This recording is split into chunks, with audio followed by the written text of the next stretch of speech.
Adult nature and may be inappropriate for persons under the age of 18. We have a surprise for everyone. Thrilled. We are so happy to say that Chuck Woolery is on the phone. Chuck is on the phone. Chuck? Hello? Chuck? Hello? Are you there? Hello, Christina. Is that you, Woody? Sounds like Woody. Is it Chuck? Hello? Are you okay, Chuck? Can you hear us? Yeah, can you hear me? I can hear you just fine. We want, everybody's been very concerned about you. It's a little painful. It is, huh? Oh gosh, this is very emotional. We've gotten a lot of cards and a lot of letters from everybody concerned about how you're feeling. A lot of inquiries. I appreciate, Rick Dees blows and Howard Stern rules. You know that? And so do you. You suck too, and Woody Brady. Who is that?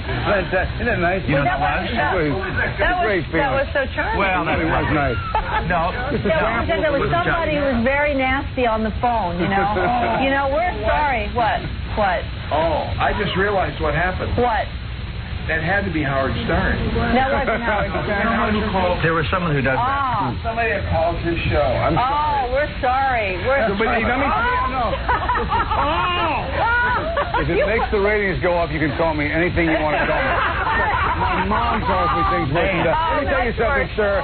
You don't ever do that as Chuck Woolery after quintuple bypass surgery. But my mom calls me worse things than that. And the horse you rode in on. Remember FDIC. Well, I tell you. Can I ask you something? Now, you guys do live television every day. We've been on the air for 6 months live every day, and this is the first time something like this has ever happened. I love it. No, I love stuff like that. Well, I ran into things like that, too, haven't you? Let me tell you something about radio. Radio is like this. It's a jungle. It's a war. It's guerrilla warfare. If they can get through on your phone, that means next time you got to screen your calls better. I think that guy, used he waited for hours. He was at home. He got up at 4:30 this morning. He said, I'm going to call the show. You know what he did? What? They called first as Dr. Silver. They gave a number. Yeah, of course. They had me call back. Yeah. Okay. And he talked to me as Dr. Silver said, Chuck, really? I said, but I was there. Yeah. Chuck is in such pain. And he said, no, he really wants to call in. So I thought, I'll go with it. So then he said, call me. So we go through this whole thing. And I call him back. And I said, you're going to get him? I said, well, he's going to have to do it on his cellular phone because he's in CCU, and we can't get he doesn't have a phone by his thing. I thought, wait a minute. Did you notice, though, how I hesitated because I didn't recognize his voice? Right. It sounds like you. Let's break it down. Howard Stern wanted to have a joke on Chuck Woolery's bypass surgery. What does that tell you? Well, I think the bottom line is Howard Stern wants to get booked on Home and Family, and I don't think it's going to happen. We have Gary in his Ziegfeld teeth performing Goodbye, Yellow Brick Teeth. Here he comes out onto the stage. Papa Fooey. Papa Flunky. I need more time to think. When am I gonna get smart? Am I too stupid to learn? To keep my big stinky mouth closed around Howard Stern? Didn't think I'd be with Bob forever, even though he treats me like duty. But I got a friggin' mansion in Connecticut, not bad for a moron called Papa Fooey. Papa Fooey. So goodbye, yellow brick teeth. My breath smells like your bowels. Get me a new set of choppers. Cause I'm an executive now. I could quit Howard and get a new job, but that's too much like work for me. When else could I get paid to loaf around? Me and my yellow brick teeth.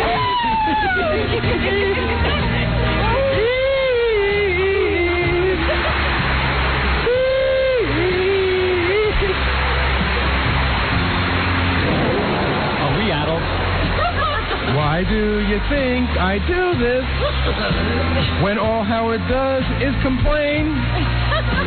I'll eat a couple of pounds of milk chocolate. It gets me feeling good again.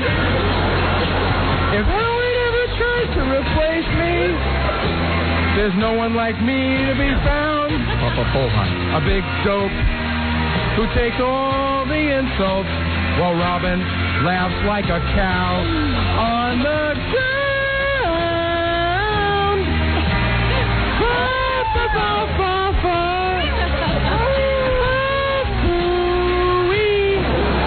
So goodbye, yellow brick teeth. My breath smells like your bowels.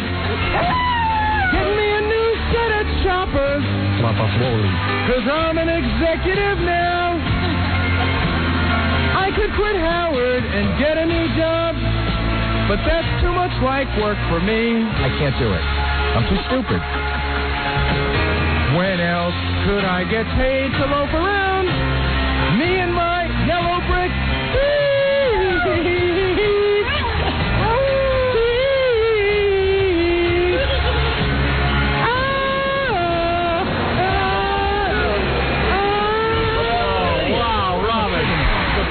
hate this, some say he's racist, some say he's mean. No, we're not talking about Andy Dice Clay, who is not here today. I don't want him. My next guest is a bad boy of radio who's starting this Saturday, hopes to become, I know he will be, the bad boy of television. The one, the only, the brilliant Howard Stern.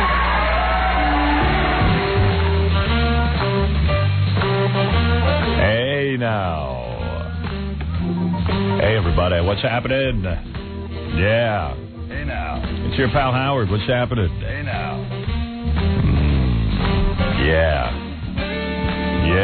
We got a big show for you today. Yeah. We're going to try and figure out how to get your computer at home to work like 80 times faster. We're going to check into that. I got all the computer guys working on it. Also, George Foreman's calling in.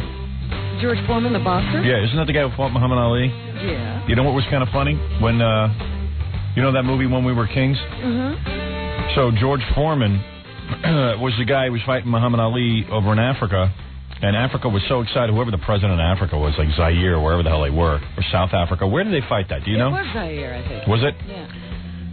So what was so weird is that George Foreman and Muhammad Ali were going to have this fight, and for some reason, one of them had to cancel because they got sick or something happened, and they had to delay the fight by 10 weeks. Somebody got cut. Foreman got cut in like a, while he was practicing. Yeah, in a sparring match or something. So the president of Zaire wouldn't let him leave.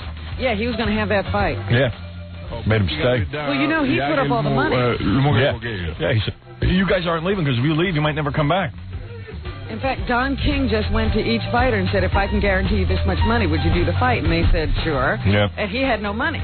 So he went around. He couldn't find the money anywhere. He finally went to Africa, and some African president who wanted the publicity came up with it. Yeah. What? The whole country was in poverty. Yeah, well, I don't want to get into a whole discussion. I just try to give you a little tease. You know what I'm saying? Baba Booey's going to give me the history of Zaire. But I thought it was funny that... was in poverty. I said one sentence. Robert's giving you the whole history. I give you one sentence, and I don't know. The whole thing was that you see Ebony Spears. Don King was nobody before that fight. Yeah. He sort of bust on the scene, and now you can't get boxing away from him. George Foreman's the guy who named all his kids George. So, I don't know what... creative of him. I don't know what kind of deck he's playing with. We'll find out. Well, all I know is he's functioning. Yeah, but he quit. And I don't know. There's a whole bunch of things, and then this woman's coming in. Well, I'm not even going to tell you what that is. I'll tell you all about this when I get back. I got to take a commercial break. There's a woman coming in. There's a woman coming in, but she's got the lowest job in the history of the workforce. She has the worst job in the country. It's worse than Gary's job. Yeah, that's the lowest job. Worse than Gorilla's job. Yeah, it's the lowest job on planet. Wow, I wonder what that is. Yeah, we're going to take a break. We'll be back right after these words. More to come when the Howard Stern Show returns in a moment. 97.1, The Eagle. Hi, I'm John Bon Jovi. When I grow up, I want to be as cool as Howard. I'm sure glad we patched up our feud, you The best friend of rock and roll for half, Howard Stern. Hey, thank you, John.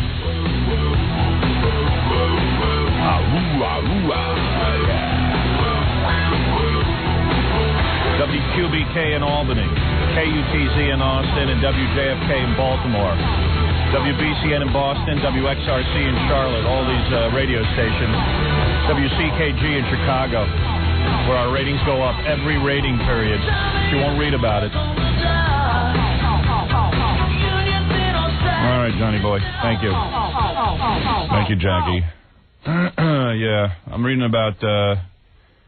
every day I open up the newspaper and always read something bad about me, about how I suck, and if it's not in the newspaper, it's something from some religious group. I had a good laugh. Some new religious group is after me because I'm getting letters now from their whole congregation. Oh, yeah? Yeah, and it's so friggin' obvious.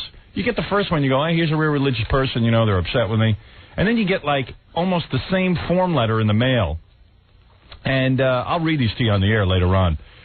You almost get the same form letter. It's almost like they tell them exactly what to write, these little robots. It sounds like they're in a little writing group. Yeah, and I found out what group is behind it.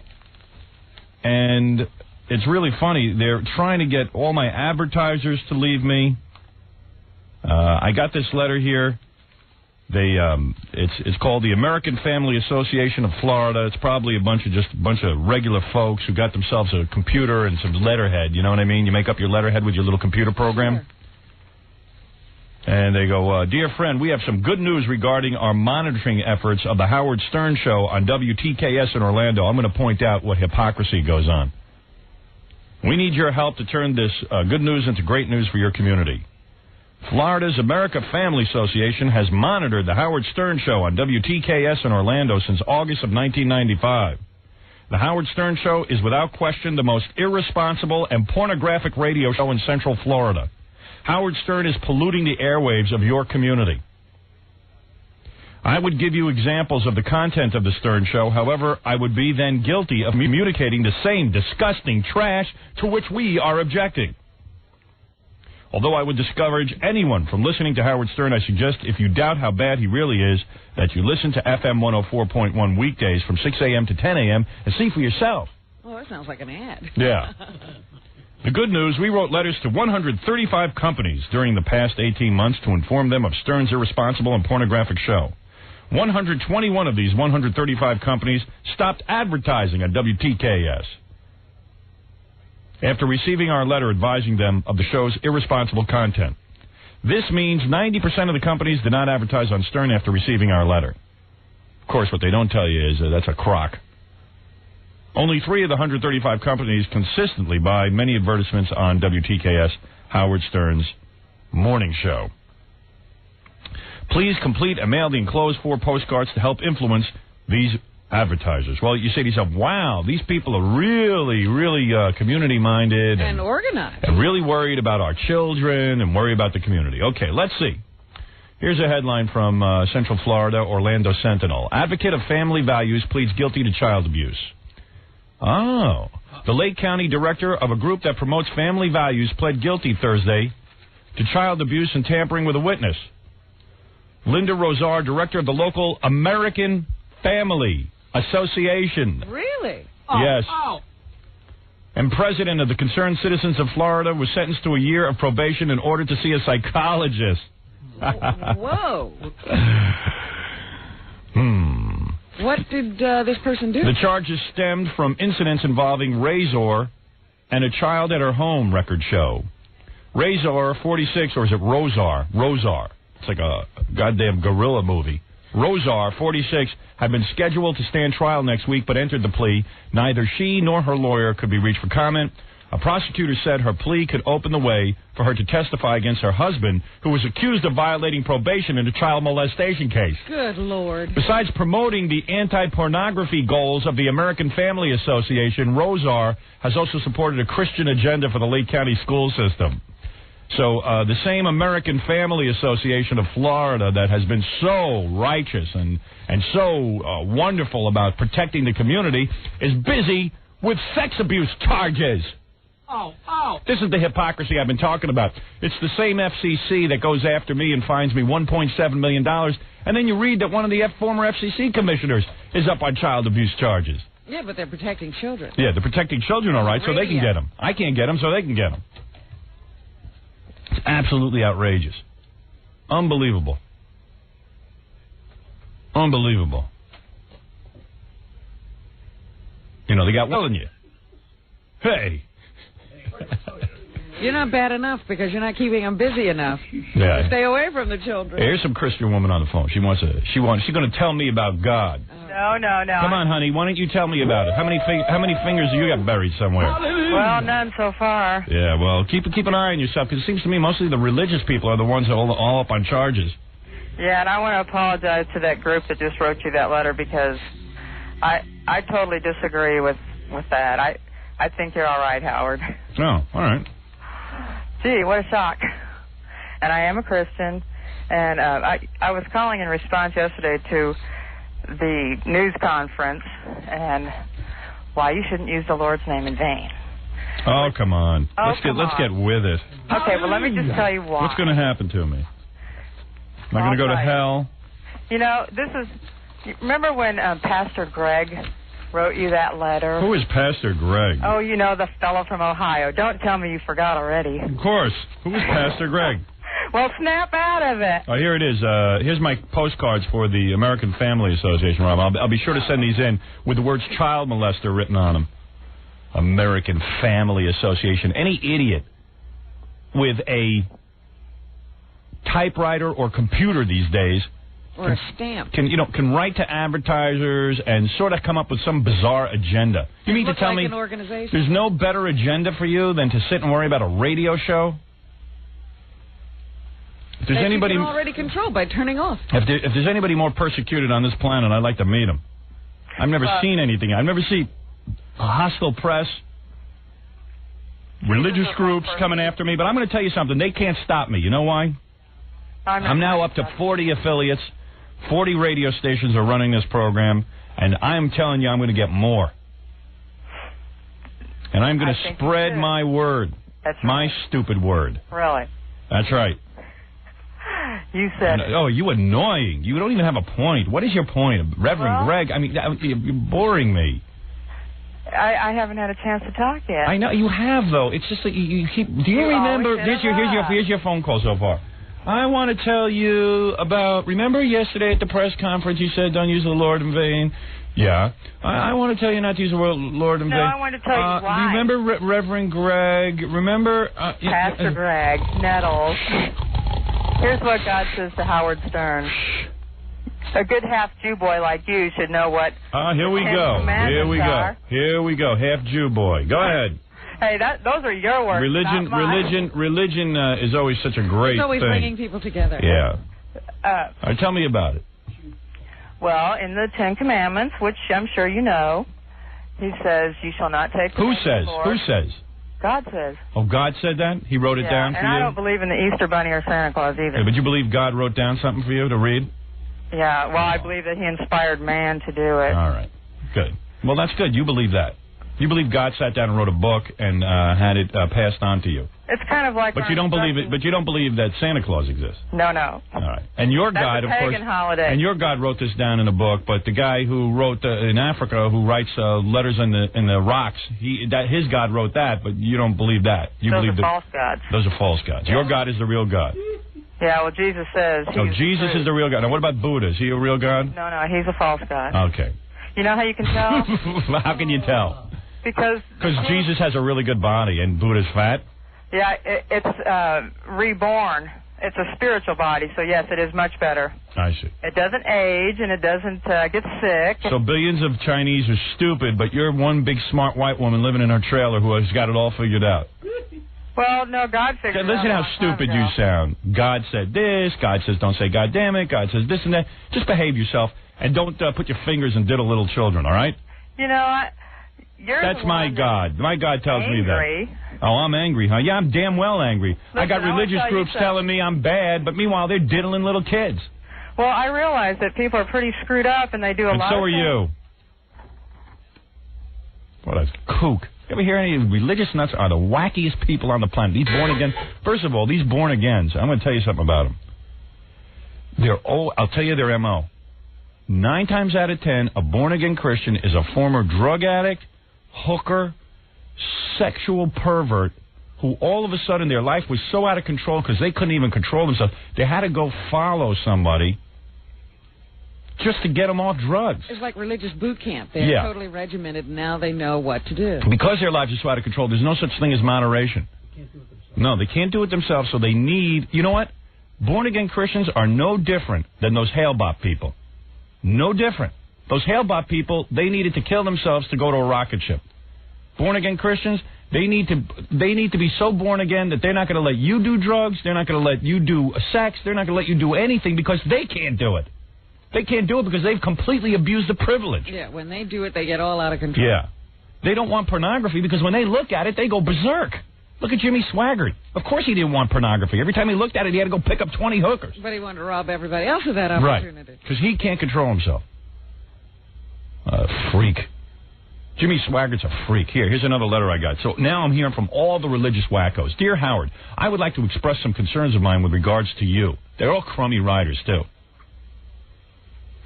The corruption on you, that sentence is so unnecessary. I would like to express some concerns of mine with regards to you. Completely worthless sentence. Start with your thought. Here's the thought. The corruption on your talk show is blah, blah, blah. You know what I mean? That first sentence, I would like to express some concerns of mine with regards to you. It's like calling up and saying, can I ask you a question? Yeah, right. Just ask the question. I am trying to figure out why you do it. The corruption on your talk show is one of the concerns of mine. I am trying to figure out why you do it. I guess the talk show or the corruption, I don't know what she's referring to. This is just, what happens is their leader tells them to send me a letter, because I know it because I've just gotten a bulk all from the same place. This is from Michigan. They're all out of Michigan. They're all from the same area. Their leader, their guru, has told them to write me a letter about how horrible I am. All right? So now if I tell you I've been flooded with letters, I must have gotten 10 billion letters already. So it says, hey, Howard, why would you go around purposely corrupting people? Face it, Howard, you are in the garbage business, and I wish that you would confront yourself with that fact. As you know, such things are not conducive to the public good nor for the morals of society. This is written by a retard. Now that I've expressed my concerns to you, I would also like you to know that I am expressing my concerns to God on your account. So I can't talk to God. This guy can. God can't hear us. This guy living in Walker, Michigan, talks to God. See, he's superior to me. He's letting me know that he is superior to me because he talks to God. But if this God they believe in is so all-knowing, why would he need this guy to tell him what's going on? I don't know. I am praying that God will call you out of sin into his marvelous light. Unless you think that you would be in bad company, I would have you know, Howard, that many Christians were people as bad or worse than you are now. But they found mercy. So in other words, I'm a bad person according to this guy. But God is the ultimate judge, but this guy's determined that God doesn't like me. That God wouldn't approve of me. This guy knows that God wouldn't approve of me. Right. He figured out who's good and who's bad for God. They all read the book that says judge not, and then they all judge. Yeah. Thus writes Paul. Then he has Corinthians 6.9 or whatever. I love it when they give you a verse. No, he's got tons of verses in here. Know ye not that unrighteous shall not inherit the kingdom of God? Be not deceived, either fornicators nor and it goes on and on and on. I mean, it's boring. Gobbledygook that he can't understand. And then he quotes about 10 more things. So, Howard, be assured that if you will admit your guilt before God and cast yourself on him for mercy, you will be most certainly forgiven. The God that he believes in, by the way. Buddha, as you heard, is not God. I do no more doubt of this than I doubt of my own existence. So this guy now is trying to write like biblical. This is his writing now. Oh, okay. I thought he was back at the Bible. Yeah, I do no more doubt of this than I doubt of my own existence. He sounds like one of those guys when you go to the medieval festivals. Hear ye, hear ye. Mr. Stern is in ye haven. You know what I mean? He's like, now he's writing old like English. Yeah, old English. I do no more doubt of this than I doubt of my own existence. I ought to call this retard. He's got his address and everything on here. I used to say, you're an idiot. Hey, Gary, ask this guy if he'll come on the air with me. He's proud of how stupid he is. Thousands have gone this way and are rejoicing in the new meaning in life that they have found. I wish that you would, and I pray to God that he will work it in you. And then he quotes some more stuff about Jesus and, how he's going to save my life. Yeah, call this guy. Look at this guy. This guy's an idiot. Call him up and say, I want to talk to him on the air about his letter.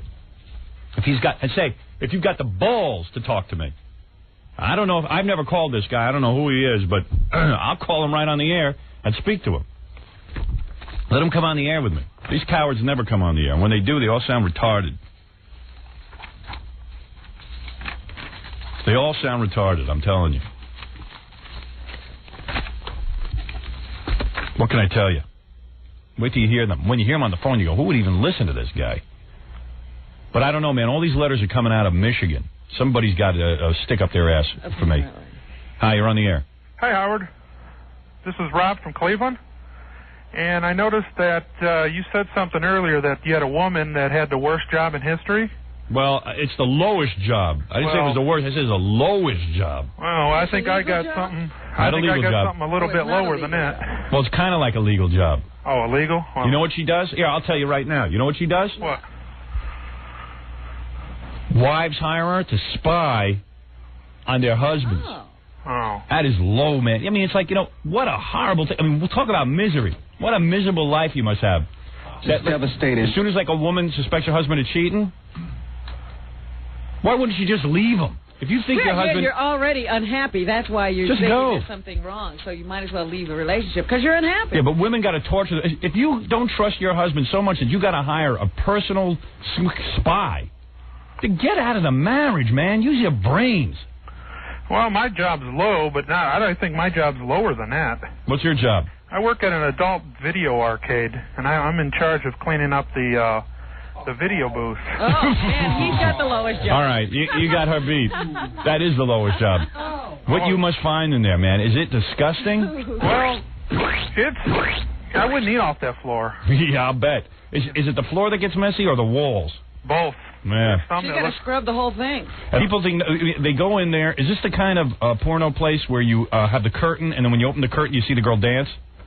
No, this is where you put tokens in there and you watch a movie. No, I can't believe, in the age of VCR that people still go to a place. They must have some need to be an exhibitionist. Well, there's some of these people that don't have a life that are here every single day. Yeah, wow. I mean, because I wouldn't want, last night I watched porno.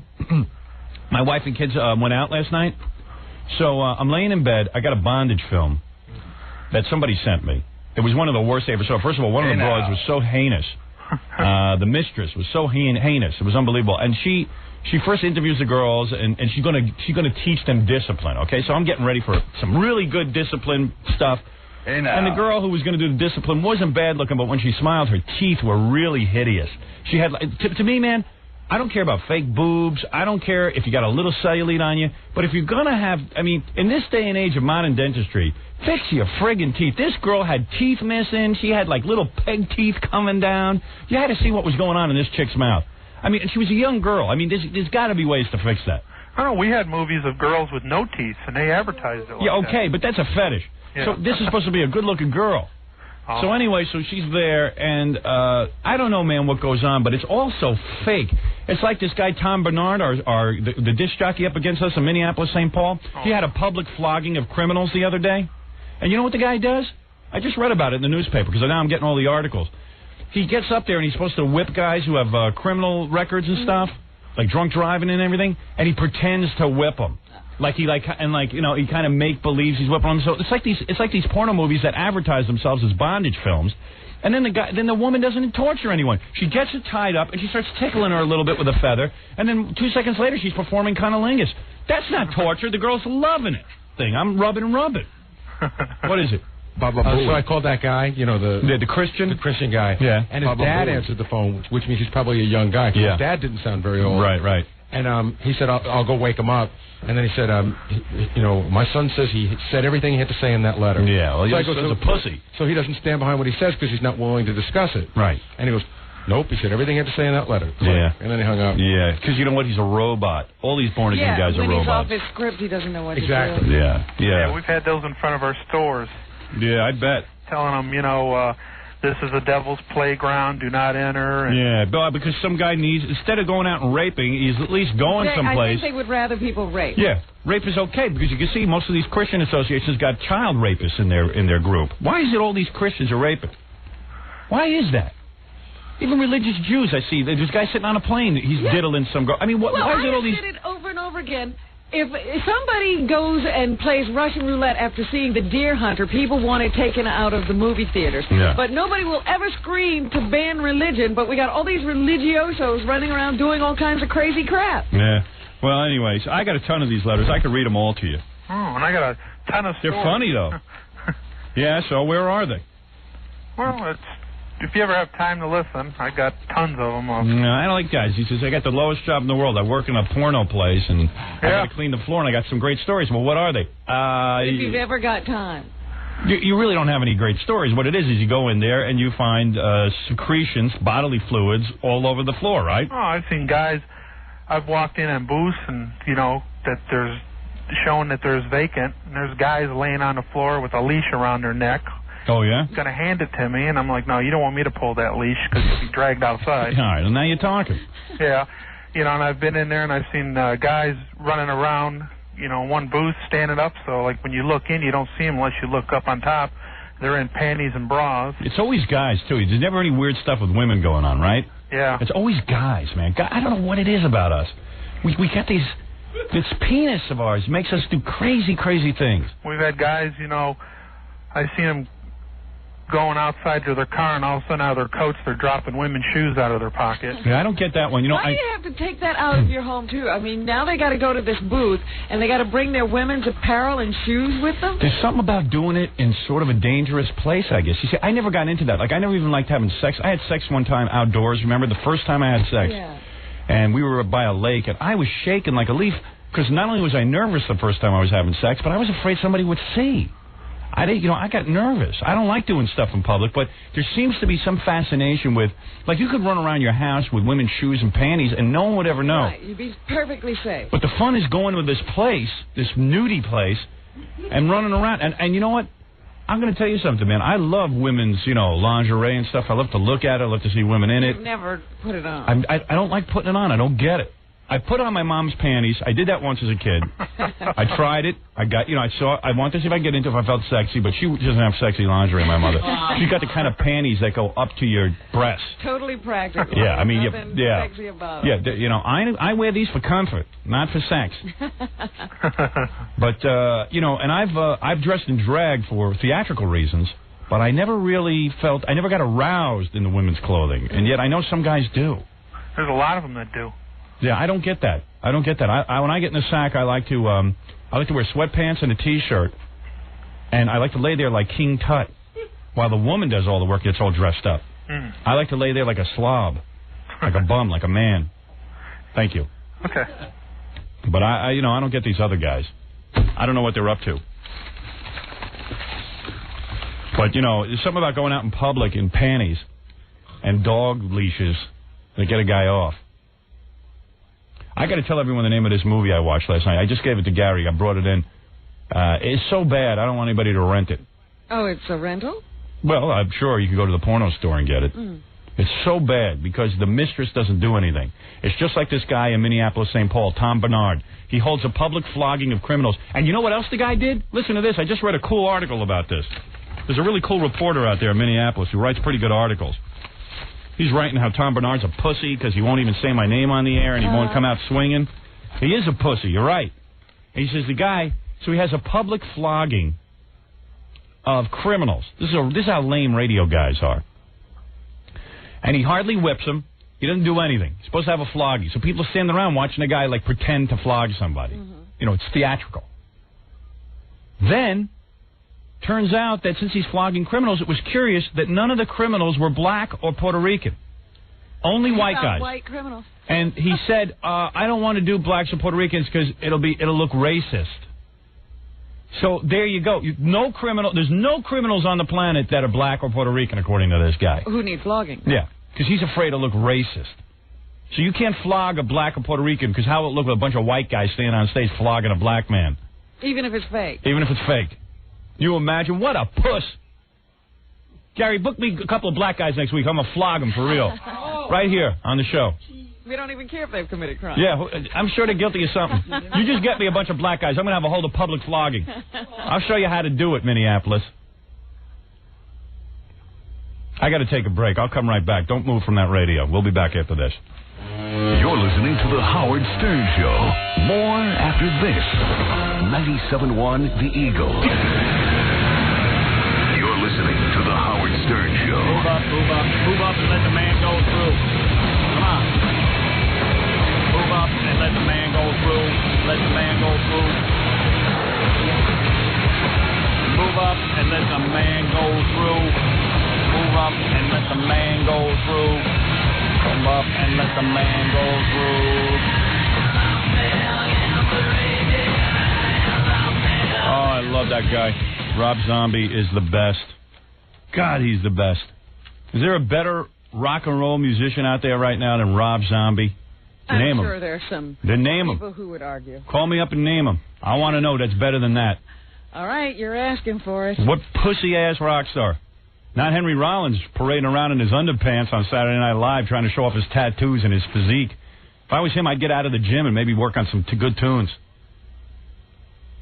Never saw such parading around in my life. What a poser. Oof. I don't think anybody was going to argue for Henry Rollins. Oof. You tell me who it is. Better than Rob Zombie. There isn't anybody better. And if there is, I haven't heard it. Except for maybe one song. You know, I've gotten more requests for this since we played it yesterday. This guy might be onto something. We were goofing on Red Peters, but... I know, everybody's singing the song. Everybody loves the song, and we got a new song from him, A Dog Named Stains. Oh, God. And everyone said, why'd you cut that song off? We love it.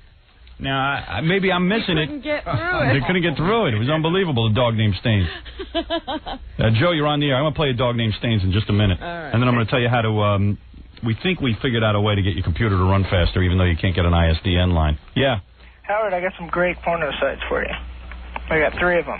Websites? Yeah, just thousands of... Maybe you should give them to me off the air, and then I should check them out, and then if I like them, I can go on the air with it. Okay, great. What do you mean by nude, though? Are they perverted? Oh, hardcore. There's thousands of them. Meanwhile, man, I saw the best show. God bless public television. I'm never a fan of public television, but last night they had the best kick-ass show on TV. What was this? For a solid hour, they were separating Siamese twins. I almost called Jackie because I know he loves this crap. You are. It was unbelievable. I don't know the name of this show. Of separating Siamese They twins. showed you every goddamn thing there was. This is better than any TV show ever. How many Siamese twins are there? Well, Are there a lot more? here's what happened. They got these two... Did you They look. No, I was laying in my bed. I just finished my porno. Not so bad. Did you give the Here. name that nobody should read? Don't get this tape. It's called. Here it is. Here it is. There's the mistress and there's the chick. Learning the Ropes, Volume 6. Own Aziz, Learning the Ropes, Volume 6. Do not get this porno tape. It's bogus. Most of these bondage videotapes are bogus. Well, you can't really do it, can you? I don't know. She started off good. She started spanking her real hard, and then and that looked real because her bottom was turning red. Yeah. And then all of a sudden she says, "Now I'm going to tie you up." I go, "Okay." Now as soon as you tie up another girl, Clothespins, no. you did nothing, and give her a massage. Hey now. And that was it. Well, where was your favorite bondage tape? As a matter of fact, I brought that in because I want to give that a plug. That is the best. If you want to see the best bondage tape where a guy doesn't mess around, this guy's really into bondage, and he really causes pain. And it was real. This is called, what is that guy, Master Bill? Yeah, that sounds familiar. What's the guy's name? I think it is. I'm going to give the guy a plug. He's great, this guy. I had him on the air once. Right, we talked to him. He's a big fat. He looks smelly. How he does it. He's got Gary. I brought in the tape. Just give me the name. This guy, because I'm going to play clips from it later in the show. Later in the show, you're going to hear clips from the best bondage tape there is. This guy is a big, fat, smelly guy. Have you ever seen this tape, Robin? Of course not. I would like to show this to you today. I want to see that. This guy, his name is Master Bill Majors. That's it, Bill Majors. Master Bill Majors. This guy, he wears a badge. He doesn't dress well. He's ugly. He's ugly like the rest of us guys. And so we can relate to him. Girl, right? And he's got a great-looking girl with real breasts. Not fake, real. By the way, I just want to give a plug out to the guy who invented soybean breast implants. I haven't heard of this. Ladies, if you've been afraid to get breast implants, they've done enough experiments with this. Soybean is the safest thing and the most natural. Now, what do they put the soybean in? In whatever who knows. But the breast implants are safe and they feel real. That's like tofu. I know. You could eat them. If anybody has soybean breast implants, I want you to call me this morning because I want you to come in so I can feel them. I have never heard of it. I haven't Where felt did them you yet. Read this? I read it in 3 magazines now about how soybean oil is saving the breast industry. Because saline gets a little hard. Forget about the other stuff silicone. But silicone, it turns out, kept the breasts looking real and nice, and but they were dangerous. Soybean oil is not dangerous, and the doctors have been checking it all out. So we're back to business. You have a bunch of oil in your breast. Yeah, and if they explode or anything, it's like eating soybeans. That's all. End of sentence. But this girl has real breasts, and she is a reporter trying to get a story from Master Bill Majors, and he says, well, if you want a story from me, you got to submit. And he gets her into some submission. It's called Tough Task. Have you ever seen the end of the film? Oh, I've seen it all the way through. All the way through. It's fantastic.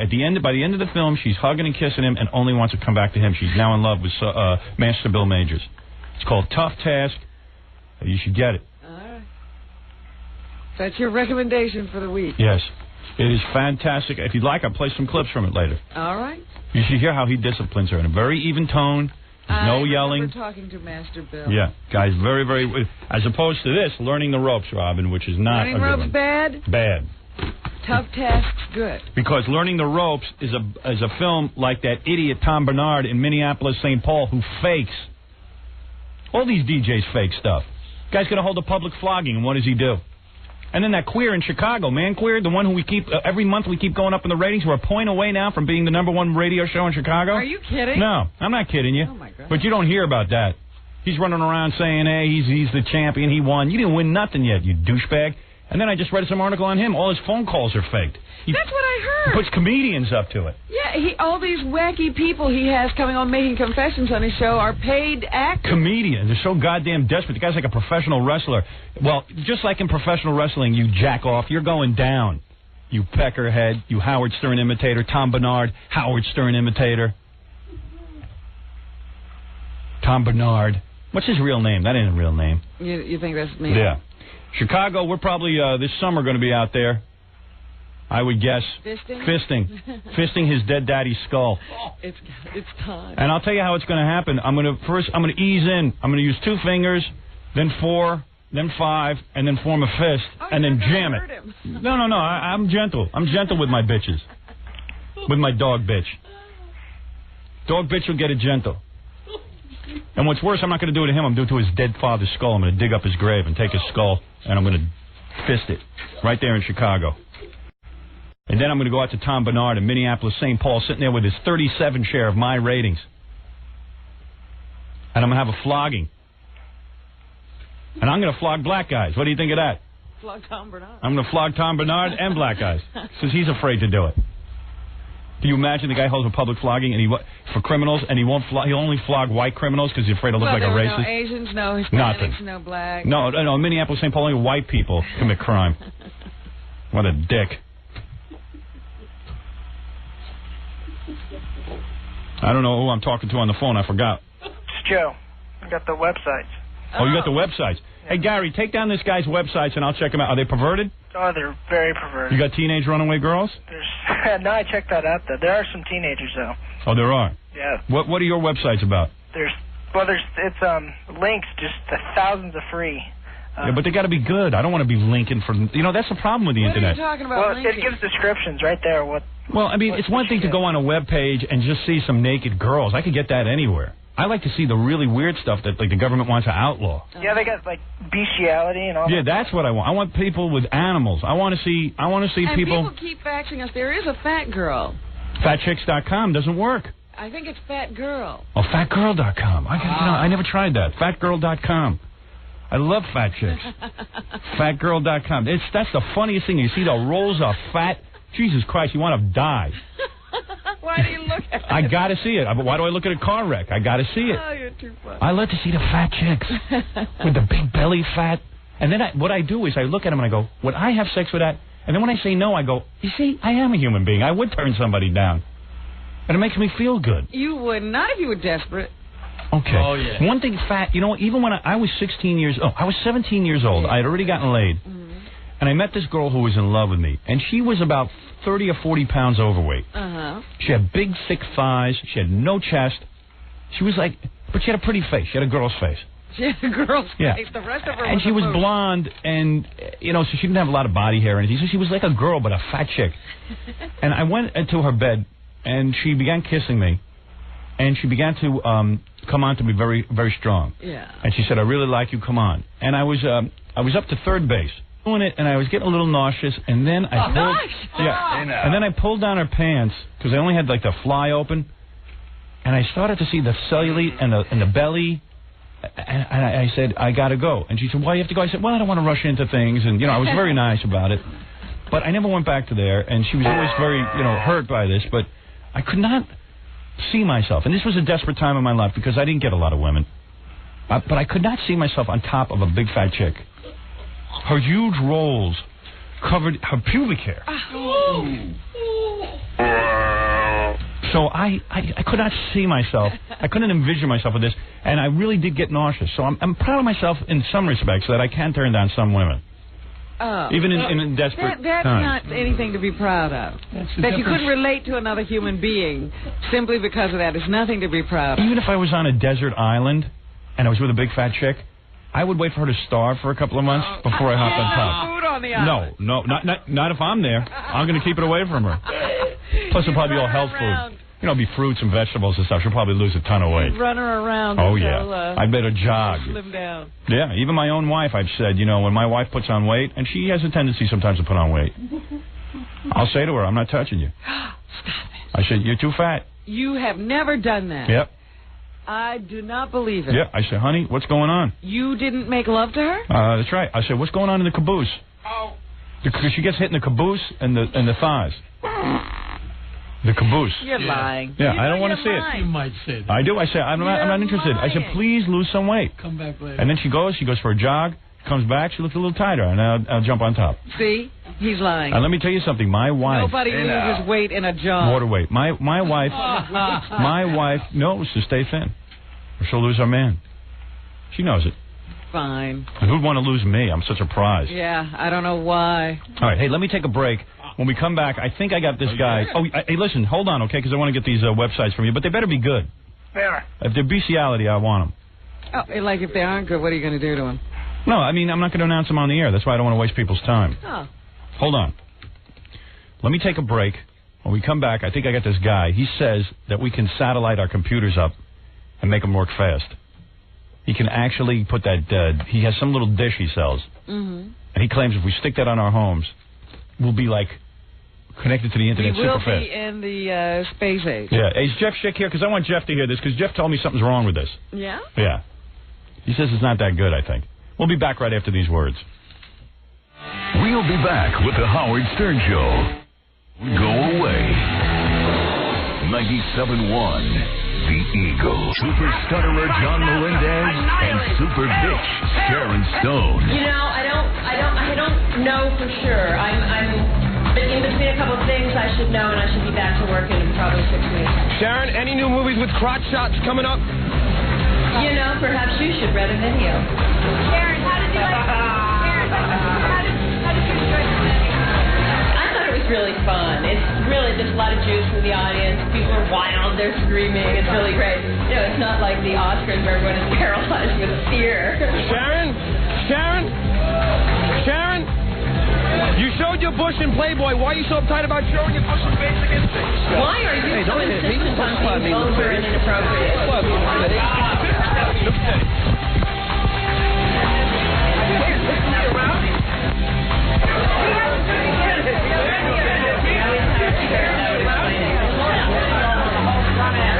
That's it. Earn your money, John. Yeah. You're listening to the Howard Stern Show. I wonder how John's lawsuit is going. Isn't he supposed to be suing Sharon Stone? Tell us a bit. What, Robin? What'd you say? He said it pretty soon he would have word for us, but that was months ago. Yeah, I'm waiting to hear that. We have to strike now, sir. Annihilate. Kill. Shut up! Shut up! Jackie Penthouse, Joke Page, Martling, Sergeant Pecker, and the Joke Man. About 78 minutes of nonstop filthy jokes. Only $12 plus $4 shipping and handling. CD or cassette, buy two, get one free. Call 1-800-323-KING. Saturday night, May 17th. 2 shows at Historic Club in in Sayreville, New Jersey. For information and brand new jokes, visit JackieJokeman.com.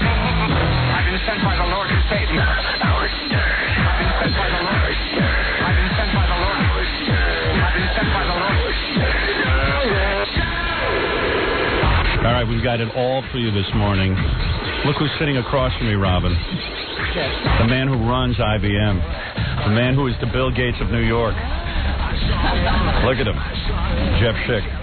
I just want to settle this once and for all, why Jackie the Joke Man Martling has a faster access to the internet than I do. It sickens me. Sickens me. Jackie's so happy that he has something that's better than yours. All right. I think, Jeff, I know the answer to this, but I just want you here as an expert opinion, okay? He doesn't have a satellite connection, though. No. Jackie's using a cable modem. That's Yeah. part of the test out in Long Island. Yeah, see, here's the deal. All of our computers are slow. That's why they all suck. You understand? I mean, I like the internet. I love going on there because I love to look at all the filth. Right, but I would like a computer like the ones you see in the movies, that Right. the pictures come up really fast. Now, I kind of have something cool. This is called this push technology, right, Jeff? Yes. This thing feeds stuff right into my computer off the internet, so it looks real cool. It looks like in the movies, because you see crap flashing by and everything. But my problem is when I go on the internet and I go to download stuff or I go to look at pictures, it takes forever. And I've got an ISDN line, which is faster than a 28.8 connection. Right. So you're still having problems. It's still too slow for me. I'm the guy who stands at the microwave oven, Tapping your fingers. tapping my fingers because the coffee takes 10 seconds to heat. It makes me insane. Why isn't it 1 second? So then I find out. How fast is an ISDN line? ISDN line is how fast, Jeff? ISDN line is between 64K and 128K, which So in English, that means... roughly 10% of a floppy disk per second. So roughly that means anybody who has a regular phone connection at 28.8, mine goes how many times faster? Yours goes 3 to 4 times faster. All right, so I'm 3 to 4 times faster than That's connecting not over the real phone. fast. That's so not. It's still too slow for me. So I said to Jeff, I'm reading in the paper all the time that the cable companies can hook you in, like you hook in your cable TV, hook your computer in, and it would be how many times faster than an ISDN line? About 10 times faster. Yeah, than an ISDN line. Then you're talking 13 to 15 times faster than... Yeah, and stupid-ass Jackie has it. Jackie's got... You got it, right, Jackie? It's... How fast is it? It's like 10 floppy disks per second or something like that. Exactly. Yeah. It's around a meg per second. Well, whatever that means, I want it. I don't know what it means, but I want it. It's like 30 times faster. Is that available in Manhattan, Jeff? Most of the cable companies are doing cable modem trials for internet access. There's a... Yeah, you know what it is? I'm not lucking out. Like, near my house, like, we were one of the last homes even to get cable because, you know, the people aren't, like, densely packed like Jackie's Shantytown. Mm-hmm. Jackie lives in a community. I've never seen anything. downside to living in a Stateville, you know? I don't live in a Stateville. I really don't have a real fancy You just house. don't live in a tent city. I just don't live in a tent city like Jackie. Jackie has the wackiest game plan when it comes to real estate. He lives next to the water where he gets flooded out every couple of years, and he keeps buying, and instead of buying one big house, he has 3 different little shanty houses. But it's not even close enough to the water that he's right on the water. He's just close enough to be flooded. Yeah, and sometimes he's not even on the water, which would be cool. At least it'd be worth it. Yeah, you'd be looking at the water sometimes. Sometimes you go up to Jackie's attic, and you look out this little tiny window, and he goes, "See, I got a water view." And he's not kidding. And you can't even stand up in it. No. It's like where Cousin It lives on the Addams Family. And then, you know, so he buys 3 little houses. Like, I'll call Jackie. I say, "Jackie, get on your computer. I got to write you something." He goes, "Oh, that means I got to go to house number 2. Right, because the computer's in another house. Yeah, he calls it Joke Land. But meanwhile, he's got to get his clothes on and walk to I mean, doesn't that defeat the purpose of the computer? Not to have it? The purpose of a home. Nearby. You have a computer nearby. Should you have to walk like a couple of blocks and get dressed to go read your computer? Separate my work from my life. Yeah, like that life needs separation. So how come in your house you got every picture, any business picture you've ever taken with anybody hanging all over your walls? I haven't figured that out. Right. Well, I have a laptop. I just haven't been able to get Lotus Notes on it yet. Okay. The one program he needs to communicate with his work. Can't seem to do that. So anyway, this guy wrote me a letter saying that he can hook you up through satellites. He says, screw the cable company, but I think there's something wrong with this. And is this the guy, Sam? Yeah. All right, you're in Hughes Direct PC? Is that what it's called? Yeah, Hughes Direct PC. And you're telling me I can put a satellite dish on my house? Never heard it. Little tiny dish, like a little tiny one? Yeah, it's about 21 inches by 35. It's a little bigger than your DSS dish. Okay. And then I can't hook up through the DSS dish? Not yet. Okay. In a couple of months, you'll be able to actually get your DSS on the same dish, upgrade it, and get DSS on the same dish. And you're saying that when I go on the internet, boom. Boom. 400. It's 3 times faster than your existing ISDN. 3 times faster. So that's not as fast as the cable thing, is it? Still. True. You I tell you, it's pretty quick. Let me give you an example. Go ahead. Your file, I'm on Hollywood Online. Yeah. And the clip for your film. Yeah. 5 megs. Yeah. On a 28.8, that would take you about 25 minutes. Yeah. It takes us about 90 seconds. Oh, really? Yeah, it's quick. Now, okay, so the only downside to this is the stuff that's sent to you from the internet is quick, but I heard the stuff you send out is slow. You have to send it out on a 28.8. You can't use it both ways. Is that right? Yeah, but the way you use the internet today, 99.5% of all the usage is coming down. That's true, right, Jeff? We use your existing modem. So, Jeff, why don't I do this? I think that the cable modem stuff is right around the corner. Nah, for me, it never is. The cable company, Cablevision of Long Island, called me and said, hey, man, we'll do it special for you. I said, no, I don't want any special treatment. I don't want to owe you guys a thing, because I'm very critical of the way you guys are running that out there. Cablevision of Long Island. Howard, you already have the Optimum cable is installed throughout Long Island with Cablevision. It's the same cable. Yeah. So I think they just have to enable it. Is that right? Is that right, Jeff? Yeah. So why can't they enable it? Why don't they enable it for all of us? Why is it taking so long? The beauty, Howard, about satellite, yeah, doesn't matter if the cable company is near you. You can be in Long Island, Keokuk, Iowa, on top of Mount Shasta, as long as you have a phone line. Hey, how did you know I was in Keokuk, Iowa? Wherever you are in the continental U.S., as long as you can see the satellite and you got a phone line, you're online. Wow. So why don't I get that? Yeah, I was looking at the direct PC stuff, and they said that you need a line of sight to the southern hemisphere. Do I have that? Well, that's the same as the satellite dish. I have that? Pointed a certain way. I got that, Robin. I know you do. I got that. I got line of sight to the southern hemisphere. Yes, you do have that. You checked that out at my house? I had my global position. No kidding. Oh, is that what you were doing? He had those. You know those wings of Icarus? Oh no, Jeff he was. didn't. Yeah, Did he really? He had wings. He was on top of my roof, and then I was afraid the sun was going to melt them. They were made out of wax. He was nude, except for a little sheer pair of underpants and wings. He was flying around looking for a line of sight. He wants to help you. Yeah. So I knew which way was south. God bless Big Blue. Now, if you have DSS now, DirecTV is not a problem. No kidding. So why don't I get this? Why not? Jeff, are you saying because it's around the corner, this cable it's stuff? Real close. Yeah, real close. I never get this good stuff. Well, DirecTV's, how about next week, Howard? Really? Yeah. Nah, I just don't want you coming over my house. That's okay. We'll send somebody.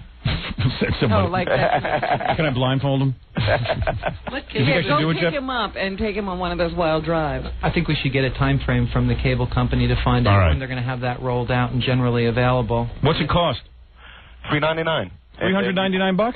$399. You pay for service, evening usage, $39.95 a month, all the service you want. $39.95 unlimited? Unlimited, plus your ISP. What's the matter? Why are you giving why are you shaking your head now?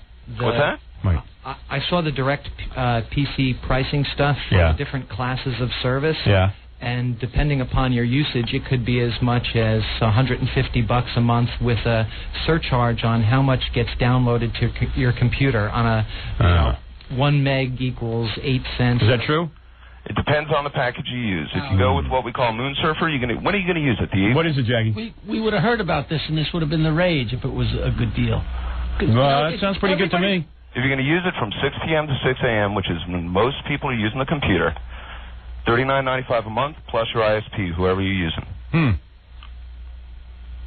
And some surcharges, like for downloading time and all that. No, if you use it during the day, you're going to pay by the megabyte. Most of the people come home from work, use it in the you're evening. there in the afternoon. Yeah, I never work at night.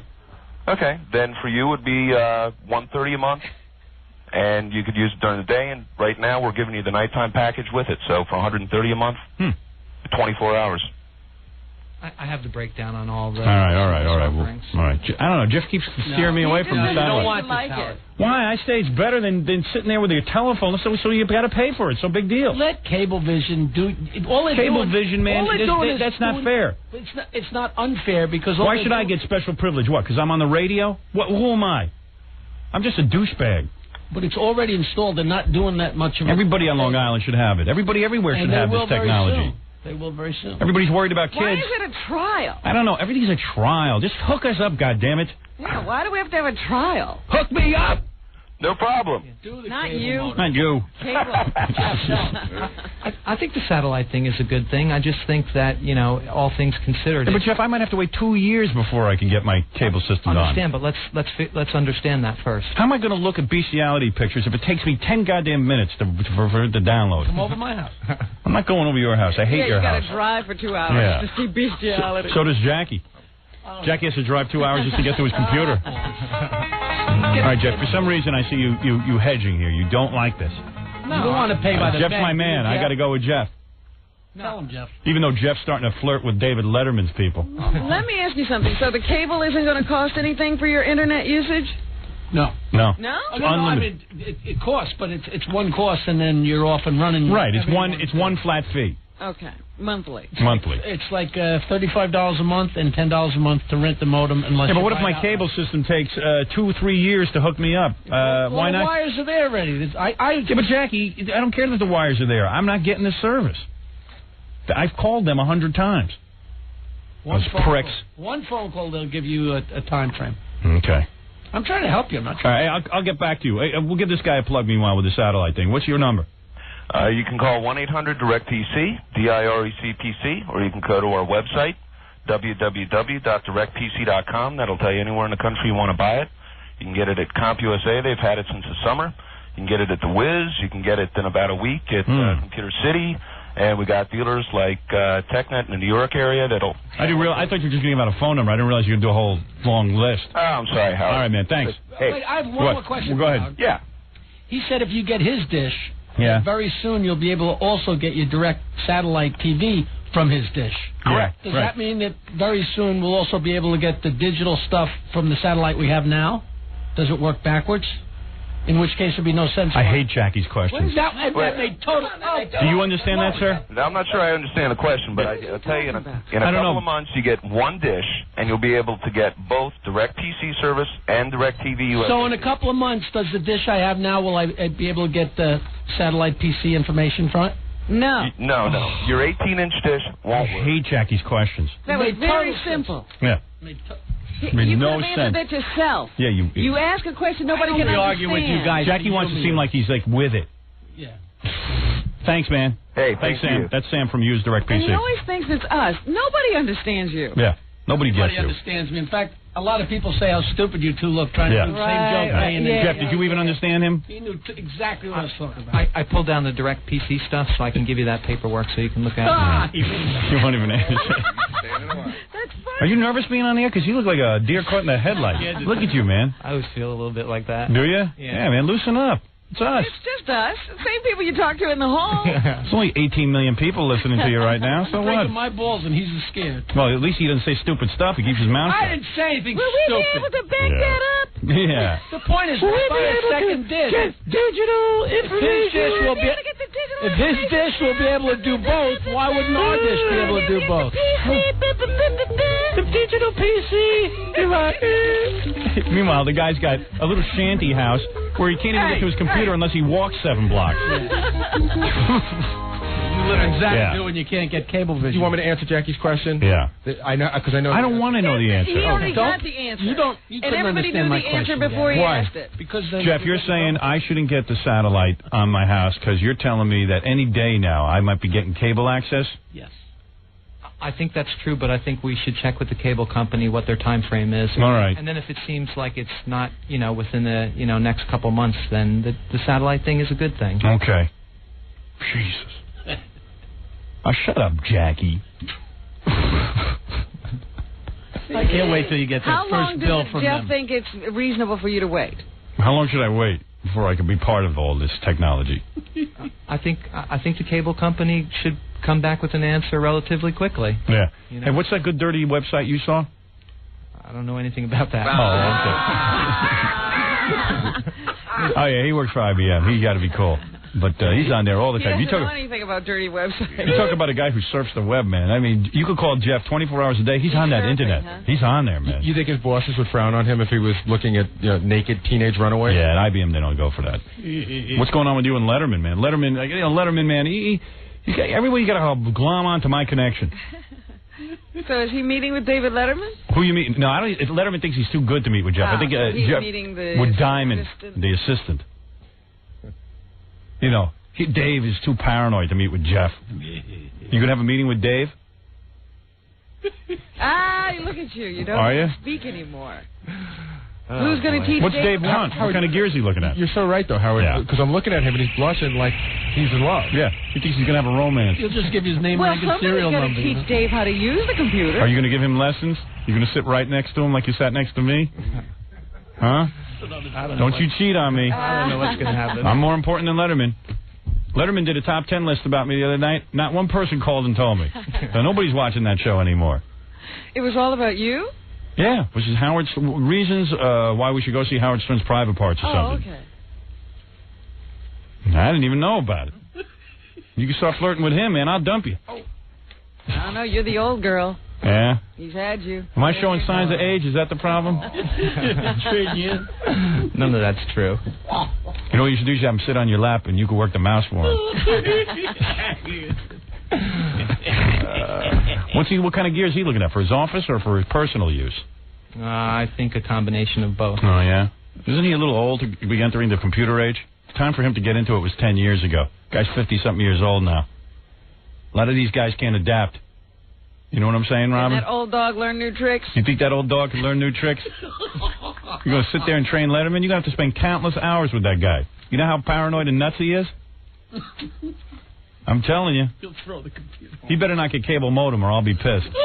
Yeah, he's going to have everything right away. Yeah.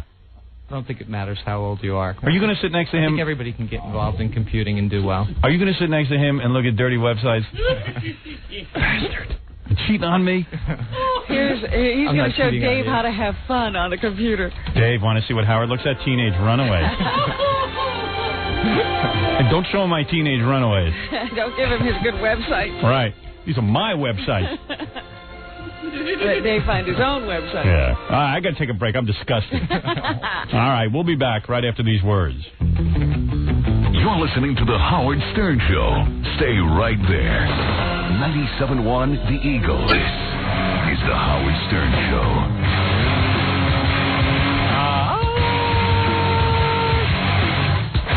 I've been going on some of these perverted websites. I'm on one called www.amateurs.com. What is that? It's all amateur photography, but the great thing about it is they have a search engine. So whatever you like, you put in the search engine. Like if you like blondes that perform oral sex, you can write down blondes or oral sex, and then you come up with pictures. Oh, dear. The computers are amazing, aren't they? Jackie and I just put in midgets, and I think I blew the computer's mind because nothing came up. No midgets. What's wrong with you? Yeah. Hey, we'll get back to this website. We'll get back to this website, but I have a religious man on the phone. Who's that? George Foreman. Oh. The boxer and religious man. He's a minister. I was going to say, I thought, we've been doing this sort of theme this morning. I thought it was one of your letter writers. No, hey, as a matter of fact, Gary, see if you can get that American Family Association on the phone. Here's the addresses and phone numbers. Call them up. I want to speak to one of their representatives. Tell them what a fine job they're doing? Yeah, well, we found out that the American Family Association, some trumped-up organization that was going after me, turns out one of their membership was busy diddling a little kid. So, let's find out what's up with that.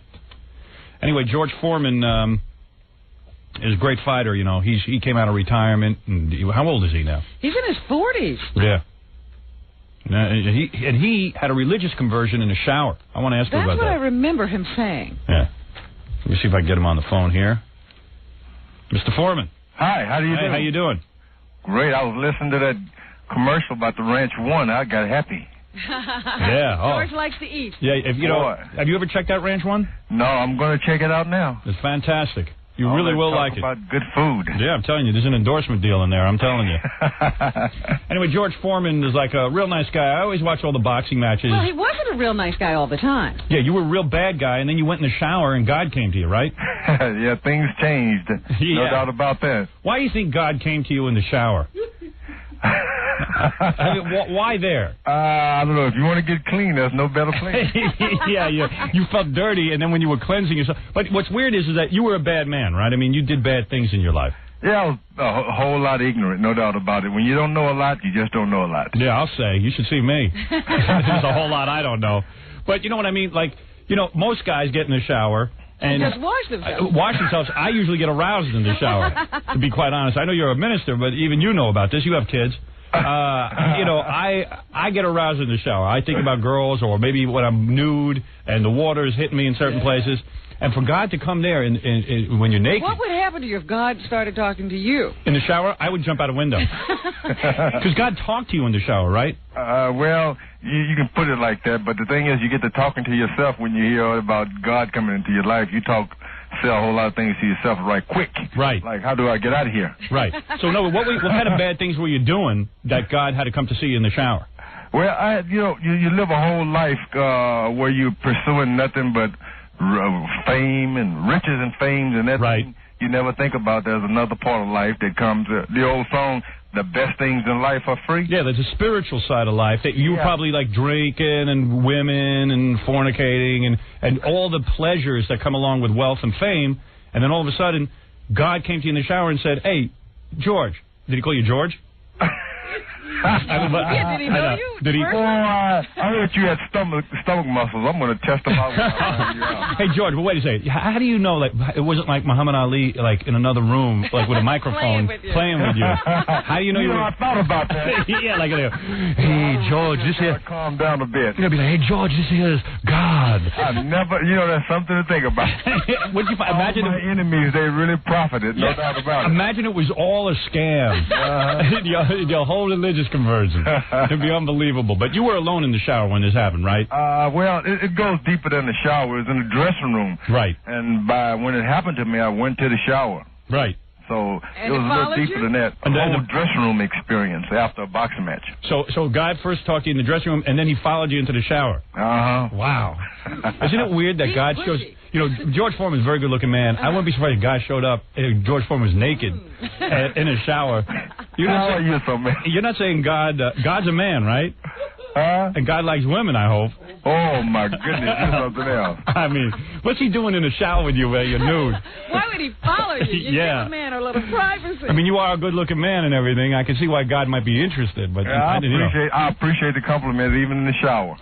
But you actually, but I'm being serious now. I don't mean to make a mockery of it. Was he really speaking to you? I mean, you heard his voice? No, it wasn't about that. It was an experience, and it wasn't about voices. Right. It was about finding myself in a predicament that I didn't know how to get out of. Right. I was faced with a vision in a split second that I was going to die. Yeah, and now you're like a minister, right? I'm a full-time preaching evangelist. That's what I go around the world telling people, don't get caught in the shower unprepared. Right, and you even married a famous couple. Who'd you marry? Oh, there's been lots of people we've done weddings with that were famous, of course. Really? Like lots of people. I've been a preacher now since 1977. So who's the most famous person you married? My goodness, I can't remember. I should have been prepared for this. You don't even remember who you married? Man, I've met, it meant that much to you. You can become a preacher and you do a lot of funerals and you do a lot of weddings. Yeah, right. And George Foreman should do your funeral, Howard. Yeah, would you do my funeral? Oh, I don't want you to die. No, I mean, God forbid it won't be like next week, but like maybe in a couple of years when I'm gone. No, don't die. You're causing too much joy and too much of a stir. You stay alive. Because I would like somebody famous. Yes, a celebrity to do your. It would be great. Did you do any of Larry King's weddings? Because he's had like 10. Boy, he sure is doing real good. So once God spoke to you, you stopped, like you were always faithful to your wife. You stopped drinking and everything. Yeah, no doubt about it. You had to straighten things up, and for a long time you're doing it because you're afraid. Yeah. But do you have the same wife, or you've had another wife at some point? Well, I wasn't married when I had the conversion, but I am married now, and I'm faithful to my wife. I have a good wife. She treats me real good, and and I was married. Can you believe 5 times previously? Wow, you and Larry King? Kidding? No kidding. Oh, no wonder you needed God. It's strange because you propose to a woman, and she tells you, "Look, I'm going to let you're going to be the boss. You're going to run everything." And then as soon as we got married, they become the boss. You're like Billy. But my last wife, she said, "Listen, I'm going to tell you right off, I'm the boss. Right. You know, you everything. You remind me of like right. We got married and nothing changed. You're like Billy Bob Thornton. You know, I'm reading about this guy. This is the guy who won that Academy Award that played Sling Blade. Oh yeah, wasn't that some movie? Yeah, good movie. And this guy has been married now. This is his fourth wife. Right. Now he's about to lose. His first wife, he had to pay her alimony, but he was only making like $20 a week. So he had to pay her like $10 a week. They now had to split the 20. Yeah, and she's going back in looking for more money now. Then the second wife, since he didn't have any money, he had written a bunch of screenplays. He had to give her half his screenplays. She owns part of Sling Blade? So, well, not Sling Blade, but all these future ones. And now that he's going to go out and sell, she's going out marketing them because she wants to get paid. So there's nothing wrong with that. Anytime a man spends some time with a woman and takes some of her life, he ought to share his. No, I agree with you. I'm just saying, though, you probably went through a lot of money just in all these marriages, right? No doubt about it. But if I had to do all over again and the people who made my life such a great life, I would have no doubt shared it again. Now you're fighting again. You're fighting Lou Savarese. This Saturday. Now, what is your status now? Do you still have a belt, a title? I do have. I won initially three heavyweight title belts. I gave up one. The other was snatched from me. And right now, I still have one, but they never did fit anyway. So. Look how good you sound, man. You know, you talk about, they're showing the film now between you and Muhammad Ali, When We Were Kings. And, it's an amazing story because George Foreman went over to Zaire. Was it Zaire? Yeah. It was Zaire. He went over to Zaire to fight Muhammad Ali. And Muhammad Ali was a beloved figure over there because he was trying to paint himself as like the true African and the African. Well, he was a Muslim. A Muslim. So there was a connection. And people were mean to you, right, George?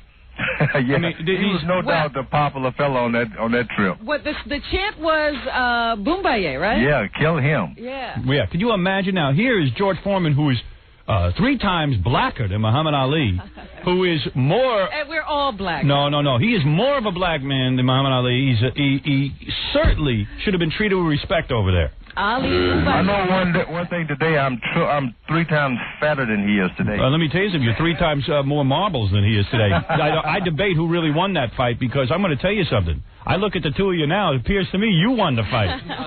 This guy's a great guy. People ask me about the film. Say, George, do you like that When We Were King? I said, surely, especially the part when my mouth is all twisted and I'm heading down to the canvas. Yeah. But how come you think you never lost your marbles and Muhammad did? I mean, you must have hit him with some pretty good blows.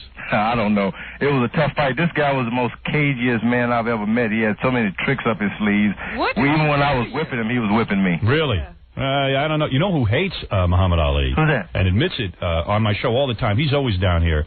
And that is one of the greatest boxers. Remember his name. Well, no, Joe Frazier. Smoking Joe Frazier. Joe hates it. Joe Frazier plays that game. Joe says Muhammad Ali used to call him an ape and a monkey and a gorilla. And he said, look, man, he says, I'm a proud black man. He said, there's no reason why another black man has to start calling somebody a monkey and a gorilla. Joe has finally said he wants to bury the hatchet. Bull. Would you let it die? I asked Joe about it just recently. I saw it in the paper a week after he left you here. You get Joe in here. Keep working him up. It's strange, though. I had this visit with Joe Frazier. Yeah. And I told him to be easy and let's help Muhammad Ali out. He said, when I was a young man, I had a family, kids, and a wife, and I'd go out running in the morning before day. And Muhammad kept calling me an Uncle Tom. Right. He said, and every morning after he started saying that, my wife was looking at me, thinking I'm putting this hood on my face, going out peeping in windows. Yep, like a peeping Tom. Can you imagine someone being called something he didn't even know what it was? He had Uncle Tom. But Joe Frazier should not forgive Muhammad Ali. Oh, be quiet. Muhammad Ali was vicious. Muhammad Ali is a sick man. It don't matter. It don't matter. All a joke. Muhammad is the nicest fellow in the world.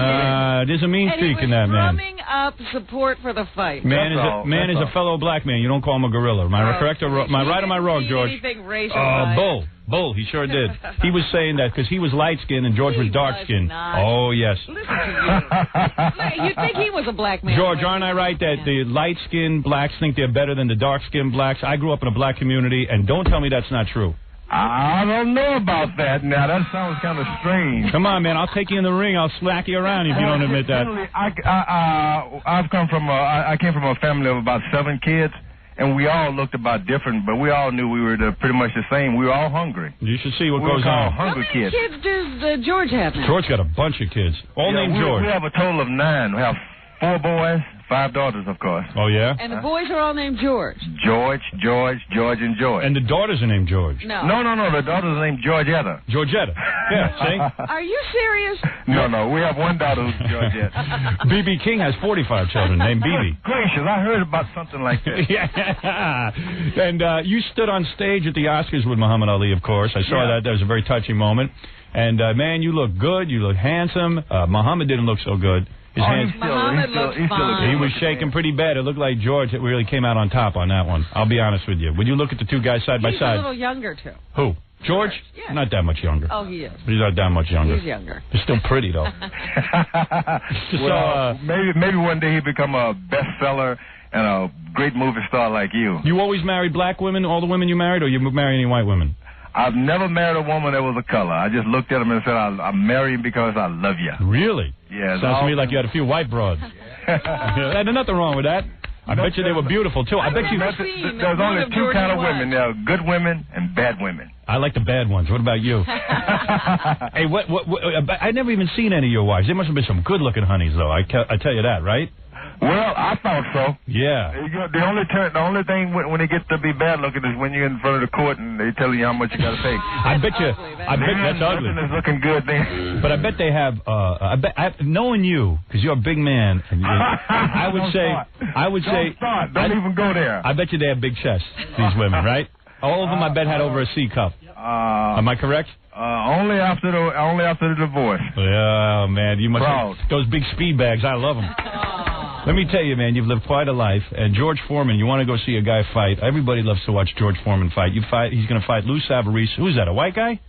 Yeah, I know he's a tough fighter. Is he? He's a tough fighter, so I've got probably the fight of my life. So you'll kick his ass in what, 1 round? Well, he doesn't have a donkey. Right. Lou Savarese. I got you that time. This Saturday in Atlantic City for the WBU Championship. Now, it's going to be live on HBO at 10 p.m. Eastern Time. And I figure it'll be over by 10:01. Yeah, so you better tune in. Go out. Yeah. And I'll be doing my best. And whose side will God be on, yours or Lou Savarese? No doubt both. Really? That's the kind of God you serve, who look after everybody. Well, I think God's been pretty good to you, coming there in the shower with you and relaxing. And look, a guy who comes out of retirement at an advanced age and does very well, regains his championship. I mean, that's pretty amazing. 48. My age is 48. I saw him actually about 50. Really? And how old's Lou Savarese? A lot younger. Yeah, well, you'll beat his ass. You know what you got to do? You just got to keep, like, muscling him and grabbing his head and then pounding him every once in a while. Oh, thanks. Yeah, you'll beat his ass. I've seen you fight. George You're good. Thanks, Coach. Yeah, you know what to do. Coach. And thanks a lot. Well, listen, man, wish you good luck. I appreciate everything you said. I love you. You're a wonderful guy. Thanks. You got to come in here sometime. I like you on radio because you can see you through your voice. Right. I love you. You got any problems with Don King? No, great guy. You like Don? Guy. Hey, he throws the best parties in the world, especially good foods and things. Listen to me. You know that guy Lou Savarese? Kick him in the balls. You know what I said? When the camera, when your knee is turned off to the camera. All right. Kick him in the balls. Do what you got to do. You're a champion forever. You're damn right. George Foreman, everybody, fighting Lou Savarese, WBU Championship is live Saturday on HBO at 10 p.m. Eastern. All right, George. All right. God bless, guys. God bless you. Bye-bye. Bye-bye. Guy loves me. That's George Foreman. He is the real champ because he's still. All I know is I look at Muhammad Ali and I look at him. I go, I think George won those fights. Well, you know what? When we were kings, they show his fight with Joe Frazier. Yeah. You never saw Joe go down like that. Really? Oh man, he hit him and Joe just collapsed like there was nothing in his knees anymore. Well, there he is, George Foreman. Amazing puncher. We have to strike now, sir. Annihilate. Kill. Shut up!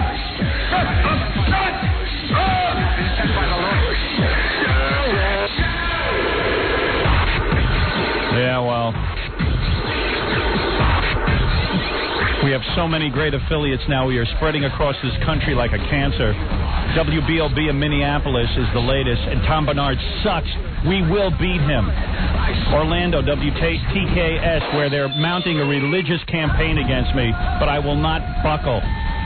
Let them come after me, and I'll keep exposing them as the hypocrites that they are. God, you damn Take your pants. Born Again Freakoids. Phoenix K-Hot. Pittsburgh WXTX. And Reno WZAK. Tune us in. Howard Stern. We'll return to the Howard Stern Show after these messages. Eagle. Listen to awful actor James Garner speaking to Jay Leno about Howard Stern. Now, I know you like to give honor. I have a list of... I put some names together here. You give me your honest opinion of each one of these names. Oh, really? You don't want to do that. Everybody has an opinion on this. Howard Stern? Well, this wasn't too set up. He's the epitome of trailer trash. Oh. Wow. Thank you.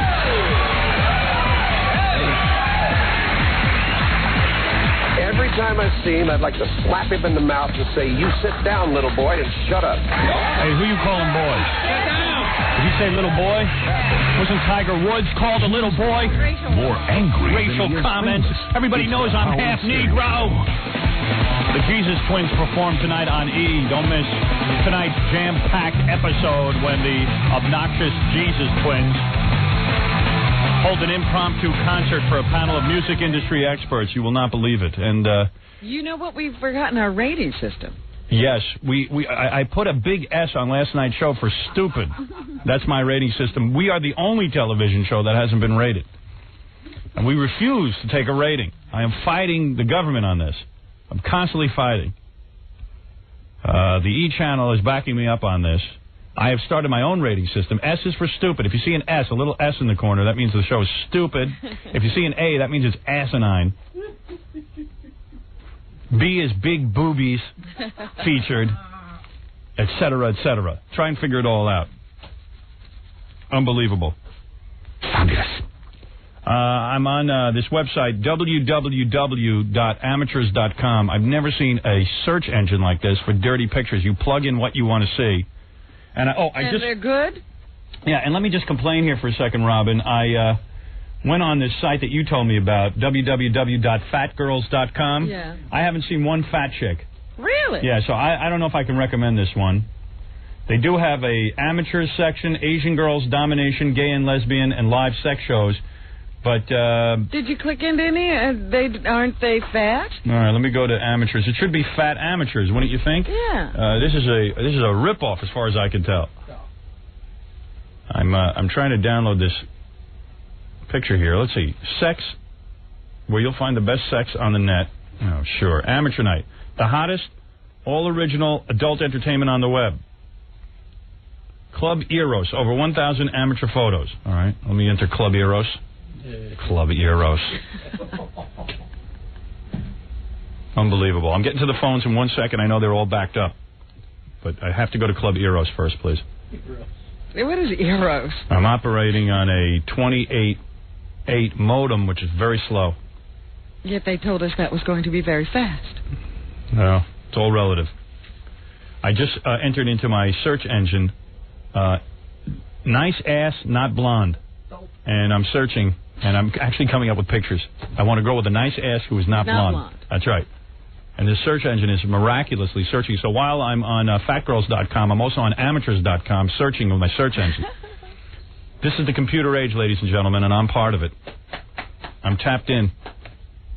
And turned on. And turned on, incredibly so. Jeff, you're on the air. Hold on a second. Jeff, you're on the air. Yes. Yes, I'm in Minneapolis, and by the way, there is not one fat girl on fatgirls.com. Is Tom Bernard on there? I went to the Tom Bernard webpage, and he looks like every generic disc jockey I've ever seen. He's a fat guy with like a Hawaiian shirt and a sombrero. Yeah, I'm from Minneapolis. I saw Tom Bernard at a restaurant last night. I was at Ruth's Chris Steakhouse down in Minneapolis. Yeah, well, soon he won't even be able to go around town because people will just be chanting my name to his face and calling him a fraud. Yep. Because him like Minneapolis, St. Paul, Chicago, Los Angeles, I have all my imitators out there. They're all working on variations of my act, but Tom Bernard's been doing it for years with a 37 share, which really gets a bug up my ass. And I've wanted to be in Minneapolis, St. Paul for the last 2 years. Yeah. You know what? He's going to lose weight because you're going to put him out of business and you're not going to be able to eat no more because he's a fat. Yeah, hold on 1 second. All right. I am an adult. I have read the disclaimer, and I want some amateur action. Yes, I can click into that. Hey, now. You think I'm an adult, Robin? Well, you qualify on your driver's license. Oh, yeah? Well, then there you go. All right, go ahead. So you saw him at the restaurant. What happened? He was sitting about 2 tables away from me and my girlfriend, and What's his wife look like? she's decent looking. I'm not sure if that was his wife or if he's cheating on her or what. It's probably his wife because, you know what it is? These guys not only steal my material, but then they convince some local yokel out there in Minneapolis, St. Paul, that they are the creators, that they are the genius behind these shows. And now she's finding out that her husband's a fraud. They were probably at the table arguing about me. He was calling you names. He called you a long-haired goik, and you would never become number one in Minneapolis, St. Paul, because you don't compare to the other people that you've shut out in other markets. Oh, yeah? Let me tell you something. Mark and Brian are better than him. Mark and Brian are better than him. And I beat them in 1 year. DeBella is better than them. We'll beat them in under a year.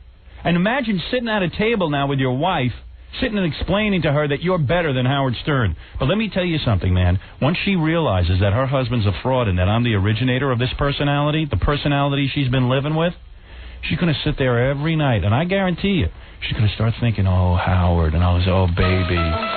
Oh, baby. That's the one I really want. Listen, baby. My name is Howard. I'm not Tom Bernard. I originated it. Come on, let me kiss you. And do you like licking? Do you like that? Here, let me just work those.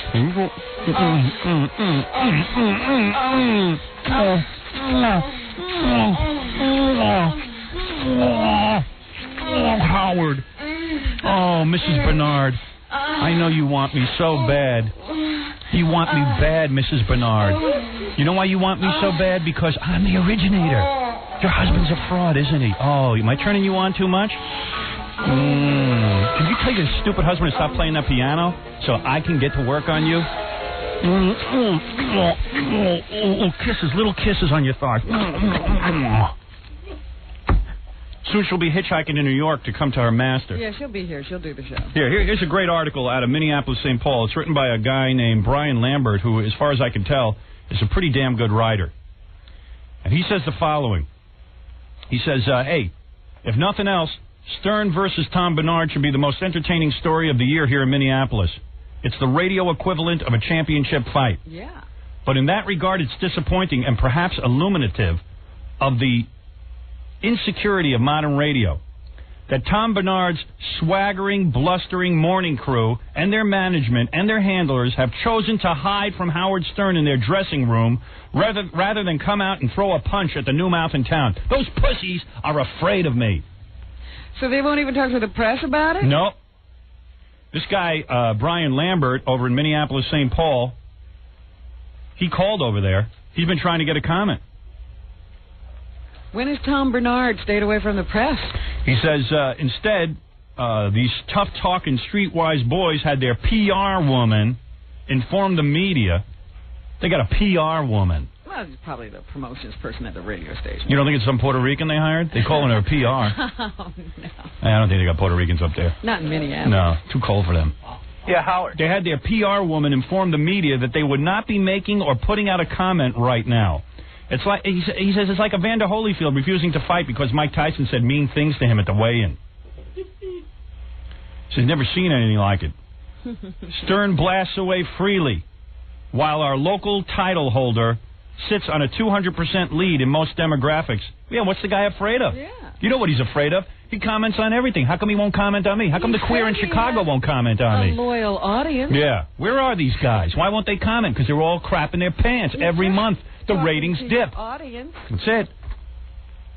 Yeah, you know, everyone's saying they're beating me in Chicago, man. Suddenly I'm on an FM station now, and they're not firing me, and every month we keep going up in the ratings. In Minneapolis, St. Paul, I'm not going anywhere.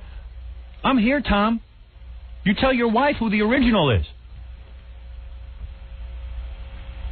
Oh, honey.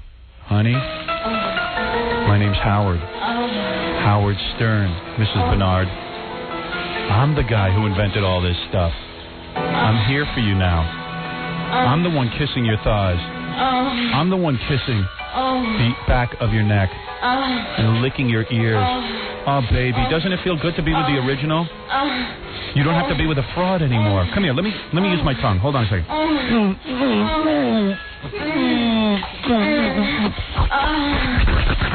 That's a real man's tongue.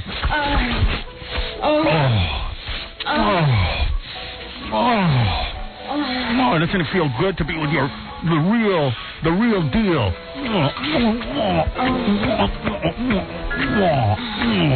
Yeah, Mrs. Bernard.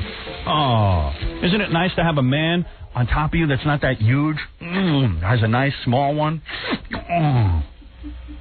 Oh, yeah, baby, that was good. Thank you. Yeah, this guy likes to drink a lot, too, Howard. Yeah, well, he's going to be drinking a lot more when I get done with him. Yeah, he's drinking a lot. He will bow to his master. He will bow to his master. Even this guy, Brian Lambert, is laughing at him. It's area code... Stern blasts away freely while our local title holder sits on a 200% lead in most demographics. He holds his tongue out of fear that anything that they say will increase sampling of Stern's act and cost them a couple of points in their market share. They're sitting in fear. It's in the newspaper. He's got to read it every day. He's sitting in fear. His children can read that newspaper. Yeah. His wife can read it.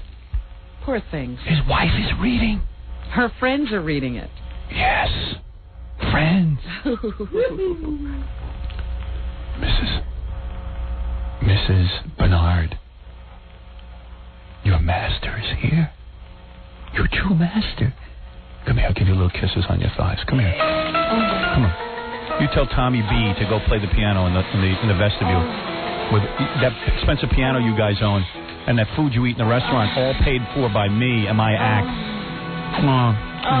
Okay. Now, please calm down. You're moaning so loud I can barely talk to my audience. Just little kisses are setting you on fire? My little kisses are setting you on fire? Can't you even talk? All you can do is moan? My new girl, Tommy B's wife. She's my wife. Your husband's a fraidy cat, isn't he? Now you're with a real man. Come here, let me use my tongue.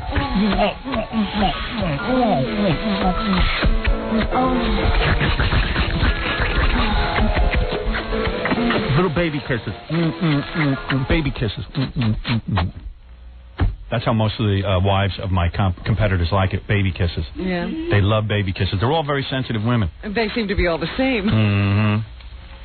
Yeah, so what was his wife doing? Like, what was she wearing? Was she dressed nice for me? Yeah, she wears... it was a mini skirt. Good. When she goes out to dinner with me, after I take his ratings and his wife, she's going to have to wear no panties on that mini skirt. And then when the listeners are there in Minneapolis, St. Paul, I will sit next to her and ask her to show them her crotch so they can share in the joy. I'm going to show her off in public. Young girl? She a young girl? Oh, yes. Yeah. Yeah. Nice size boobies? Nice boobies? Yeah, she's got big boobies. Good, I like that. I like that. That's good for me. Did they look like a real mismatch? Yeah. Yeah, like is he like an ugly guy and he's got like a real good-looking wife? Yeah, he's fat and he's ugly. Yeah. He picked her up on my personality. Now she's some local who thought that, wow, my husband's a real genius. I can't believe he's just staying in Minneapolis, St. Paul. He knew better. Well, he wants to keep me near my family. Did you try to call the police because you thought it was a kidnapping at first? I thought there was a whale in there.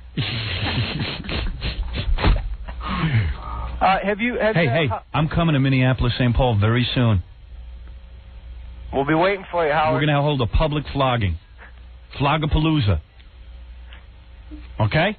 Yeah, this town has needed nothing more but Howard Stern. That's right, man. That you're here. Hey, I was going to ask you, has Ponce de la Phone hit up KQRS phone lines yet? Not yet, but he will. That's area code 612-989-ROCK or area code 612-989-ROLL. That's the area code station to Hey, KQRS. rock, I get it. Rock and roll. Yep. Duh. Hey, cool. All right, thanks a lot, Howard. All right, man, thanks. One of our new listeners in Minneapolis, St. Paul. The war has begun. Yeah, I love stripping a guy of his ratings and his wife. I've done it before, too. Oh, yeah. And I'll do it again. I love it. I live for it. I live for it.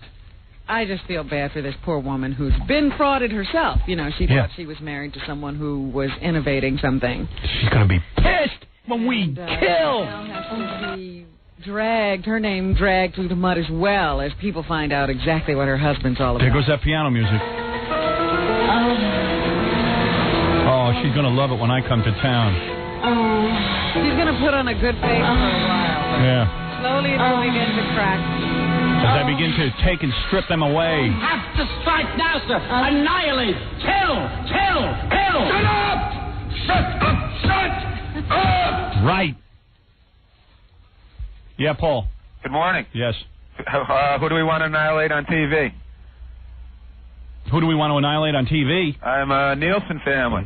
Oh, yeah? You got a Nielsen book? I got 3 of them. All right, here's what you got to do. Well, stay away from Chuck Grodin. Yeah, no Charles Grodin ratings. All right. All right, we know that. What I've got on my list is Howard Stern on E. Yep. Melrose Place. Good. Beverly Hills 90120. 90210. 90210. Good enough. The Nanny. Hey, by the way, did anyone see Melrose Place this week? Tracy was in a bikini. This bitch should be mine. Who is Tracy? Oh. There's this new character on Melrose Place. This woman's got the biggest lips and the tightest hard body I've ever seen. She comes from some soap opera. I don't know anything about her. She's got a short little haircut, the biggest... Is that Lisa Rinna? Yes. Yes. Lisa. Lisa Reno. Is it O or up? Oh, Lisa. Come on, baby. Oh, just give me those big lips for 2 seconds. That's so I can feel them. Oh, man, just wrap them around. Oh, baby. Howie's here. I'm the answer to your problems. Don't let that body go to waste. She's with Harry Hamlin. Oh, please. That guy's so effeminate looking. He looks like a woman. He doesn't have that manly look that you have. Yeah, how come he couldn't satisfy Nicolette Sheridan? Huh? How come she left him? Maybe he left her. He'll kick my ass. I better keep my mouth shut. Oh, she's a hot little minky. What's she doing with him, man? Does he have work? Yeah, I guess. I don't know. Lisa, what's it like? Independently wealthy. What's it like to be with a man who doesn't even have his own TV series? Can you really respect him? Doesn't seem to need one. Yeah. Oh, she is a honey. Ooh, I think they just got engaged, as a matter of fact. Oh, man. You And must have known you were going to come after her. And I got to tell you something. I mean, Heather Locklear's breasts have gotten bigger. She's pregnant. Oh, my God. Magnificent. You have to thank Richie Sambora for that. Wow. God bless that chest on that skinny frame. What do you think of Alyssa Milano on that show? Hey, now. No good. No good? She looks like a baby next to these other... The other women look like women. I don't like my girls to look like babies, really. I'm not into that. She'd be better off on 90210. Yeah, she'd be perfect for 90210. She looks out of place. Yeah. I'm not interested in her plot line and a gay guy. I got to get rid of him. Is he still there? He's hugging, and all he does is hug guys. Bend some guy over a goddamn chair and rape him or something. Let's get into it. Let's see some male homosexuality on TV. Hey, now. You know, two guys hugging. He hasn't kissed anybody. No. Last night, this guy comes over, all upset because his life mate died of AIDS. Uh-huh. Matt and this guy are hugging. Now I'm saying, okay, man, he's going to give him the salami. Because gay guys don't mess around. Gay guys go to bars. Listen to this. Gay guys go to bars and put their you-know-whats through a piece of wood. They have a wall with holes in it. Yeah, called the glory hole. The glory hole wall. They don't even know who's on the other side of the wall working on them. You're going to tell me this guy, Matt, in all the years he's on 90210, all he's going to do is hug guys? He should have a quart of KY at the door. He's never visited a men's room? No. They should have him lurking around like a men's room on the Jersey Turnpike. The Howard Stern men's room on the Jersey Turnpike. Governor Whitman named it over there. They got tons of gay guys in there having sex. He doesn't go to gay clubs? Nothing. He is such a wimpy homosexual. Get him off, man. Doesn't go to the movie theater? Yeah. Why doesn't he get AIDS and die? He might as well. He's having a miserable life. And then they created a show. This guy's so weirded out by the whole thing because he's a straight guy who plays Matt. Yeah. They give him a show an hour after Melrose Place, I understand, where he plays a straight guy. Huh? So for 1 hour he's gay, and then the next hour he's straight. Is that He's on some other for show. real? Yeah, as my wife said.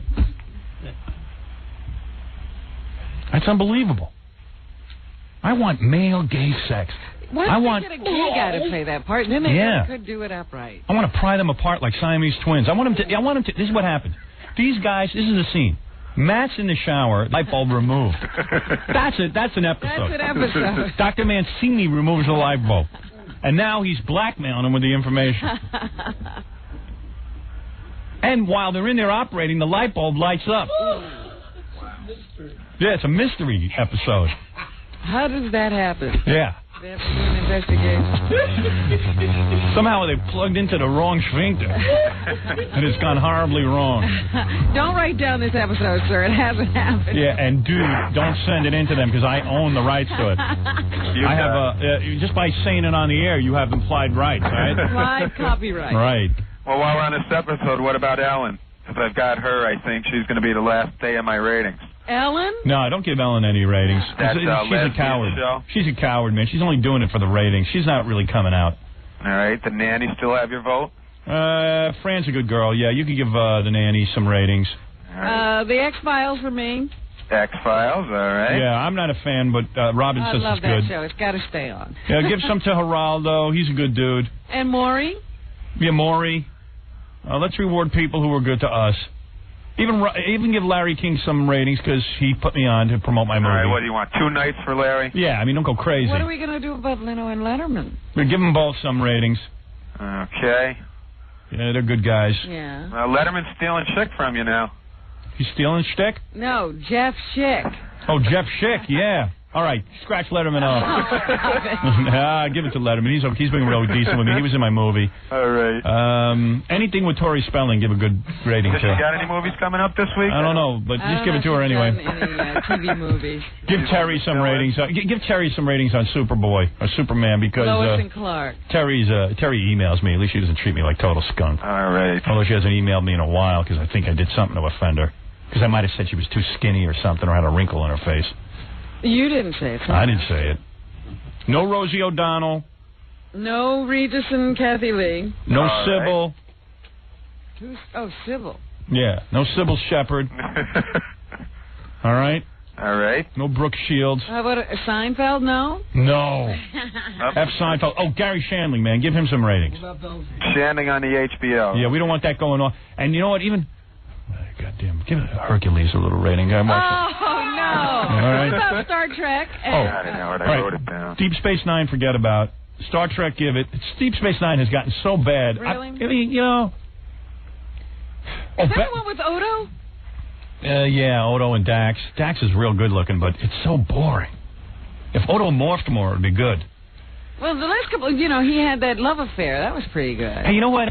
I want you to give ratings to Babylon 5 because I love it. Okay. But those guys are weird, man. I promote Babylon 5 like crazy. Yeah. There's nobody out there promoting Babylon 5 like me. Give them like a couple days? Well, here's the deal. So I get a letter from the captain, the one who's married to Melissa Gilbert. Right.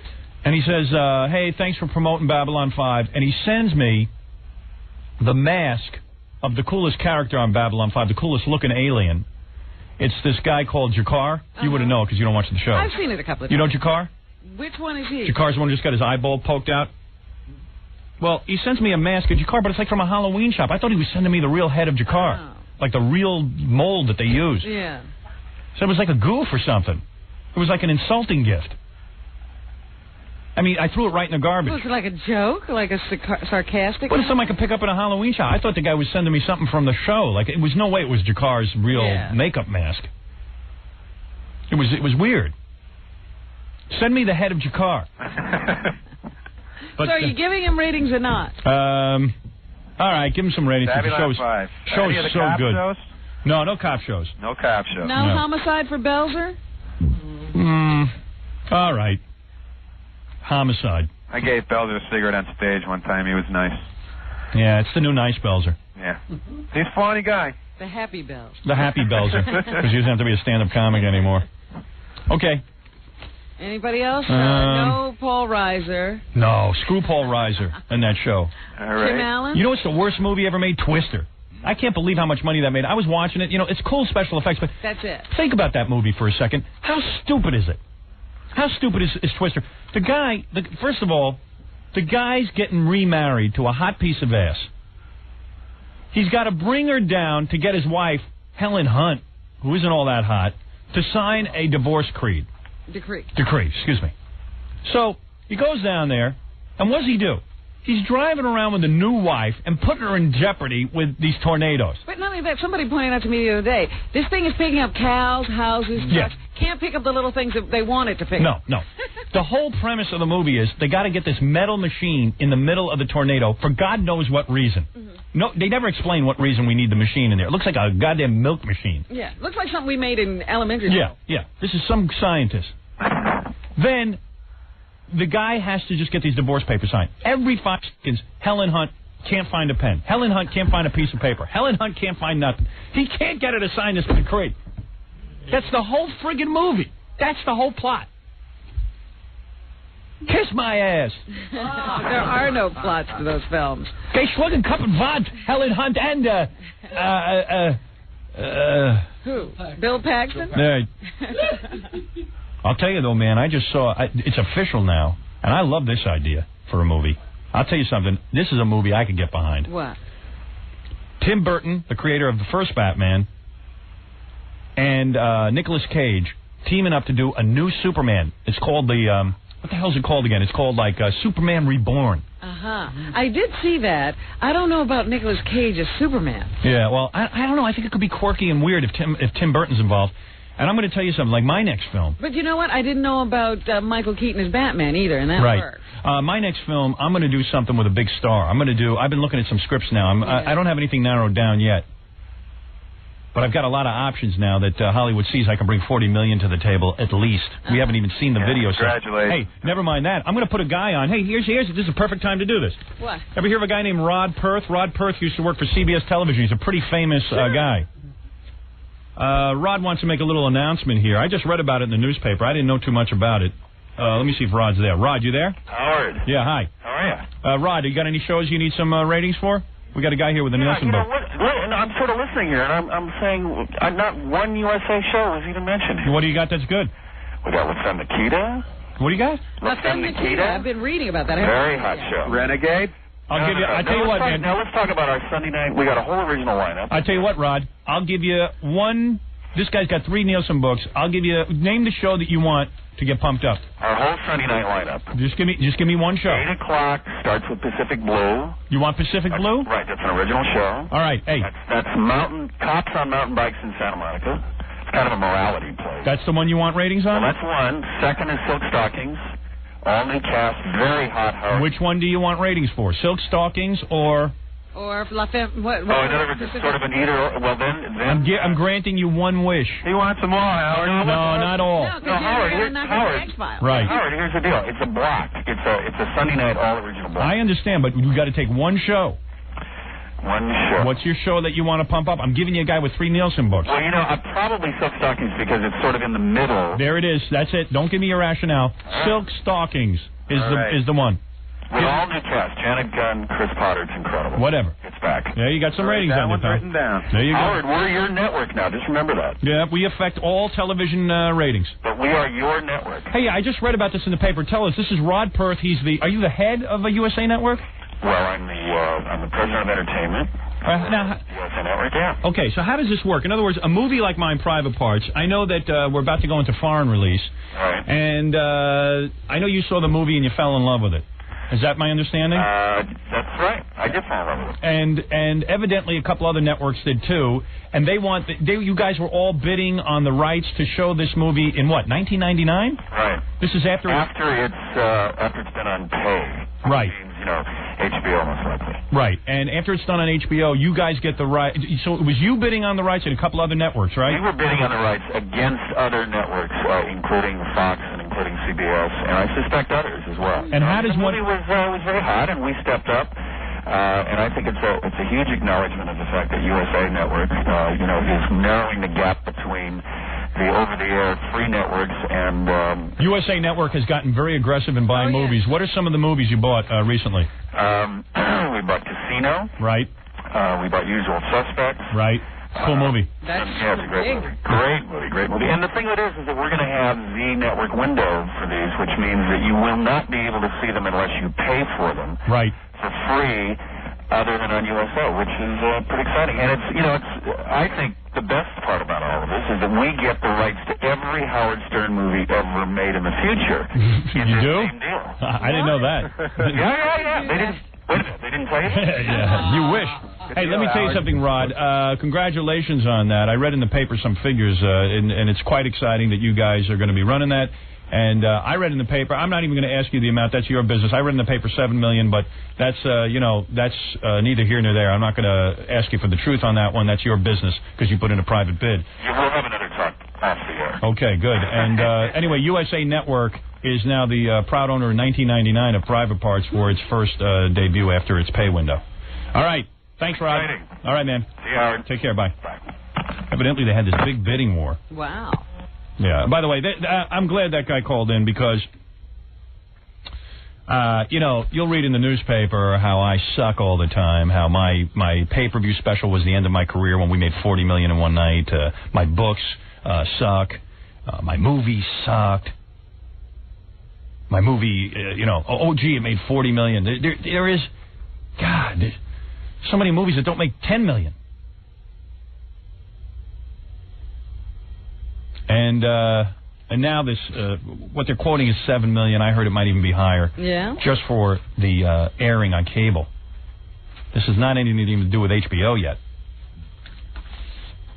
The movie's done after video sales, after the special edition we're going to put out, after we do the European tour. Right. Will be over $150 million, but it's not enough money. Still got to make its rounds around the world. The press still wants to tell you that I can't succeed.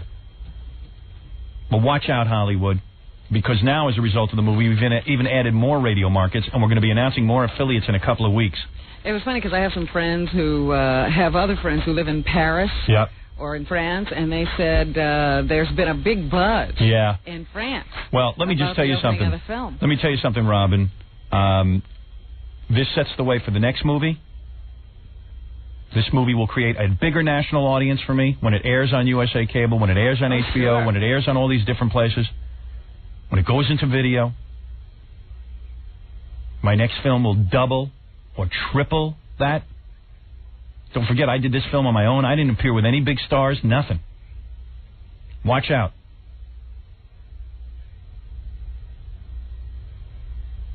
Who do you think is big at the box office?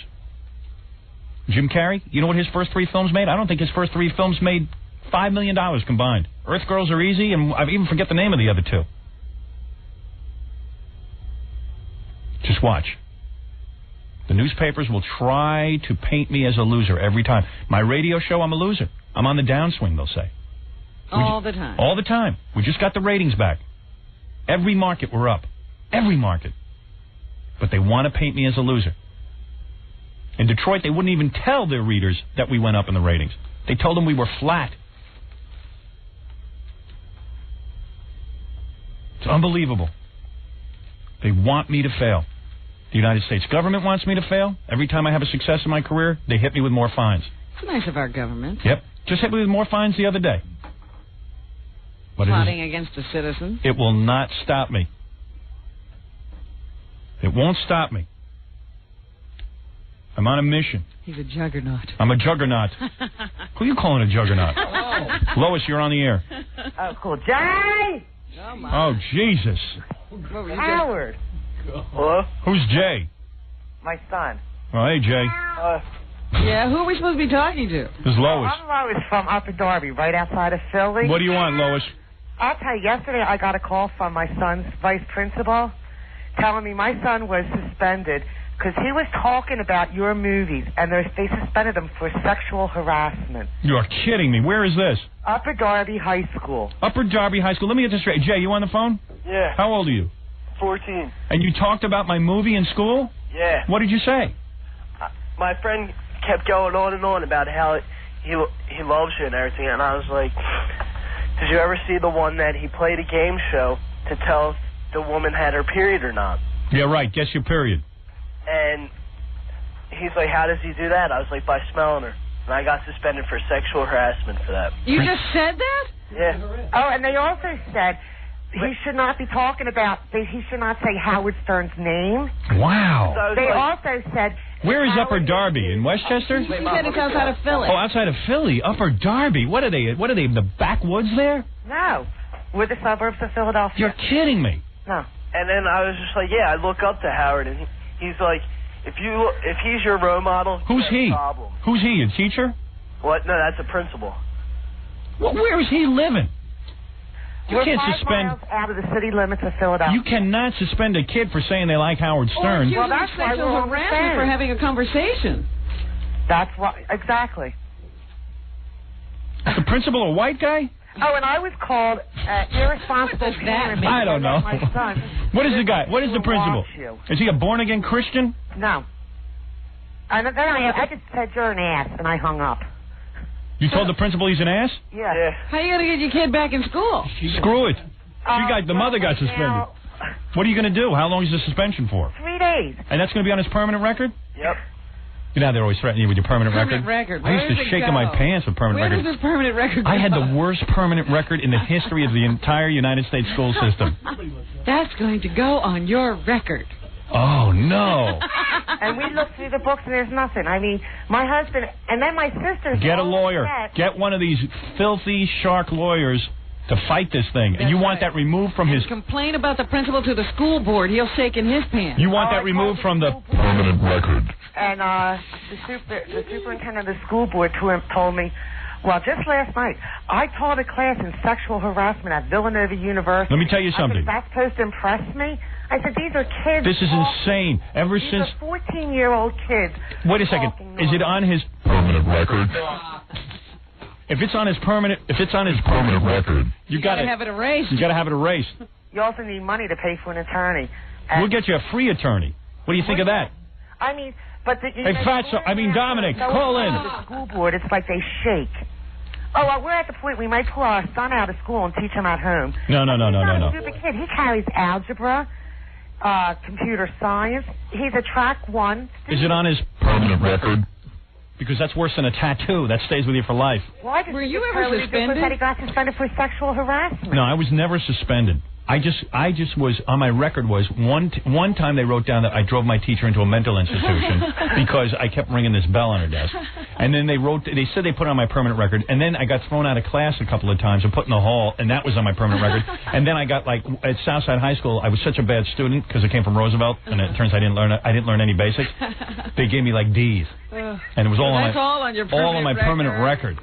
Here's one. He calls a friend a skinhead, and he gets suspended. You can get suspended for calling somebody a skinhead. Honey, you got to get a lawyer. And they said that's Where's Dominic? Where is Dominic? Who's got that radio on? Turn that off, Jay, or I'll put that on your permanent record. But can you believe if they would do this to a 14-year-old just for talking a normal? I mean, when was the conversation? He said even more than that. Was the conversation in front of the class or something? No, he was talking to the kid next to him privately before school, before class. So class wasn't in session. He wasn't disrupting the class. He wasn't distracting somebody's the bell attention. Didn't start. There were girls. What is your name? They were laughing. They didn't find it harassing. It was the teacher. What is your name? Lois Douglas. Lois Douglas? Yep. I'm getting involved. It's Jay Douglas. Yeah, we figured that out. Was the teacher female? My sister's upset. She cried last night because she's... Wait, your lawyer's on the phone. Taking him to the movie. Your lawyer's on the phone. Hold on. I got you hooked up, all right? Mm-hmm. I got the biggest shark on the planet. This guy's ruthless. Turn off that radio. Off. Jay, what are you, crazy? What's the matter with you? Trying to get you a lawyer. Dominic. Good morning. You going to take this case or not? You think there's another way you could call me other than to get Fatso on the phone? How about a shark that looks like a whale?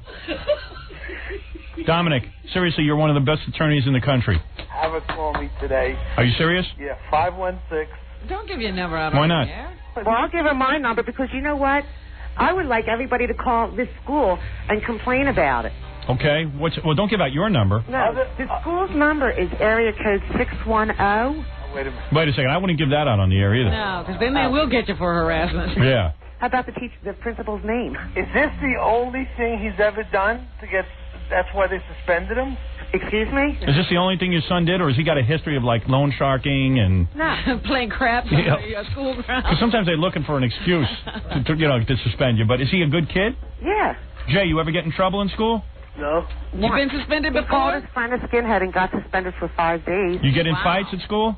What? No. No? Do you ever like But he has been suspended for 5 days before. Yeah, what are you? You white?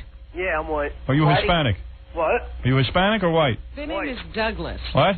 White. White? Mm-hmm. What were you suspended for the time before? For calling my white friend a skinhead. Really? Yeah. Other than, and do you get good grades? Yeah. What's your average? I didn't get my report card yet. And what you was it last year? What? What was it last year? They were all A's and B's. As better than Howard or I got. Well, don't advertise that. He tested high in his IQ. Have you ever felt up another boy in school? I got to ask you these questions so I know what I'm dealing with. Who's the lawyer? I sort of stay with the opposite sex. Have you reached puberty? Yes, I did. So there's hair on your body? Yes, there is.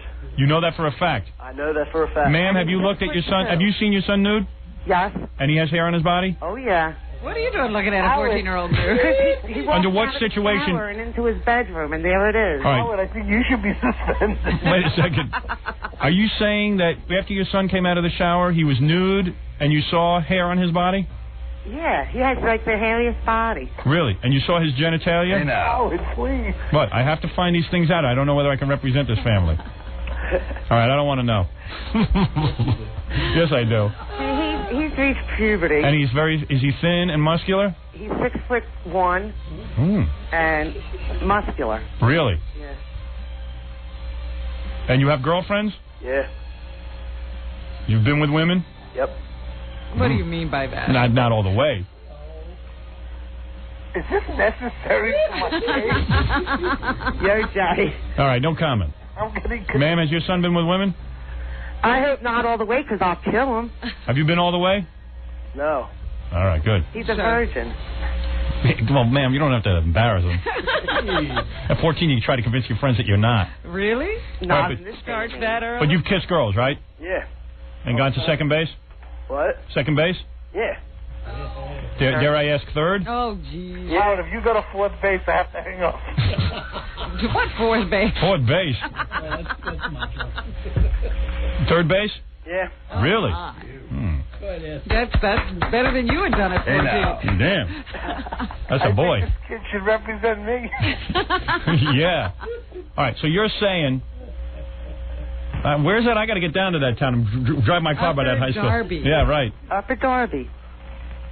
So, ma'am, if you were single and that wasn't your son, would you date him? If I was single? Yeah, your son is that good looking? My son's very good looking. All right, good. Okay, that's what I wanted to know.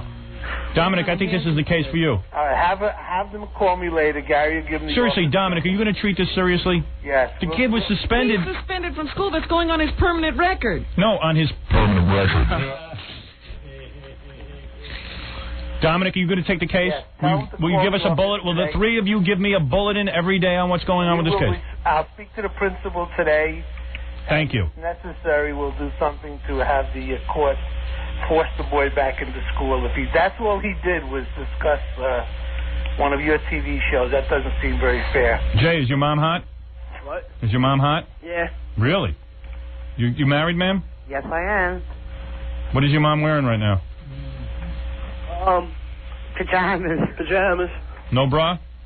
Howard. What? I never wear a bra. I object. Wow, what's the big deal?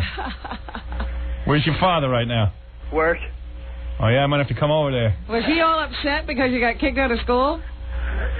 Did he beat your ass? Ma'am, do you see what we're going to do? We're going to get a lawyer involved. I hope so. This is Dominic Barbara. You know what his cup size is? He's a C cup. He's a bloated attorney. I'm a D cup. Are you really? Yeah. Jay, is that true? I guess. Wow. What are your measurements? Oh, I'm a chunky woman. Oh, you are. Yeah. All right. Well, in that case, we're gonna end this call. And Dominic, a chunky woman, Dominic, someone you can relate to. A chunky woman. I think we're busy today now. No, in fact, Dominic's built like a chunky woman. Oh, look at it. Wow. When's the basketball game going to be on TV? Well, never. At least you got a D cup. Not you, Dominic, the woman. All right, Jay, you should be glad to be home from school. I know. Your mom sounds beautiful. Make sure she calls me today, and we will... I don't have the phone number. All right, I'm going to put you on hold. For Gary. You'll hold for Gary, both of you. I'm hooking you up now. I want a full report on tomorrow's show. You will have it. All right, here I'm putting you both on hold. I'll see you later in the afternoon, ma'am. Thank you. Bye-bye, Gary. Hold on. I have put everyone on hold, Robin. I think. Hello? I'm still there. Oh, you are? Okay, hold on. Not anymore. Whoa! Suspended for listening to the Howard Stern Show. I've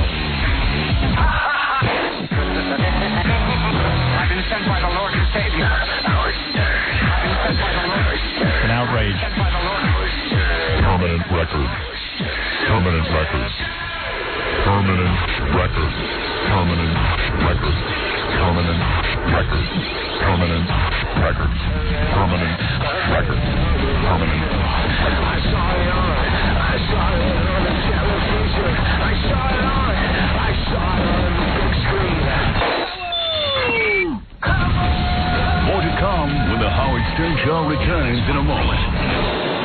And won the Eagle. You're listening to the man who is greater than Jackie Robinson and Tiger Woods. Yes, he is. He is legitimate. I have an eyewitness. Howard Stern. You better believe it. I've got the woman coming on next with the lowest job in America. She entraps men. She follows men who wives believe are cheating on her. She is a 26-year-old piece of ass who will track you down at a bar. Does she actually try to entice you? She will entice you. She will entice you into breaking your marital vows, and then she'll tell your wife. And Why it goes on your permanent record. Why do wives do this? For more money in the divorce? Yeah. We're going to find everything out in just 1 second. Quickly, just one last phone call, and then Gary's got some information for us on a website, and then we're going to go right over to this woman. You're on the line. Hi, this Yes. is Sin. Yes. This is Sin. Yeah. You've committed some sin? CYN for Cynthia. Sin, yes. I'm here to talk about your children, Emily and Deborah. My children? Yeah, you think they're just really smart, don't you? I think my children are smart. First of all, I am not the. You said it many times. I haven't said it many times. I'm one of those. A lot. I'm one of More those. than many times. I am one of those parents who doesn't go around bragging about my kids. Oh, you do. It just so happens my children are pretty bright. Yes, they do very well. They do well in school. They're straight A students. High school's a lot harder than junior high. One of my daughters in high school, you twit, and why would you comment on my children? You don't know. Why is she calling? Why are you? My father isn't going to like you saying that. What'd you say, you twit? My father, Tasha, he's probably listening right now. Who's your father? Call me a twit. You are a twit. Why would you call up and challenge me if I tell you my kids are bright? I don't go around bragging. Part two, they use the English language, the England language. What? Are you retarded? Yes. Well, let's get back to your children here. Now, you say that this girl, Deborah, is earning a straight A average in 8th grade. No. My daughter Emily's in 8th grade, and she has a straight A average, yes. Emily is in 8th grade. Now, I love that name. That's a good name. And she has a straight A average. Does Deborah have a, yes, perfect straight A average? Pretty much so, yes. Almost. I don't brag about it. Well, I thought Deborah was the oldest one. No, she's not. No. But what difference does it make? Why are you calling? Because I don't think your kids are that smart. You don't? How would you? You don't even know my kids. I don't think your kids are going to get a job. What did she say? I don't think your kids are ever going to get a job. What is the point of this phone call? Why do you sit around thinking about this? Reality here. I'm saying so far they're pretty good students, and they seem to have a lot of. High school is a lot different, and then if you got a boarding school or a private school, it's a hell of a lot different. Honey, I mean, so far they haven't done that yet, but they're off to a good start. Wouldn't you agree? Well, I don't know. This is absurd. I'm not going to entertain Why this. is she doing this? She must be retarded. She's gone. I never heard of such a dopey conversation. I'm not going to sit here and have a retarded conversation. Shut up! Shut up! Shut up! Right. What the hell is that all? So, listen. Today, some guy told us about a website called www.amateurs.com. I went on there, and they got a pretty good search engine for looking up dirty pictures. You like it? Yeah. I then went on something called, Robin turned me onto it. She got a fax from somebody, www.fatgirls.com. I've been on this thing now for a half hour all morning. I've been totally distracted by it. I have yet to see one fat chick. It's a total scam. All right. Well, we're finished with the fat chicks, fatgirls.com. Yeah, what did you want, Gary? Well, I was checking on a couple of websites because everybody's been faxing in. There are so many out there that are like so narrowcast. I still haven't seen any bestiality. Yeah, I've been looking. I actually went to a website, but it appears it's been taken away. Let me ask you something. Did you check this website? I have these, and this guy swears there's bestiality on here. And I would like you to check these. I'll go check it right now. All right. I kind of lost the 3 addresses. They're buried under a stack of papers here. People have been faxing all morning. All right. I will give you this, and you will look these up because he swears there is bestiality on one of these. And I must have my answer. I must know. Robin, I brought in pictures for you. This is me rock climbing. Yeah? Right. Yeah, here I am. Robin, so to prove to you that I can rock climb, there I am up on the rock. You see? Wow, that and my looks ass, like you're pretty high up. I was real high. I was up, this particular wall in Arizona was 50 feet. And you have a harness on? Yeah, harness. You see me up there? Here, I'll show you some other ones. That's me coming down. That's me grabbing some chalk out of my little thing in the back. See? Look at that. Well, you got to try this. Chalk for your hands, huh? Yeah, you need chalk. Here, I'll show you. Yeah, this is a couple of them. Some real photos? Yeah, real photos, outdoor wall. And I'm up there.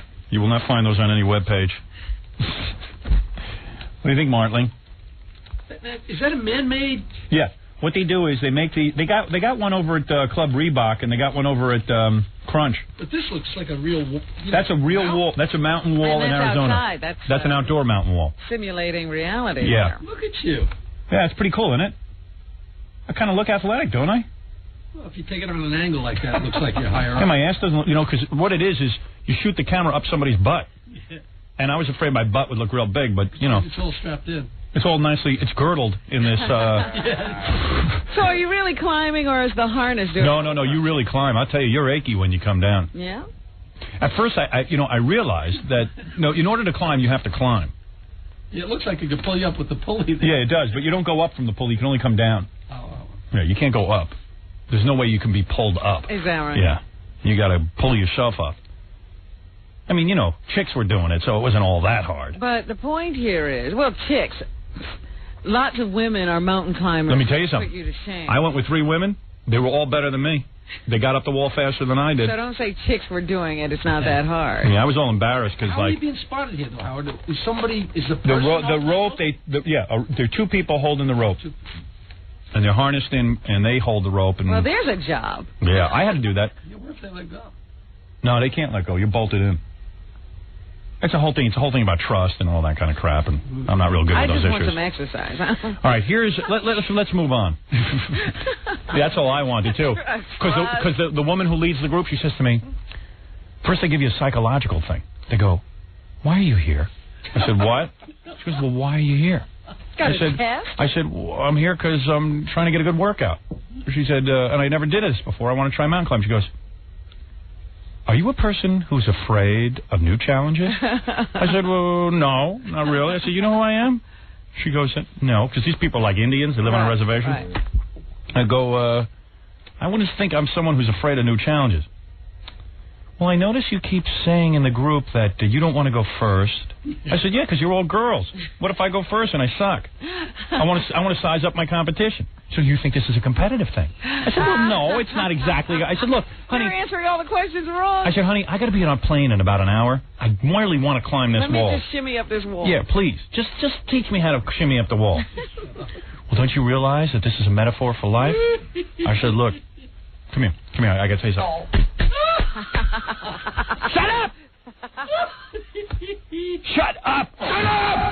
Shut up! Shut up! Howard, you know where they used to run that rap? Where? That whole rap was, like 10 years ago, was walking across a hot coal. Yeah, Firewalker. Yeah. They were trying to make it into something more than it was. If you can walk across this, you can do anything. And then this first girl, she's real quiet from England. All skinny. You know how they are from England. And lanky and white. Yeah, no color. She hops up on the rock. Bing, bam, boom. She's at the top. Did she have to answer all these questions? She kept quiet during the whole. Everyone picks on me. No, you know why? She wanted to go first. She went up. The second one goes up. Then I said, I better go before the third one goes up. Then there's a whole bunch of girls yelling, "Come on, Howard. You can do it. Climb on." Oh. You can find to your left. There's a little hole. There's a crevice in the rock. To your left. Don't worry. Don't be afraid. Use your legs. You're like a baby. Yeah. Use your legs. I was like, oh, man. Let me see those pictures. So I get down and I go, I'm going back up. I can do it faster. She goes, "It's okay. You did fine." I go, "No, I want to go again." this when your wife was in bed? Yeah.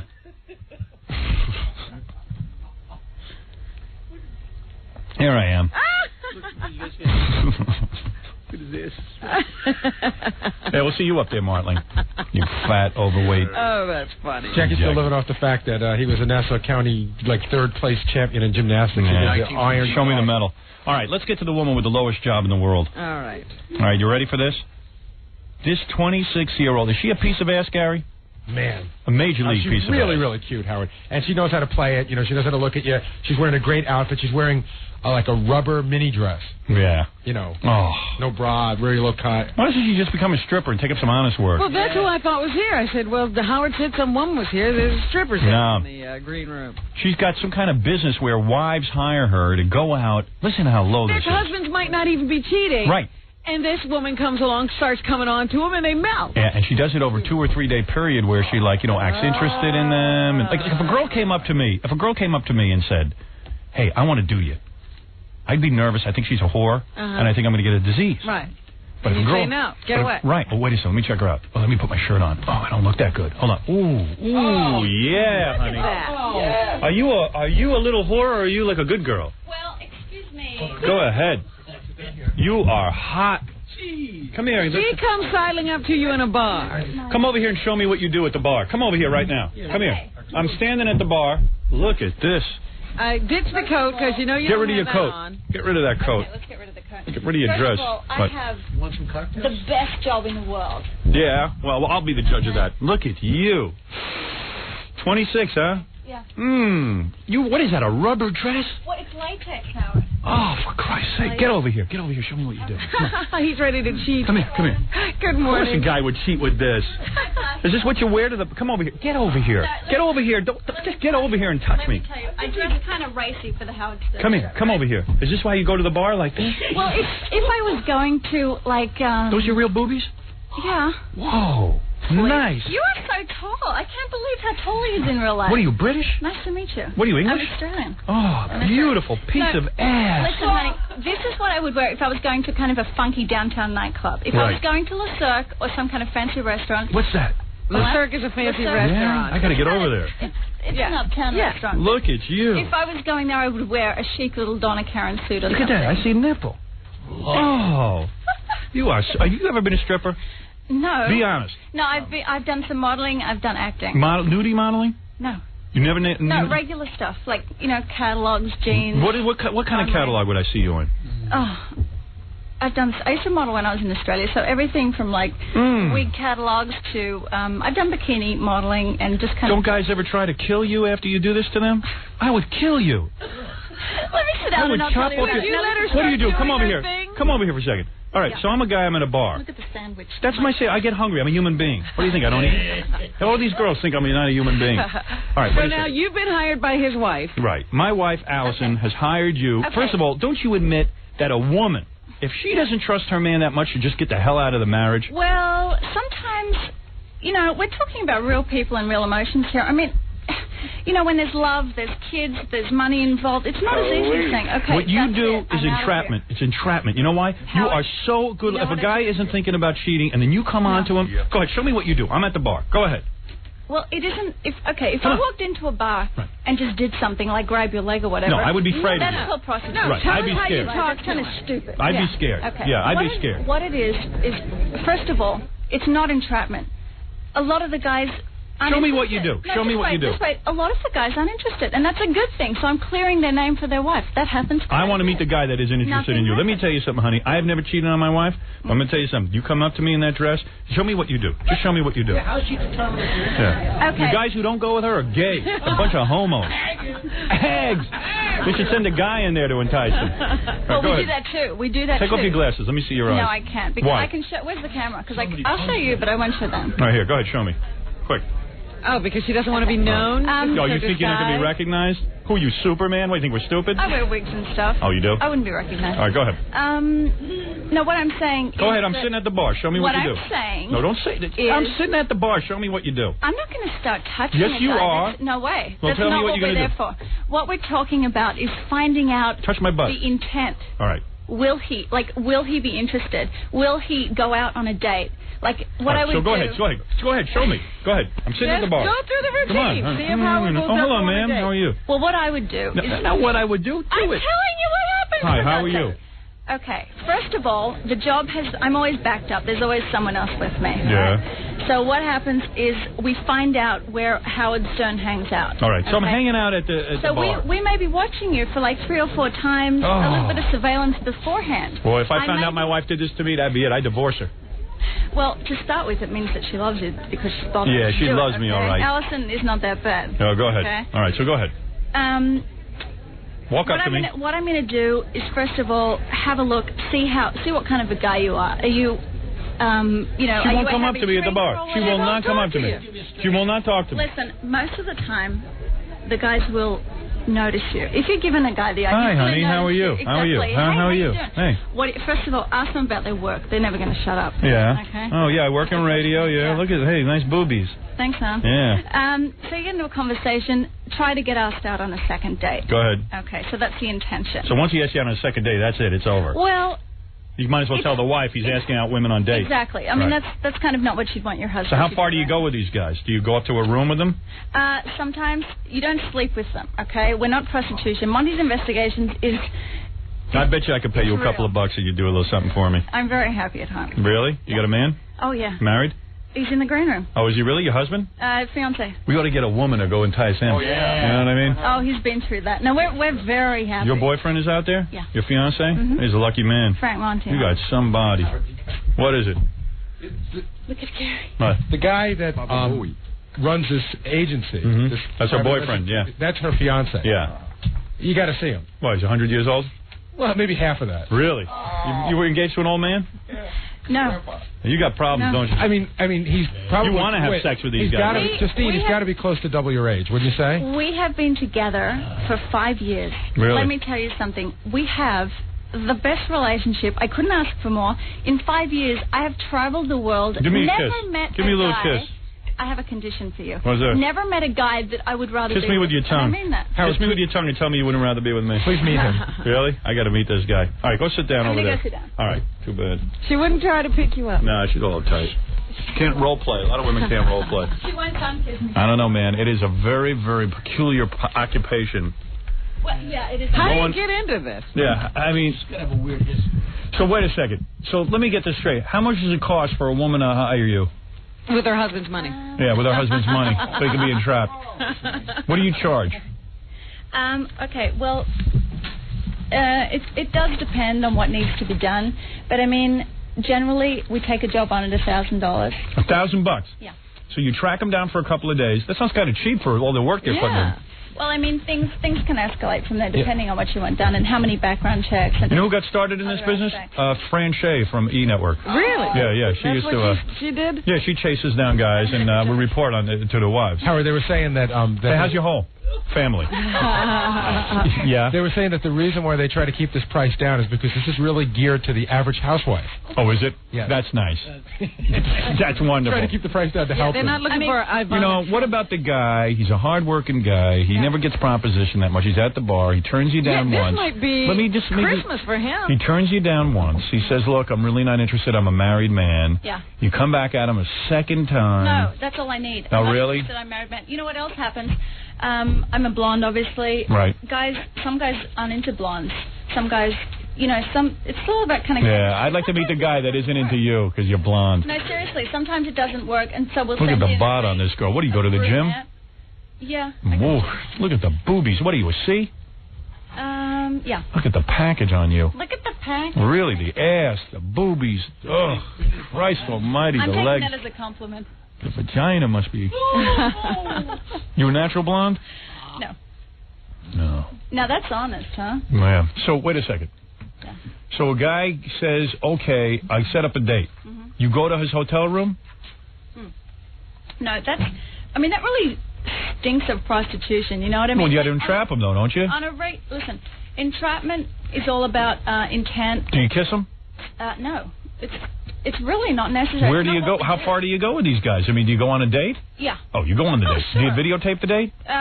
Sometimes if that's requested. I mean, things like that can be extra, you know what I mean? And then who gets to tell the wife that the husband's a skunk? Yeah, how do you break that news? Yeah, you must really be vindictive. No. You're an angry woman. You got to admit, you must have been dumped. Do they take pictures of this whole thing? Yeah. You know what? The whole thing, you have to really detach yourself because, I mean, it's pretty sad. These are real people. Do you know that a lot of guys... Wait a second, let me tell you something. Do you know a lot of guys in life cheat once? Yeah. They never tell their wives about it. And they go on. For the rest of their lives, their wives aren't hurt by it. It's just that a guy maybe feels lonely. He's going through a midlife crisis. Whatever the hell it is, he tries it once. It doesn't work out. And he makes a mistake. And then he goes back to his wife and his kids, and he realizes, hey, I made a mistake. If I tell my wife, it's only going to hurt her, and they get things back on track. Do you want to be the woman who goes ahead and ruins this guy's life? Do you really want to be that person? No, hopefully the wife wouldn't have hired us. Really? You want to be that person? No, I didn't say that. But listen, you know, you're missing the whole angle of it. The thing is, a lot of guys aren't interested. So, hey, that's fantastic. They're gay. No. No, seriously. I'm being serious here. Okay, so what about the guy? What about the guy? No, but wait a second. I'm being serious. No. What about the guy who just... Okay, this is good. He's been thinking about it. He doesn't know. He's a little bored. He's been with the same woman 10 years, let's say. Or maybe just like you said, this is a guy who's never had anybody come on to him in his life. Yeah, it becomes intoxicating. If you've got a guy like that, he's not going to go for it. Come on, you're a beautiful woman. He goes for it. He agrees to the date. Even when he goes on the date, he goes, you know what? I'm not going to do anything. I'm not going to do anything sexually. I just want to go. I just want to go and see what it'd be like to sit with her and find out about her. I just want to be her friend. I want to be seen with a beautiful woman. That's a different story. I mean, no, it's not. Then you're going to go tell his wife. But he said yes to a date. You're going to tell his wife. Well, saying yes to a date and inviting you back to, say, a hotel room or something. If they invite you back to a hotel room, the job ends there. You're not going back for coffee. It's obvious. Oh, come on. You're killing these guys. Listen, Howard, you're totally missing the point. So let's say a guy cheats, okay? Let's say he cheats. He cheats once or twice, 3 times, maybe 20 times. That we put back together. How do you put a marriage back together? How we put a marriage back together. Yeah, let me hear that. Something that Frank Monty is extremely good at. I mean, who's Frank Monty? The old guy you're married to? The boyfriend? The darling I'm engaged to. All right, go ahead.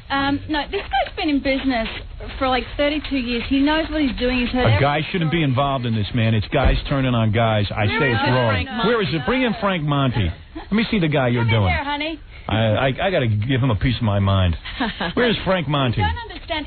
It's not about being vengeful. I mean... Oh, come on. This reeks of vengeful. No. And how do these women come to you? I want to nail the bastard, so go out there and find These him? women are skunks. No, what they're going to do is they're going to Where's Frank Monty? They're going to call 1-800-MONTY-PI. That's Monty with What is it? 1-800 what? Monty-PI. Monty, come here. What are you doing, pal?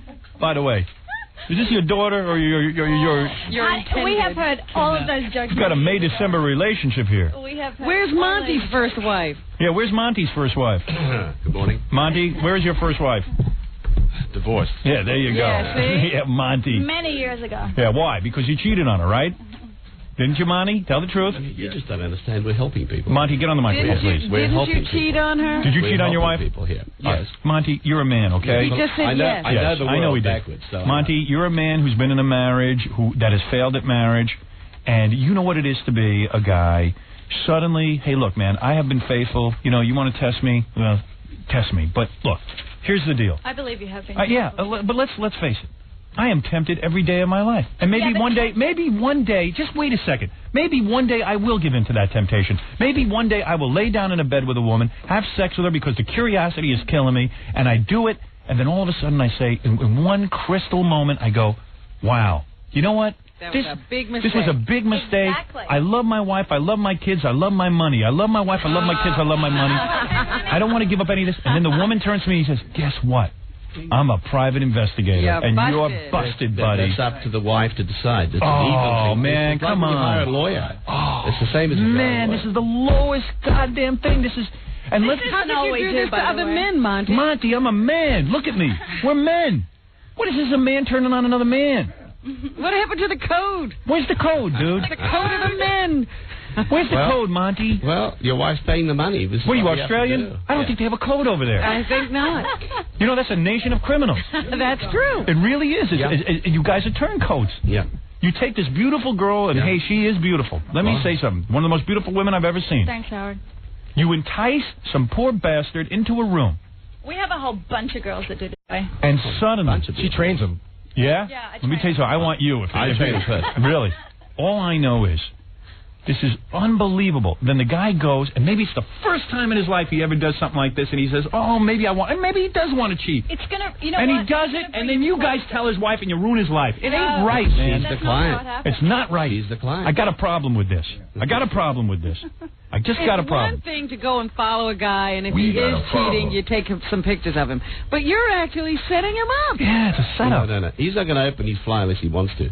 She's not going to open his fly. Yeah, But okay. the point He is, is. How about the women who really don't understand that the guy goes out one time, has this little fling, and then realizes he loves his wife? It's ruined for him. His wife's not going to No. understand. Yes, it Wives is. will take him back. A lot of guys will take him back. Yeah, but they'll never look at him the same. But if your wife takes you back, It's all worse. over anyway. Yeah, you might as well boy, be you in sleeping in a trouble. doghouse. Here's Marty. He's a private eye. He says he doesn't agree with this. Marty, go ahead. Howard, I don't agree with these people at all. It's like Robin was just saying, if you follow somebody and take pictures and you can prove they're doing something on their own, that's a whole other story. Right. But these people are definitely entrapping them, and they leech on these women and they suck money out of them. Scary. It's very scary. I'm scared of you because guys. they set up a scenario where the husband has to make a choice Right. about whether he's going to do something or not. He may not have been even thinking of it. But wait a second, you guys. For a couple of drinks. Yeah, I mean, you guys must understand what we're talking about, right? No, I mean, no, it's no. an You ethical don't understand. judgment here. The ethical judgment is what this idiot's talking about here, is that we do it for a price, whereas these sorts of people you're talking about, I don't know who he is,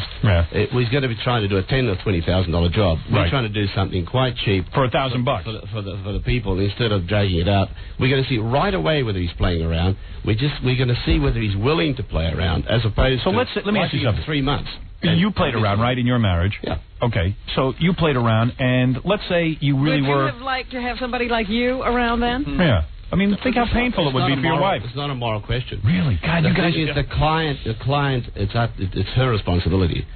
So the fact is, we're doing everybody a favor here. Wow, man, I don't know, man. I don't doing see it. everybody I mean, we do so much work. If I actually took the plunge and cheated on my wife because I just was dying of curiosity, or I wasn't satisfied in my life, or whatever it is. Come back and love you when you work it out. If Oh, your marriage thanks. is You know what? so much They stronger. could be catching you on a weeknight. We see it all the time. You know, where you couldn't say no. We're talking from experience. I'm telling you. But we don't. You must have been, Justine, you must have been cheated on to be this vindictive. No, I'm not vindictive at all. Oh, it's so vindictive. No. It's so mean. This And is you've the never meanest been thing. out there and actually really liked one of the guys you were Oh, with. God, no. What would you do if a guy goes to kiss you? Then you tell him, hey, you go, hey, look, man, I'm always in control of the situation. I don't actually do this work. At that what much point do you anymore. turn I'm to the really guy? training the other girls. At what point do you turn to the guy and go, guess what, dude, you're busted? Oh, no, you wouldn't say that. What do you say? That's That's my job. vindictive. What do you I say? mean, I just diffuse the situation and leave. I wouldn't do that. It's not my job. Oh, so you never tell him. Snatch? What do you mean diffuse? You go, you say all of a sudden, oh, I got to leave? I have to go to the ladies' room, powder my nose. Something like that. Do you ever have guys who won't accept that and they try to jump on top of you anyway? No, it's actually never happened. Didn't you And ever I once always didn't you once have to handcuff a guy to a bed? Yeah, I handcuffed Why? a guy to a bed once. He was kind of mucking around. He was being really stupid, and he had a little bit too much to drink. Yeah, but he probably thought you were into it. Well, of course he did. That's You were why coming he was on to there. him. That's So why he's he was being there. stupid. Why is he being stupid? That's what I'm saying. Why is the guy being stupid? From my point of view, I didn't want to have to handle that situation if it went. How'd you handcuff him? You just like whipped out a pair of handcuffs and. Yeah.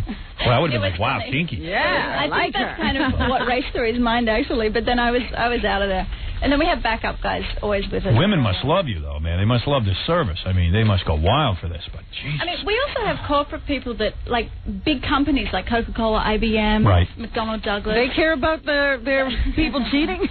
No, Robin. well, you know what they care about? What? Let's say you get a guy, you want to appoint him president of Coca-Cola or something, so you send her in, see if he talks about the company, he tells secrets, he's a blabbermouth. You check him out. Oh, boy, oh, boy. Yeah. That That is a kind of crazy angle job. of it. I mean, That's a wild job, He man. wants to spend $10,000 in Vegas one night. Yeah, right. yeah, I mean, Find out if he's a wild player, you know? Yeah. you don't want someone like that running a big corporation, obviously.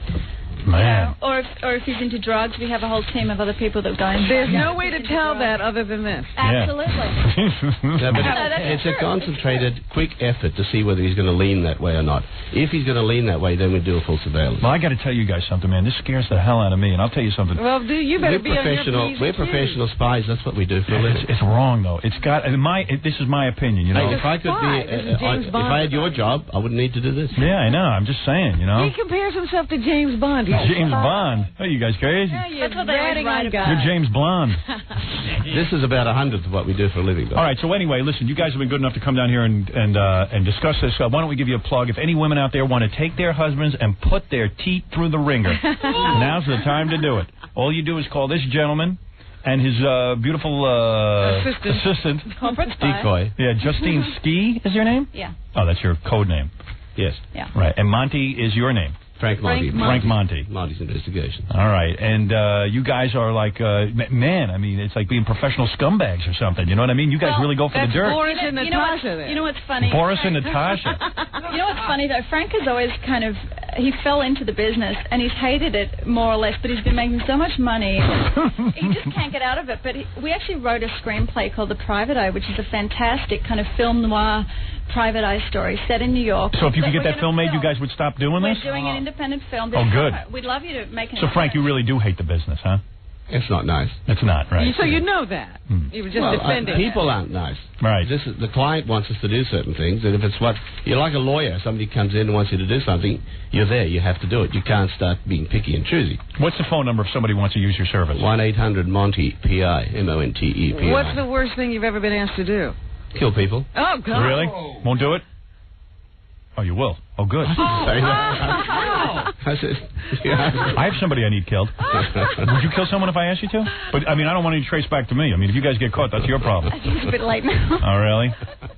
No, we're kidding. It's easy to kill someone, isn't it? You know, you see, you know, we're so used to seeing on TV that, the person doing the killing always gets caught and all that kind of stuff, and there's high-profile cases where they catch people. But every day in this country, tons of people are murdered. People have to be getting away with it. Mafia guys. You saw Sammy the Bull Gravano did how many hits? 19. 19 hits. He never got caught. What an idiot, though, to go on TV. Well, he doesn't matter. He has immunity. Yeah, what does that mean? It means he can't be prosecuted. Because he went on TV, because he admitted to everything, he certainly doesn't have to go to prison. Yeah, so, what about the rest of the world? What about it? Guy's having a fun time. He's on TV. He's having a great time. Plastic surgery. He had his eyes done, huh? But look how many guys commit murder daily, and you really can't trace it back to anybody. Am I right? This one's seen it all. Yeah. If you're not connected to it, they won't catch you. Exactly. Yeah. If you're not the husband. Yeah. If you're not, and usually 90% of the cases, it's a family member. Yeah. But if you just go out and pop someone, they'll never know. Mm-hmm. Crazy world, huh? It is crazy. The person that's going to talk about it's the client. Right. The one that pays you.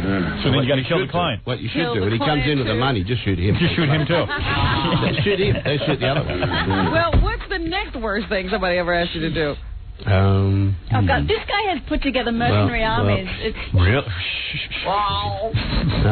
Well, I went to find Michael Rockefeller once. He was dead. Oh, yeah? And I put an expedition together in 1979. And you get mercenary armies together? Yeah. Wow. Where do you send them? Well, I did 75. I did the Abu Dhabi Dubai problem with South Yemen. Really? I didn't even know there was a problem, Abu Dhabi. Well, you're probably still in school then. Yeah, Scooby Dooby problem.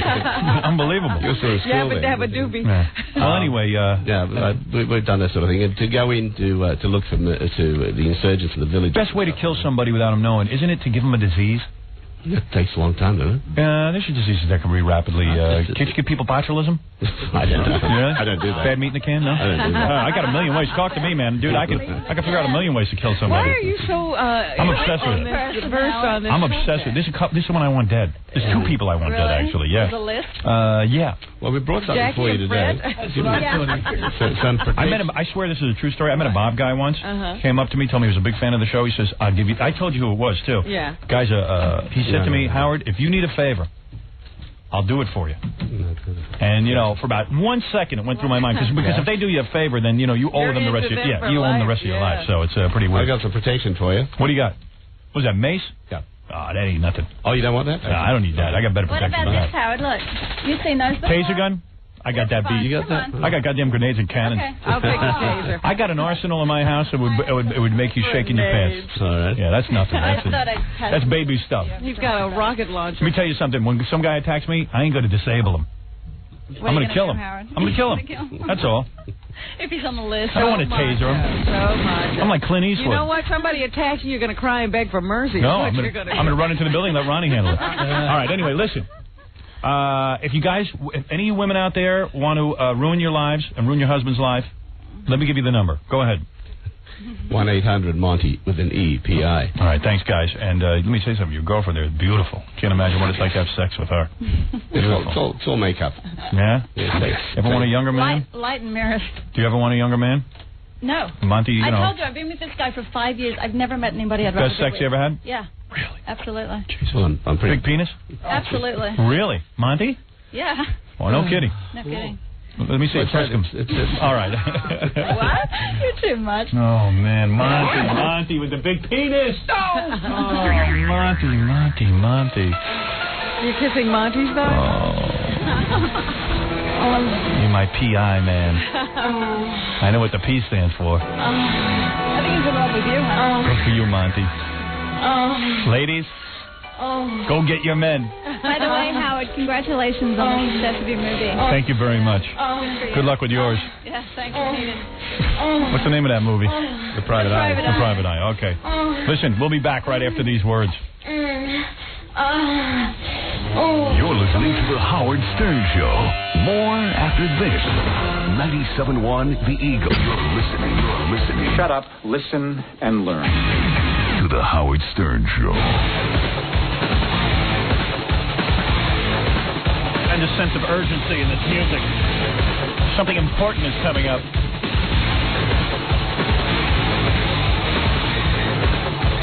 Wait a second, I hear a message. Yes?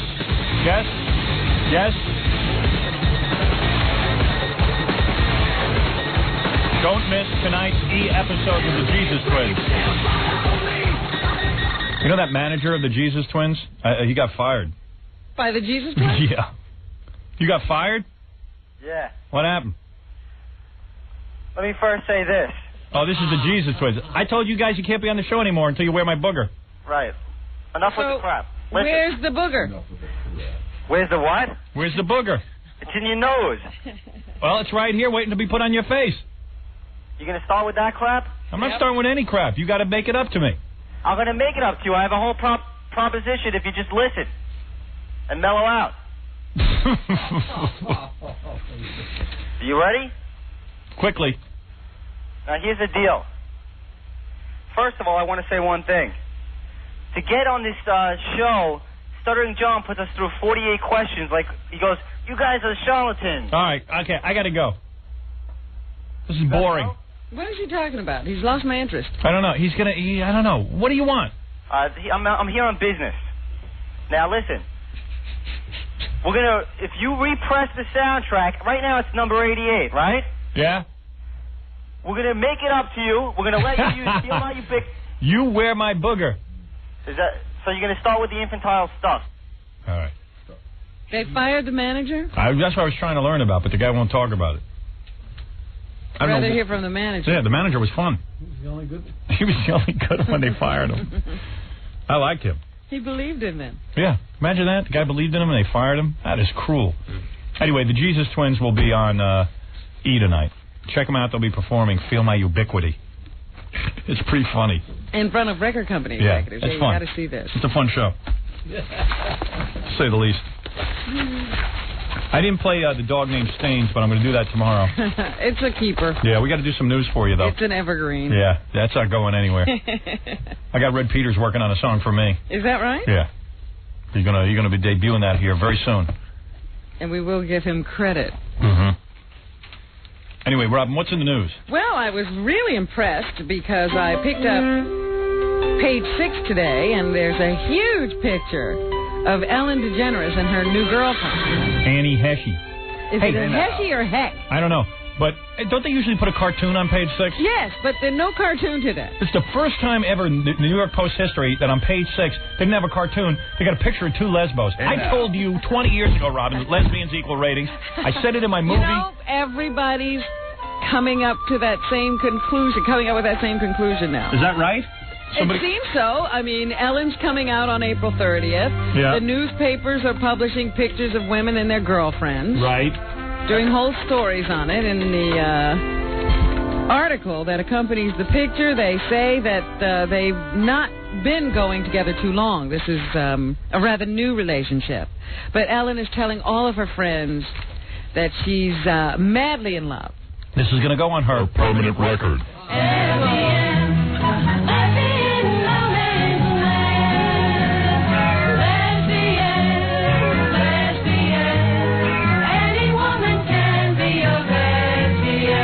Evidently.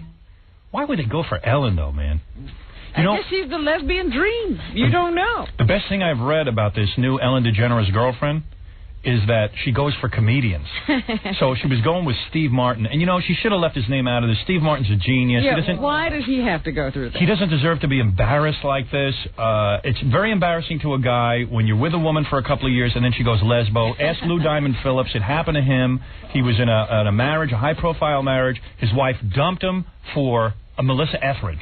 Now, this is very embarrassing. And this is the worst, to have them go with a high-profile woman. Yeah, it's very embarrassing. Steve Martin doesn't need his name, his manhood dragged through the the sand and water like this. It's horrible. Now, I don't know who this Anne Heche is. Heche, whatever her name is. She's in the new movie Volcano. Because she has a volcano in her pants. Isn't that vulva-ano? Volvano. And so everybody's expecting her to get a lot of attention because of that. And she found a way to get even more attention and more name recognition by being on the arm of Ellen DeGeneres. Right after she comes out of the closet. I'm so fascinated looking at this picture. Which of them is the guy, Robin? I would say that Ellen DeGeneres is the guy. Has to be. Do you see? I mean, Anne is dressed like a woman. Right. She's dressed in a sexy dress. Is a sexy girl. One of the sexiest girls I've ever seen. And very obviously topless. Topless? I mean, not topless, braless. Yeah, braless. I said, wait a second, give me the paper. I missed it. I'm going, I don't know those terms. This is a girl who is very feminine, and of course, Ellen DeGeneres is in her man's clothing. Yeah, she's got like a polo shirt or something on. Man's hair. She looks like Tony Curtis. You know what I mean? When he's sitting there at the Palm. Yeah. I mean, it's funny, and this Anne Heche is a lovely, stunning girl. So I guess Ellen DeGeneres gets on top. Well, Ellen obviously is into lipstick lesbians. Yeah, she likes good-looking ones. Absolutely a good-looking girl. Look at this. Oh, I'm going to be Ellen for a minute. Oh, Anne Heche. Come on, baby. Okay, I don't have a penis, but I have this feather and my tongue. Oh, yeah, baby. Obviously, you like this kissing of the thighs, don't you? Yes. Oh, yeah. Here's some more money. Or a career move? You need a career move? Could she really be attracted to Ellen DeGeneres? I don't know. Maybe the name is Anne Heche. I don't know. Yeah, I don't know. Anne Heche. Last week, they say that the couple dined with Herb Ritz at Nobu, which is one of the hot restaurants around town. How come you never see Howard Stern dine with anyone in Herb Ritz at Nobu? I don't know what Nobu is. I don't know what Herb Ritz is. I don't know anything. You know Herb Ritz, he's a photographer. Whatever. I don't know anybody. A few nights later, Ellen, Ann, and Tracy Chapman turned up at the lesbian bar Meow Mix. Meow Mix? Yes. Wow, that's funny. Why is Anne Heche... You see, she's at least brave. Like, Ellen is doing this, obviously, because her TV series is failing, and this is a desperate attempt to get some ratings during sweeps. But Anne Heche, who is, what they say, an up-and-coming actress, isn't this going to ruin her career, Robin? Well, they say she did not want to be out earlier in her career. She wanted to get a few movies under her belt first. Right. You know, so that her career would be on track before she actually decided to do this. In other words... But she claims that her father was a minister by day and a gay guy prowling the clubs at night. And he denied his gayness right up until he died of AIDS. She didn't want to be like him. So this will hurt her career, because I know if I go to see an Anne Heche movie, that I will be sitting there going, wait a second, she's a lap muncher. Won't you always be sitting there thinking, well, maybe he's converting her? Maybe. Yeah, maybe. Well, there's something kind of cute about a lesbian. I guess maybe I would go see a movie with her. But maybe I'll have to even go see Volcano. And I'm sure that's going to be as bad as Twister, with no plot and just lots of volcano footage. Yeah, a lot of eruptions. But not in my pants if there's a lesbian there. Boy, she's very cute. Yeah, she's an attractive young lady. I mean... It's like watching Ed McMahon with a young woman seeing Ellen DeGeneres with a cute girl. Or like Jerry Seinfeld with a 16-year-old. It's funny. Well, it's not that bad an age difference. Anne is 29. And how old is Ellen? She's got to be in her 40s. Nobody tells me Ellen's age. Nobody tells you anything about Ellen until rating sweeps come up. You know, a lot of people are saying that there's backlash because they're so sick of hearing about Ellen and her lesbianism. They're like, well, where is this episode already? We're so sick of the episode already and it hasn't even aired. The network's actually afraid that the show won't get big ratings because people are sick of her People already. will have forgotten about it. They'll think they already saw it. In fact, Ellen DeGeneres went around shopping a book about a story about her coming out of the closet, and the Random House, or one of them, turned her down because they said, well, we've heard everything already. We've read it in the newspaper. We've seen it on talk shows. What is left to say? What's the big revelation? Yeah. But Ellen's got a big picture of herself in the Post next to a really stunning-looking girl, Anne Hecky. And they're holding hands, maybe, or no, they're not. No, just sort of standing next to each other. But they've been going out quite a bit. They were at the premiere of Volcano and at the VH1 Awards. Ellen is definitely the man. She is definitely the man, because the other girl is dressed like a girl, and Ellen is dressed in what looks like Miami casual. My grandfather used to walk around in Miami, a big white shirt, open at the neck. With the baggy jacket. Yeah. My grandpa Sal used to dress like that. Well, that's probably where she got the look. Yeah, he was quite a ladies' man. Just like Ellen. They say they remain closed-mouthed about the relationship. So they're not Frenching? But they say they were reportedly demonstrative with each other at the Herb Ritz dinner at Nobu. I just want to say, if I'm ever caught with Herb Ritz at Nobu, you can end my life. I hope you're not with a guy. Yeah. That's the last place I'm going if I'm with a guy. I ain't going to Nobu with Herb Ritz. And let me just express my sincere apology and condolences to Steve Martin, who has to... His name is prominently featured in the article. This man is an innocent in this. Yes, he had sex with her for 3 years, and yes, she did turn lesbian afterwards, but no guy needs to be dragged through the mud like that. Poor Lou Diamond Phillips, still reeling. Still reeling from this. Could these girls have more low-profile dates if they're going to do this to famous men? If my wife goes gay after me, I don't want to know about it. And Don't do it with a famous woman. And I certainly don't want my competition knowing about it. Oh, my. You know, I always used to feel bad for that doctor, that woman who went with Martina. Yeah, very embarrassing. Left him for that Judy woman, Judy Nelson. Judy Nelson went off with Martina Navratilova, and some poor doctor was left in the dust. Very embarrassing to any guy. I know a guy personally, happened to him. He never recovered. Never recovered. Who? Oh, it's awful. Oh, dear. I don't know anybody that's ever He said, I can't believe she went lesbo. Can't believe that all this time. Yeah. Because that's what you have to think. Yeah. That all this time she wasn't getting off. Whole time she was laying in bed. Whole time she was laying in bed thinking about chicks. I'm proud to say, and here, I have never had a woman go lesbian on me, and I never will. Thank you. Hey now. Once I do them, they stay skewered. They stay done. They're into meat. And any man who can't hold on to his woman and lose it to a woman, you're half a man. That's what you're saying to Steve Martin? Oh. Well, I feel bad for him, but that's the truth. You can't convert her? Because, Steve's a pretty big star. Not in the pants. Oof. Lou Diamond, great guy. Had him on the show. Steve Martin invited me to dinner. Nice guy. But you got to, you don't want to lose a good-looking one to the opposite side. Hey now. That's one less good-looking girl in the pool for us. Well.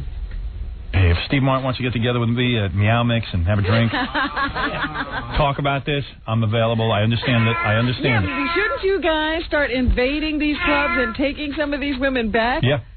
I am hiring a man, the Monty Group, to form a militia. A mercenary group to go into the Meow Mix and steal our women back. Hold on a second. That guy from the Jesus Twins is back. He's angry. What do you want from me? What I want? What are you afraid to mix it up with us? You're a pussy. Oh, come on. Give me a break. I don't mind putting you on, but make some sense. You have no balls anymore. I got balls. You're not funny. You're not interesting. What happened? You and your bit the hand that fed you crap. You bit every hand in your career. Oh, come on. I saw your movie. Just tell me. Hey. You're a hypocrite. Wait a second. Don't wait a second, me. You're a hypocrite. I told you to tell me the story about your manager, and you didn't tell it. Screw the story. What are you, Joan Rivers? All right, I'm putting you back into obscurity. The e-gossip.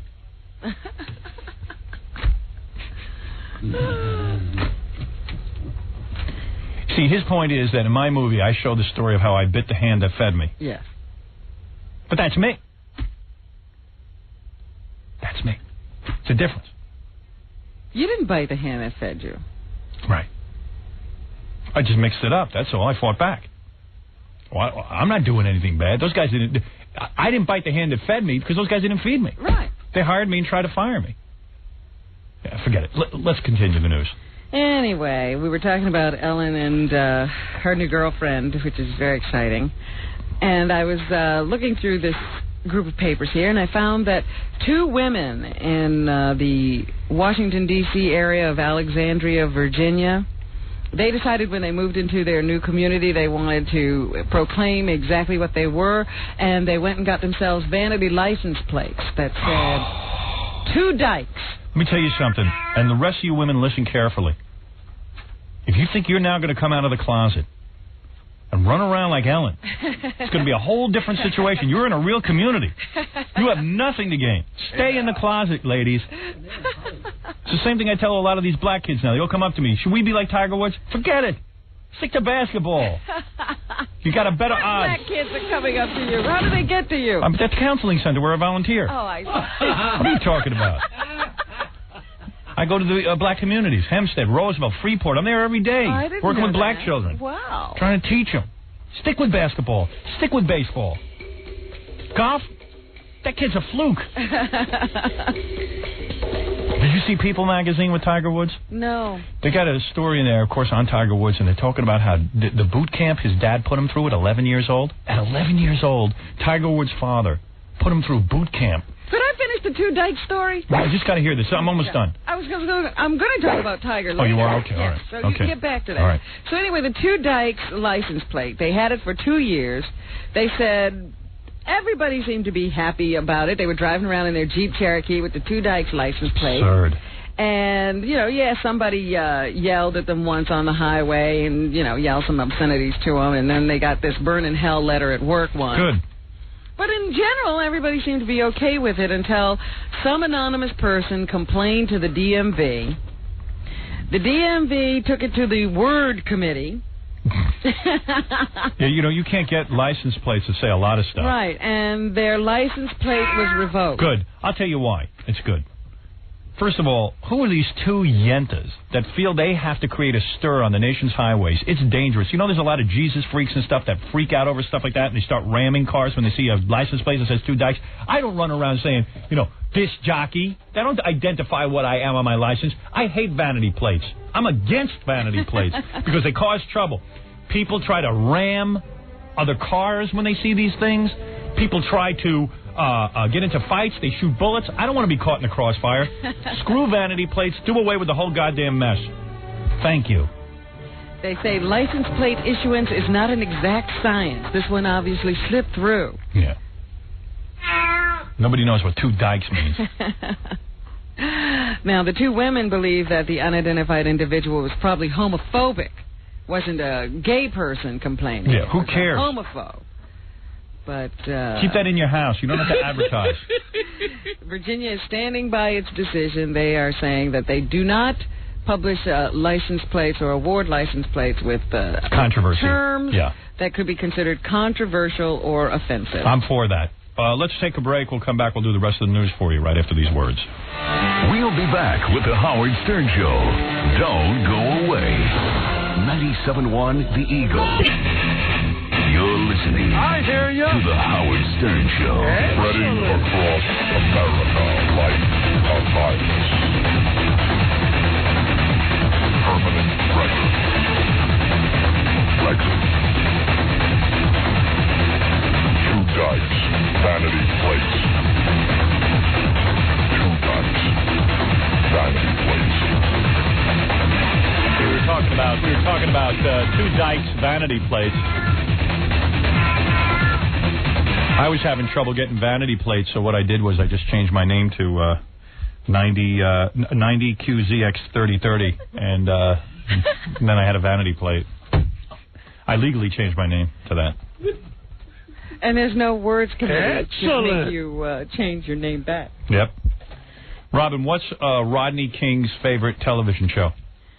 Rodney King's favorite television show would be the E! Show, the Howard Stern E! Show. That's right, because tonight it's the Jesus Twins. Actually, Rodney King's favorite show is the Masters Golf Tournament. Really? Yeah, because he gets to watch a black guy beat white guys with clubs, and it's very exciting for him. That's the word out on the internet. Just read that. That's the new joke going around. That's right. Oofa. Uh-oh. What? Don't say uh-oh and then don't say anything. The Period? movie theater okay. prices are going up again. It's about time. I realize what it costs to make a movie. It's about time. Yeah, I mean, now that I'm on the other side of things. You used to be with us. Yeah, now I'm on a whole different thing. $9 it's going up to, but I'll tell you something. Yeah, can you believe that? That's only in New York. When you go to the average movie theater. But why is it so expensive in New York? Because the Jews have lots of money. I see. If you go to the average movie theater across the country. Yeah, what are they paying? $3 to $5. Are you kidding me? me? To me, that's a tremendous bargain. Maybe I'm crazy. I am going to other parts of the country to watch movies. All right. Over the weekend, the price for an adult ticket shot up to $9. They'd all gone. Does that really bother you? I mean, uniformly to $8.50. You will never miss that money. I know you. You will not miss a meal because of the $9 movie ticket. About price. the young kids. The young kids? Movies used to be a cheap date. Yeah. I don't know. Somehow, when you realize the average film costs $900 billion to make, and very few of them are, make any money. You notice that Broadway is dying? Yes. It's because the ticket prices are so high, Wrong. nobody can afford to do That's it. not true. It's because the plays suck. No. I mean, name the plays on Broadway. They could mount a good play, but you got most of the theaters empty because nobody can pay $50 a ticket. No, they'd be there if they make a good play. No, they will. Where are they going to come from? Somewhere. Japan. I don't know, but I'm telling you, these plays suck. The new play now is Titanic. There's a great idea. It sounds idea. like it's going to be in trouble. Yeah, I mean, come on. I saw, they did a special on it on Channel 9 or something this weekend. The worst music I ever heard. Broadway has turned into Las Vegas. There's no plays that are any good. Well, that's the yokels who come in from out of town are the only people who can afford tickets. That's why we got these review shows. They should charge $300 a ticket. They could charge $10 a ticket. They could charge $1 a ticket. I still wouldn't go. What is it? I saw Titanic the other night. How is it? Horrible. I said, he says, I saw Titanic. I said, well, how was it? It was the Titanic. Yeah. it was like pointless. It's a bunch of people who are going to die in the ship, and they're singing. Yeah. How can you have a happy ending? Do they say we're sinking? No. Do they have a soundtrack out to that? Not yet. I got to get that when that comes out. It's like the costumes were good and the set was good, but there was no real point to what was going on. You knew they were all going to die. Yeah, and you think if anyone was going to like this play, you would. And why is it now? I guess because of the anniversary. There's a movie. There's this play. I don't know. There's a special on A&E. They've given up on Hitler and only doing Titanic specials. I'll tell you, man, if they want to make a play, a musical out of a special, they did a special on Channel 13 last night where they separated Siamese twins. Make a musical out of that. I'll go. You had to see this special. I don't know the name of it, when they're going to re-air it. I'm going to look into it. It was on public television. I don't know if anybody else watched it. They showed you the operation, them separating Siamese twins. Where were they joined? They were joined, Robin. First of all, they only had 3 legs between the two of them. They were joined at their whole bodies were twisted around. They were joined in 5 areas of the spine. Ooh, so they were back to back? They were, yeah. It was wild. And then then all of a sudden the doctors are separating them. They're showing their genitals, everything. And then all of a sudden, how old were these kids? 3 years old. The oldest separation ever done. These kids could talk and stuff. And when they woke up, they were freaking out that they weren't attached. Wow. It worked? Yeah, you got to see this thing. Well, first of all, one of they shared kidneys, and one of them didn't even have a colon. They separated them. One they gave 2 legs to. The other one only had 1 leg, a little tiny kidney. They said they might as well give all the good stuff to the one that looks healthiest. That's a terrible decision to make. No, they're right. They don't divide it evenly because they say one is most likely to die, so you might as well give the one most likely to live all the good stuff. But did the other one live? The other one lived. She's got 1 leg. And so she's going to resent that one for the rest of her life? Already does. Oh. Big deal. And then If she can run away, she got the one they gave the 2 legs to, the leg they gave her, it's screwed up. Of course. They had to chop it off and give her a prosthetic anyway. But like the doctor said, at least they're two separate individuals. Was it in color? What? Yeah. You know what? I'm not even going to ask you. Go ahead. What you would do if you found out your wife was having Siamese twins. Abort. I know that for a fact. My wife was pregnant with a 3-headed baby. I'm not kidding. We had to abort. Stop it. It's a true story. I've never told it on the air before. She had a 3-headed baby inside of her. And I said to the doctor... When did this happen? A couple of years ago. Yeah. We had a 3-headed baby. Wow. And 2 of the heads looked like me, and one of them looked like my wife. We were going to keep the one that looked like my wife. Those sonogram pictures aren't that clear. Yeah? When's the last time you went to a doctor's office? They can see everything on those. It's like a Polaroid. Yeah. But we had a 3-headed baby and we aborted. No, I would abort in a second. I don't want some freak. Because you know what happens when you have a freak like that? Let me tell you how cruel people are. Forget about the kid's life is miserable. Oh. Everybody, I don't care about that. Because, hey, I can make money with that thing. I can put that in a circus. But I'm going to tell you something. People start to look at you like there's something wrong with you. Well, there is. Yeah. Like, you ever meet people with retarded kids and you think they were real smart and you go, you know, they must be kind of retarded too. You know what I mean? You know what I'm saying? I mean, secretly in the back of your mind, you start to think like that. I do. I'm being honest. And you do too. I understand that it's a fluke. No. You start to think, you know what? That son of a bitch is probably retarded also. Or he's kind of retarded. And he just slipped by. Or he's got the retarded gene. It's something nasty. You don't want to have kids with a person. You're right. But you don't think they're stupid. Yeah. He's got the retarded gene. The retarded gene. The retarded gene. You know, you don't want that. I don't want people walking around saying, you know what, I thought Howard Stern was a genius, but he's not. People judge you by your children. Well, it's another way of telling what you're made of. Exactly. You can see what a person is made of. Trust me on this. I know what I'm talking about. And you couldn't take that. That's why you would abort a child. That's right. Everyone would go around saying, hey, Howard's retarded, or Howard's not that bright. He's got a retarded kid. Bad genes. He's got bad genes. I don't have bad genes. Bad genes. I've been sent by the Lord to save you. Bad genes. I've been sent by the Lord. Bad genes. You have a retarded gene. I don't want that. So I don't. Yeah. Did they have the parents in the special? Yeah. Oh well, no. This white couple adopted them. Well, no, not at first. They flew in. These kids were in an orphanage, and like you see, over in these foreign countries, these kids look like they were like brown skin kind of thing with that like kind of. So like animals, like Mexican kind of hair, but they weren't Mexican. I don't know where they were from. Like Peru or something. Some Peru, yeah, like that, like a Peru. With like that, not that black skin, but like that tan skin. Yeah. These kids. Mm-hmm. And they have big heads, like. Big heads. Yeah, like kind of flat faces. Oh, you said okay. Yeah, they must have been Peruvian. Some Indian, Hispanic. Yeah, I'm very good at identifying ethnic groups, and this one was throwing me for a loop. Oh, you couldn't categorize. I couldn't categorize. It's sort of like Tiger Woods. You're not sure what's going on there. But I'm looking at this thing because I tuned in late. And I'm going, what the hell? Where are these kids from? And you can see these 2 bleeding hearts had flown them in. They felt bad for these kids. They've been in an orphanage. Because over in these countries, like Peru... There's no... Yeah, they just get... Medical help. But medical help. They get them right into an orphanage. Nobody wants to be seen with this. They dump them right off into the orphanage. Well, I know, even if you have a cleft lip or palate, which we repair regularly here, absolutely. They don't know what to do over there. I would abort if my kid had a cleft palate or a hair lip. Yeah. Absolutely. Absolutely. Big feet, yes.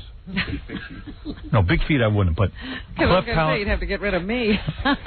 Yeah, your feet are cute. I saw in People magazine you had your shoes off. That was great. What was going on there? Why were your shoes off in your apartment? They wanted me casual. Oh! I saw those numbers. They had a picture of Rob in her apartment. I said, we should run around with no shoes on. No, you have big feet. I was surprised. I know you're self-conscious about the size of your feet. I'm not self-conscious. You're not? They are big, though. Yeah. I thought you were self-conscious. That's why I was surprised to see you posing with no shoes on. No, I don't care. Really? Good for you. I love the feet. I love them big. I love girls with big feet and big hands. Well, I've got both. They're like ponies. I love it. Thank you very much. I love it. I love to have sex with that. With all the parts of the anatomy. What? Well, you were just talking about, kids that are born with, these wacky things. I was up in the middle of the night a couple of weeks ago on vacation, and on the Discovery Channel, they did an hour special on these two kids in South America who I guess are like wolf or dog boys. Oh, yeah, I saw that. And you know, it talked about. I mean, they really were very covered in hair. Covered in hair, and they're young little kids. But it showed how this guy from the circus came and took. But this is on Discovery Channel. They took it very seriously, and they said that he basically saved their lives because he taught them a skill. Right. They go on the trapeze. Right. Oh no. I saw it. I know what he's talking about. Little hairy guys on the trapeze. And they're good at it. They're like monkeys. But they were really, really hairy. And nobody could tweeze them well, or like depilatory. It was beyond that, Robin. Yeah, really I mean, you're talking about tufts of hair that even if they removed the hair, you would have giant pores or something. Yeah. The hair probably covers up what's doing underneath. How old are they now? They look like at the time like teenagers. Maybe. No, they looked older than me. Because I've been seeing those pictures for quite a few years. Yeah. Maybe this was an old documentary. They were like 8 and 10 or maybe something like that. I thought they were a little older, but nevertheless. Well, I have another question to ask you. In somewhere in Pennsylvania, Hollidaysburg. Hollidaysburg, yeah. Yeah. Parents of a 16-year-old girl who died from diabetes have been convicted of involuntary manslaughter and child endangerment because they are of one of those fundamentalist religions, and they tried to heal their daughter through prayer. They wouldn't take her to a doctor. Yeah, you see what I mean? Everybody with their religion, they killed a kid. The couple is Lori and Dennis Nixon. This is the second time this has happened to them. Don't they have healthy kids? One child had diabetes, the 16-year-old who just died, and then their 8-year-old son died a couple of years ago from an untreated ear infection. Oh, my God. You see, that's criminal. What are they doing to these people? Are they going to arrest them? They've been convicted. They have been? Yeah. Good. Can you imagine you get an ear infection and your parents are like Christian Scientists? They got on the stand and testified that they asked the guy's father, this minister, to do an anointing on the girl. Oh, Jesus. I don't understand Christian Science. Would somebody call me up who's a Christian Scientist and tell me... Well, this isn't Christian Science. It isn't? No. What is this? This is some, one of those little faiths that they thought up themselves. The father is the pastor of the Faith Tabernacle, and they just believe in praying when you get sick. Christian Science, they don't believe in giving medication when you're ill. If somebody believes in that, I want them to call me and explain to me, if your kid has an ear infection, you're not going to give your kid medication? You got to be insane. Oh, I just got a bulletin. The Siamese Twin special is on tomorrow night on Channel 13 after 12 a.m. It's on Nova. Oh, I'll have to tape. Tape. Everybody get this one. It's unbelievable. The daughter, Shannon Nixon, died of treatable diabetes in June. Pathologists said her heart gave out when her blood sugar level soared 18 times higher than normal. They could have just taken her to the hospital. Oh, yeah. She could have gotten a shot of insulin. It's totally treatable. Everything would have been fine. It's totally treatable. They said because of the daughter's age, she could make, their argument was that because of the daughter's age, she could really make her decision herself about her medical treatment. But they're saying, this was still a minor who was raised, and the parents have a responsibility to protect the child from stupid decisions like this. So we don't know. Yeah, those people scare me. I gotta. The parents would not answer any questions as they left the court. They have 8 surviving children, and Mrs. Nixon is pregnant. Oh. Sentencing is set for June 10th.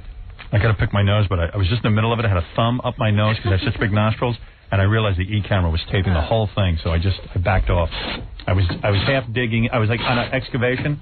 You're almost there. I was halfway through a dig, and then bam! I just went, oh, they're picking this up. Son of a bitch. Almost there. And there's about 10 guys and Robin Rodzinski back there watching me picking my nose. At you now, waiting to see what you catch. I was like this, and I had it, and I was like tugging on it, and I went, uh-oh. That's disgusting. I'm sick of it. By now they must have a whole special of me digging. Why don't they put that together for each? I prefer they didn't. Some things shouldn't be on television. It's finally over, that hostage drama that's been going on in Peru since December 17th. Yeah, the Peruvians. Ended last night. in a dramatic fashion with a commando raid that freed 70 hostages. I think it was on CNN Live. I missed it. I tuned in right after they were rescued. I missed all the excitement. They didn't replay it, so I went over to the Siamese Twins special. But I want to see that. Evidently, they taped the whole thing. Yeah, you could see it all happening, and there was... They killed all the those Japanese guys. There were 14 rebels or whatever they were called. Oh, rebels, right, not Japanese. The Japanese were the ones who were being held hostage. The Japanese were the hostages, yeah. 14 rebels were killed and 1 hostage. Yeah. So they were amazed because all along they were saying if you go into the place and try to take it back forcefully, you're going to lose a lot of hostages and it's going to be a real bad deal. But they only lost 1. And all of the hostages got it. I mean, all of the rebels got it. If you happen to be that 1 hostage, you're not so thrilled with the government right now. Well, the Japanese are happy because none of the Japanese hostages were killed. Right. Isn't that nice? So it's all over now. There's so many Japanese, you could afford to lose 1 or 2 of them, but... Well, Japanese? How many Japanese are there? The world is packed with Japanese. No, that's Chinese. Oh, is it? There's a billion of them. Oh, it's not the same? No. Hard to keep track. It's weird when the Japanese are on the good side of things. So used to them being against us. Well, I thought it was... I wonder what the hostage crisis coverage was around the world when those Americans were in Iran. Or in Lebanon. Right. Because we completely forgot about this after Christmas. Yeah. Yeah, we really didn't care. And you know what? When the rebels, when they came in and took over the Peruvian government, the rebels were all there playing volleyball. They had a whole volleyball thing set up. When they came in, there were a couple of guys, having a good time. They were playing soccer. Yeah. Soccer, right. Yeah, in the hall. Well, they evidently had a big hallway there to play soccer. That was a big embassy building. Yeah, so having fun. They had a lot of room. And I guess it was a complete surprise. The world was taken by surprise because the Peruvian government really didn't let anybody know that they were going to do this. No, that's usually the way what they call a sneak attack. It's best not to let people know. It's not like when we go to war, and the cameras are there before the guys hit the beach. Yeah. Our soldiers show up, and the cameramen have to be forcefully taken out because they're jeopardizing our boys' lives. That's a difference. They still know how to keep a secret in Peru. In New Jersey, they're thinking about the possibility of a death penalty conviction for these 2 guys who allegedly drew 2 pizza delivery people into an abandoned area, a secluded area, so that they could have the thrill of killing them. Yeah, and kill them in a pizza oven. That's the way you got to do it. You got to let me devise the death, the slow, painful death. Shove them in a pizza oven. Authorities are saying they showed no remorse whatsoever after their arrest in New Jersey. Yeah, I mean, come on. Now's the time to use the death penalty. We got it. Let's use it. Thomas Koskovich, who is 18, and Jason Vreeland, who is 17. I bet you they're listeners of ours. Have been charged with the shocking slayings on Saturday. That's our primary demographic. After their arrest, there was nothing on their minds. It was just another day, a normal day to them, according to police. Koskovich is an unemployed high school dropout, and his pal is a vocational school student. Wow. They pumped 8 bullets into Giorgio Galera and Jeremy Giordano. Yeah.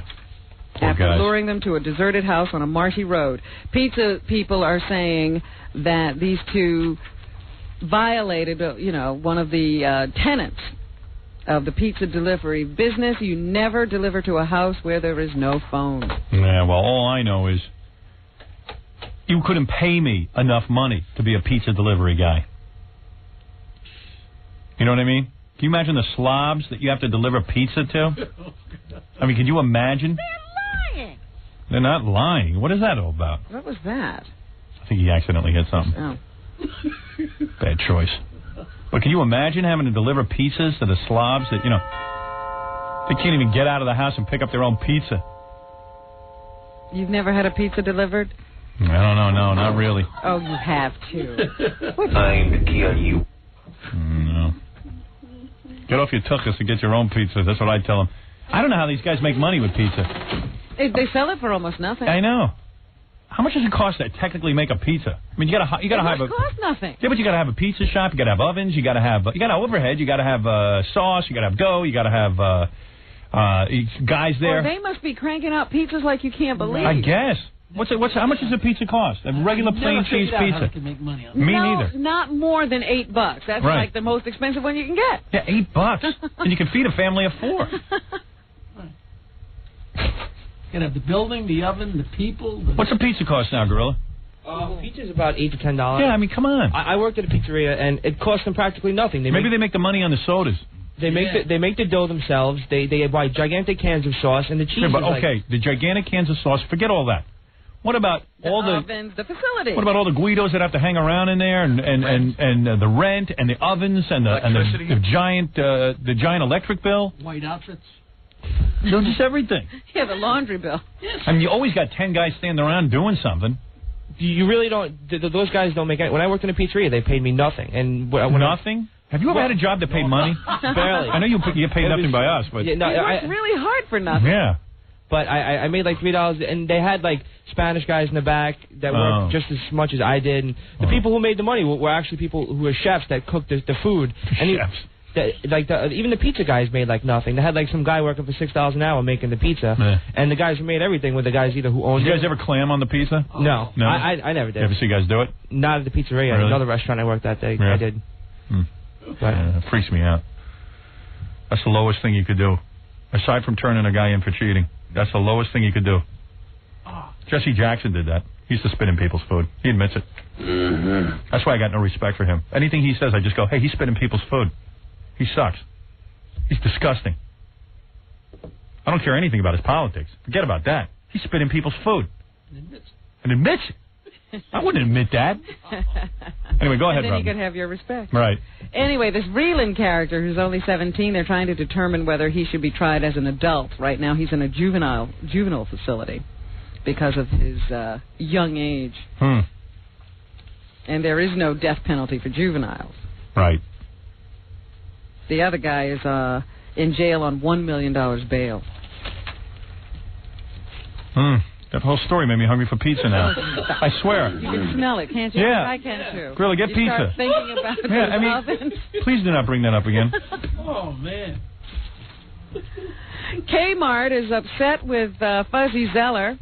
They've had a 6-year deal with him to promote their golf products and to be their spokesperson. This guy's getting more publicity than Ellen DeGeneres. After his comments at the Masters about Tiger Woods, Kmart has decided that they no longer want him. This guy's funny. He goes, Fuzzy Zeller says, it wasn't a racial comment. He just said boy, fried chicken, and collard greens. And they. Yeah, and they. And he goes, it isn't a racial comment. Of course it's a racial comment, you yo-yo head. They were racial, but I think he was joking. Right. He goes, yeah, it's not a racial comment. Well, dude, you just happen to say that about a black guy? No rocket scientist in golf either. No. Fuzzy. No wonder he's fuzzy. His head is fuzzy. He's got a head full of fuzz. So anyway, he's lost an endorsement deal as a result of this. Who was he endorsing? Kmart? Kmart was he was a sponsor, and he endorsed their golf products. Yeah, I think they were paying him like $15. I didn't even know Kmart sold golf equipment. You can buy guns at Kmart, right? Where's the place you can buy guns that Sheryl Crow is? Oh, Walmart. I'm going to go over there and buy a gun today. Go ahead. Walmart. I don't know how you could do any business with Walmart. Yeah, I just want to buy a gun. But why would they censor? They censor everybody. Yeah. I don't think you can buy anything at Walmart because they censor Except everything. Guns. Guns is the only thing they're into. I know they censor me. They'll never sell my books. They wouldn't sell my record. That's right. They make people take lyrics off of albums. They won't sell certain movies. Yeah. But they do accept child labor. Yeah. The clothing made by child slave They have labor. a weird line. It's sort of like me with sex. Like I say I don't cheat on my wife, but meanwhile I'm busy, feeling up broads on the air. Right, it's a funny line. Yeah, they got a funny line, too. We do not like racial comments. We don't like anything with disc jockeys talking about vagina or penis, but we'll sell you a gun and we'll get child labor. And we'll run small mom-and-pop businesses out of business. Yeah. So there's your Walmart. You can go buy a gun from them if you want to. Yeah. I Fuzzy wouldn't Walmart. buy anything from them. No, I just want to go in there and buy a gun. Well, if you do, then do something really horrible with it. Yeah. So they get really bad publicity. Yeah. Meanwhile, Tiger Woods has an Oprah show coming up. Oh, yeah? Yeah, it airs tomorrow. I'll watch that. And he says he is of mixed race. Caucasian, That's what I've been black, saying. Indian, and Asian. He's not even black. Growing up, I came up with this name. I am a Coblinasian. That is stupid. I got a feeling he should keep his mouth shut and just hit the ball. I'm just who I am, whoever you are and you see in front of you. Woods told Oprah he had trouble deciding which ethnic description fit his background and never knew in school which box to check. 5 years he's running around with 2 white broads, probably in a rehab clinic. I say this guy's going to crack. That's my guess. So he would check off African American and Asian. Those were the two that he was most dominantly influenced by. He says he is 1/4 Thai, 1/4 Chinese, 1/4 black, 1/8 white, and 1/8 American Indian. Okay, you want to know what he is? He's black. I saw his mom and dad. He's black and Asian. Yeah, he's black. Where did all these other things come in? He's black and barely Asian. His mom's Asian. His dad's genes definitely. Oh, they he's overpower very everything? Black. He's well, very dark skinned. I'm just talking about what his parents look like. Yeah. I don't know about this 1/8 white. Yeah, 1/8. Yeah, Indian. he's trying to be everything. Listen, he's got kinky hair, a broad, flat nose. He is black. He's got black skin. He said it always bothers him just to be identified as African American. Well, welcome to the club. Right. Robin's an Indian, and they keep mistaking her. Most people have that problem Right. with the African American persuasion. Robin's an Indian from India, and she keeps Stop getting it. mistaken. I am black and proud of it. I have no problem with it. Really? I only want to check off one box. You're an Indian. He has trouble. That's Mark. Yeah, don't have so much trouble. You want to know something, pal? If it was 1940, you'd be in the back of the bus. He'd be, yeah. Right. He'd be right there with the rest of us. He's black. Stop trying to say you're something else. You're black. You're a black guy who got a lot of money who dates white women. In fact, his father would probably be in jail for rape if it was 1940. Right. This is a guy. He can have sex with people of other races. This is a guy, you know, who wants to be all things to all people. He's not. He's black. He says he's 1/2 Asian, 1/2 black, 1/2 this. Quarter. He's a quarter everything. Yeah. You know he's 1/3 woman? They're now saying? That's the latest PR on this guy? Well, anyway, now you were going to say there's a People magazine story on Nah, that, forget it. Go ahead. No, keep going. Keep going. I don't want to break the flow. All right. You know me. I forget what I'm going to say anyway. You get carried away. Yeah, I lose interest in 2 seconds. The Red River. That's that river. That's what women get once a month? No. Oh. This is the Grand Forks Flood River, Howard, in North Dakota. It's coursing its way toward Canada. Hundreds of residents of Emerson, Manitoba have cleared out. Hundreds more in nearby Dominion City will be leaving today in advance of the floodwaters expected to hit Manitoba tomorrow night. They say in Grand Forks, it's still flooded. It's a ghost town. The lights are on, however, because of the National Guard and their sandbagging efforts. Grand Forks was the worst hit. You know there was over $7 in damage? The town's evacuees have been told it will be a couple of weeks before they get back to their homes. One man says he's been told it'll take 2 weeks for the river to go down and another 2 to get the sewage and water supplies. Wow. If you're wondering why those people don't leave that area, they love it, just like Jackie loves where he lives. Yep, just keep rebuilding in the same spot. He floods out every couple of years. He just keeps staying there. They say it is a recipe for disaster. Or Jackie's house? Especially for former Mayor Ed Koch. Right. Yeah. Well, what's going on? He ate a little lettuce yesterday and then decided to go work out at a health club in Midtown. Yeah. And then he had a massage. And the next thing he knew, he went to the locker room and sort of slumped over and had to be helped a little bit because he had a brief sensation of lightheadedness. Yeah, because he's not eating enough. An emergency medical services crew was summoned to the gym and told Koch that his blood pressure was lower than it should be and that he should go to the hospital, but he wanted to just sit there for a little while, and his blood pressure returned to normal. Koch blames the incident on a diet he started last week that involved no carbohydrates and pills. Now, let me say something to people. You know, if you're going to work out, because I know the mayor works out, he's a nice guy. I ran into him the other day. He works out and stuff. You know, he'll go to, like, the gym and work on the treadmill and all that kind of thing. But when you work out, you got to eat. I mean, you can't, like, starve yourself and work out. I've learned. Believe me, I've tried that. It just doesn't work. My eyeballs started to pop out of my head. Remember when I had that eye problem? I wasn't eating enough calories. You got to eat. You just got to learn the right things to eat. Beating a piece of lettuce and then going on a treadmill is suicide, especially at his age. He says, don't worry, he didn't pass out as police had reported. But the staff at the gym became alarmed because of his pallor and called EMS. Got a massage over there? What gym is that? I want to get a massage. Koch says the EMS crew offered to take him to the hospital, but he declined. In general, he's in good health. He returned to his office and just ate some gefilte fish that were made by... he is so Jewish. one of the law partner's mother. Boy. And he says then he was fine. Got to be hungry, man. Man, do you ever eat gefilte fish? Well, you're ravenous for gefilte fish. You know, that isn't a fish. There's no such thing as a gefilte fish. Nasty. It's a jelly. What is that stuff? It's no good, man. And you got to drown it in horseradish. Jelly. Why? Yeah. Why is the world round? I mean, don't ask me. What is that all about? Anything that has to be wrapped in jelly. That's nasty crap. We ought to get a bottle of that in here and look at it. Try and give it away on the air, see if someone will take it. And why do they have to make it so big? Nobody wants much of that. And why's it got to be in the shape of a turd? Yeah. Let's have a Seder.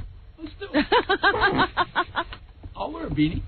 We're going to do the whole reading and everything? No. Oh. Just eat. Let's not do it then. Well, I don't know, But he's so Jewish, the mayor. Well, he is. He went home after he had his almost near-death experience. He had to go eat gefilte fish. It saved him. Would you eat that if that was the thing that? I'd want to have a good meal. Yeah. You almost died. I just get something cool to eat. Gefilte fish. In a guest editorial for the New York Daily News, Lieutenant Governor Betsy McCoy Ross explains why she was dumped from Governor Pataki's re-election ticket. He's our New York governor. He dumped his running mate.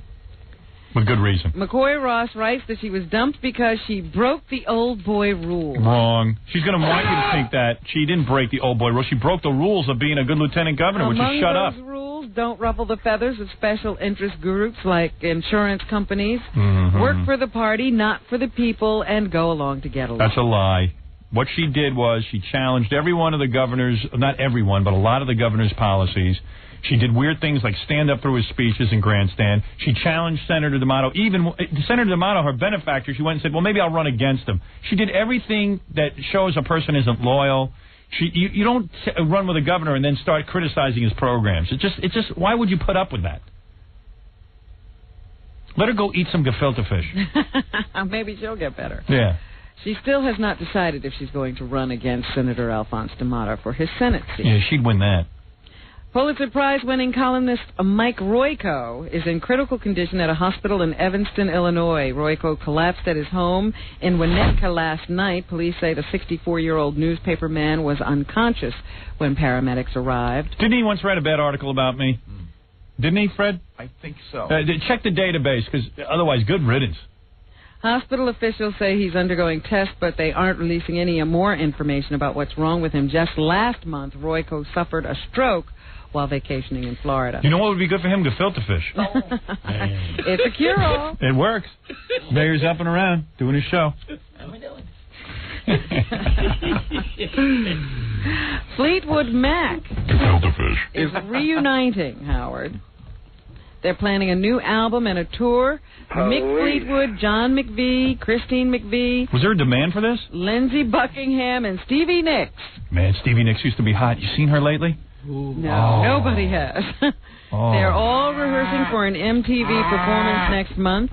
The show will include 3 new songs as well as their greatest hits and will be released as an album. Mayor Koch is hotter. Fleetwood says even though the band went through some turbulent times, it was very natural and very comfortable to get back together. It's the Alta Caca tour. Fleetwood Mac says it's great to know that the magic is still there. They'll be doing songs like Gay Schlug Cup and Vant. Oh, dear. And Gay Gesinte Hay. That's a good one. Right. A former jail guard accused of paying a female inmate $16 for sex will have the charges dropped against him. Is that right? Yeah. They say they're going to drop the charges against 40-year-old Joseph Johnson. Johnson. Yes, that's Joseph Johnson III. If he stays out of trouble for the next 6 months. Cool. They granted the dismissal at the recommendation of the district attorney's office. Johnson has resigned from his post as a corrections officer. The 14-year veteran was accused of putting $16 into a 33-year-old inmate's commissary account in exchange for sex. All right. Official misconduct and sexual abuse cases against 2 other guards are pending. Why did they drop his charge? I don't know. They should make them go to a Fleetwood Mac concert. Or have sex with Stevie Nicks. Every guy wanted to do Stevie Nicks. At one time. Yeah. And now you look at yourself and go, What was I thinking? Anything else, Robin? There's a group called Artists for a Hate-Free America. Yeah, I'm involved with that. And they have a hate watch, and they're all upset with Wendy's. Yes. Because of dropping their advertising on Ellen. Well, how come they're upset about that, but nobody's upset when an advertiser drops my advertising? Huh? I can't answer that. Hey, what's the name of that group? It's the Artists for a Hate-Free America. Hey, Artists for a Hate-Free America. Kishmea Tafazaran. That's Italian. Right. They are applauding Ellen because... What are you carrying on about? That was funny. Ellen, they say, is forcing advertisers to come out with their stance on gay and lesbian issues. Right. So they take it as a personal slap against gays by Wendy's, Chrysler, General Motors, Johnson & Johnson, and J.C. Penney, because they've all reconsidered their usual advertising as a result of the subject matter of the show. Companies who have and will continue to sponsor Ellen include Microsoft, Intel Corporation, Toyota, and Pepsi-Cola. Well, then I'll support all those companies. So those are the good guys. GLAAD, the Gay and Lesbian Alliance Against Defamation, is encouraging people to make support calls to ABC, Disney, and Ellen's advertising sponsors and protest calls to those who have declined to advertise on the show. There you have it. Thanks, Robin. One quick question from a Christian Scientist. I got to ask you something. Uh-huh. So if your kid had an earache, would you let him take medication? Hell yeah. Oh, you would? Sorry, I shouldn't have. So then, then you're not a real Christian Scientist. No, you know what? In fact, they rejected me. I went for a job, and they had the nerve to tell me because they wanted to know if I relied on healing 100%. And I said, no, 95%. Right. In other words, you wouldn't rush to the doctor for every little thing. But what you would do is be reasonable about it. When something really became life-threatening or potentially life-threatening, you would take some medication. Absolutely. Yeah, you know what? A lot of them take medication, but they don't tell you that. Yeah, well, I'm a Christian Scientist because, I don't rush to the doctor. I won't even take aspirin. Sure. I don't rush to the doctor either, yeah, but I don't call myself a Christian Scientist. But I am one. As soon as I go to the reading room and stuff. Oh, sure, yeah. Well, I do. I want to go with you. I do. In fact, when I was job hunting, I spent 99% of my time in reading rooms because they let me use the bathroom, let me sit there. Can I go with you next time? Yeah, sure. I'd love to take you to a reading room. And the point is that I believe in a lot of that. Like, you shouldn't rush to take medications and all that. But you got to use some common sense. Absolutely. And you know what? I had bronchitis for 6 months and almost died before one of the people in the reading room said, look, you suffered enough. Go to the doctor. Yeah, of course. And she said she had gone to the doctor. She had it that year also. But the thing is, they don't tell you. Yeah, I know, honey. I hear you. Thank you. I get the point. Thank you. Yeah, I'm looking for a zealot. Here's a guy who he's 94 years old, says he eats only gefilte fish and it keeps him healthy. Is that right? That's right. Right, Lou? Right. See, this guy's 94 years old. There's something... You don't sound so good. Well, he's 94. Wait till we hear you at 94.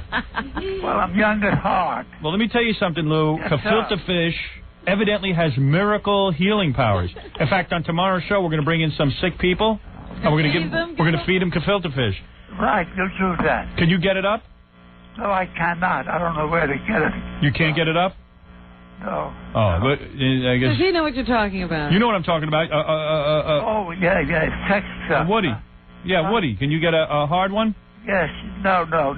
You can't. Anymore, Really? When did that stop happening? Maybe let me... the gefilte fish is not good for you. Well, he's alive, isn't he? Let me ask you something, Lou, because every time I ask old people about sex, they all clam up on me, and I'm dying to know because, one day it's going to happen to all of us.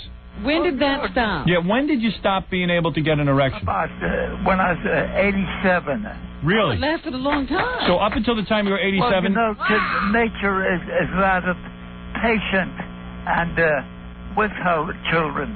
And I think nature automatically, you come to a certain age and you stop. having this. Don't you hate talking to old people when they rattle on and you think, well, maybe old people have all the answers and they don't? They're just as stupid as the rest of us? I've never had a pain for the last 50 years. No headaches. And you nothing start to like think, that. well, Jesus, they have the answers, but they don't. They ramble on, they rattle on. That's why I don't talk to old people. They don't know anything. They don't learn a thing. Maybe they don't know what they know. You get That's stupider. why you keep talking to them. Hey, Lou. Yes, sir. So you're saying that at 87, up until the age of 87, you were able to get aroused and have sexual feelings? Absolutely. And did you have a wife? Huh? Did you have a girlfriend that you performed with, or did you do it on yourself? Well, no, I had a girl. I was married twice. Oh, you had a girl. Twice. Was the girl around your age, around 87? No, she's a bit younger than that. How old was she, Lou? Well, about 6-7 years younger than I. So would she actually get lubricated? Oh God. Would she, or was it? Did you have to use like a vat of KY on that old? Everything's kind of normal.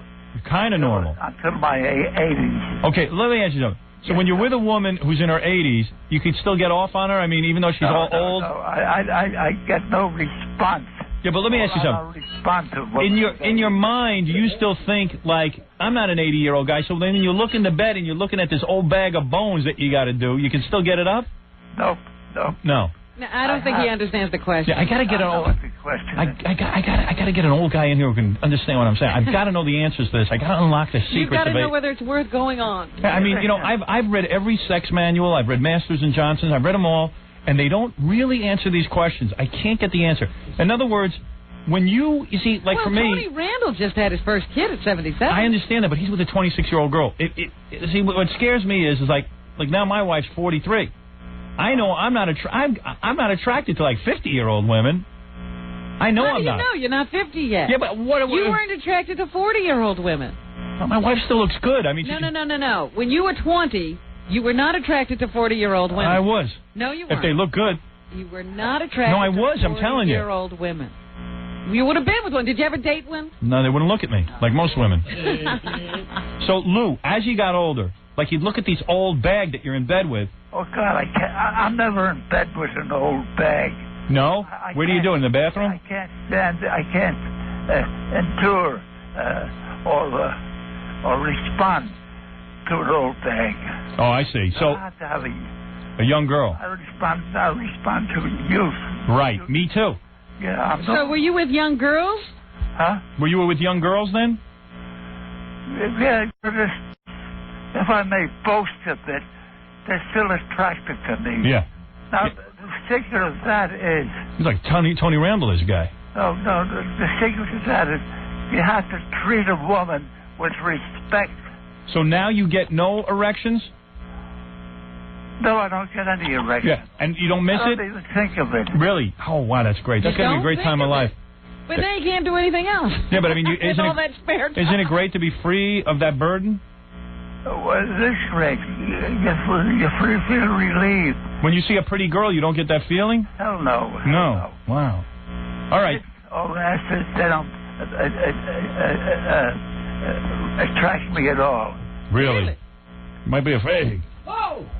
Yes, ma'am. You into guys? I got to meet you. Yeah, maybe if we got him in here, we could. What'd you say? I'll be down the gallery in about 10 minutes. Where's he going to be? Down where? The gallery, my gallery. Oh, you have a gallery? Yes, of course. I'm an artist. Oh. A damn good one. One of the best.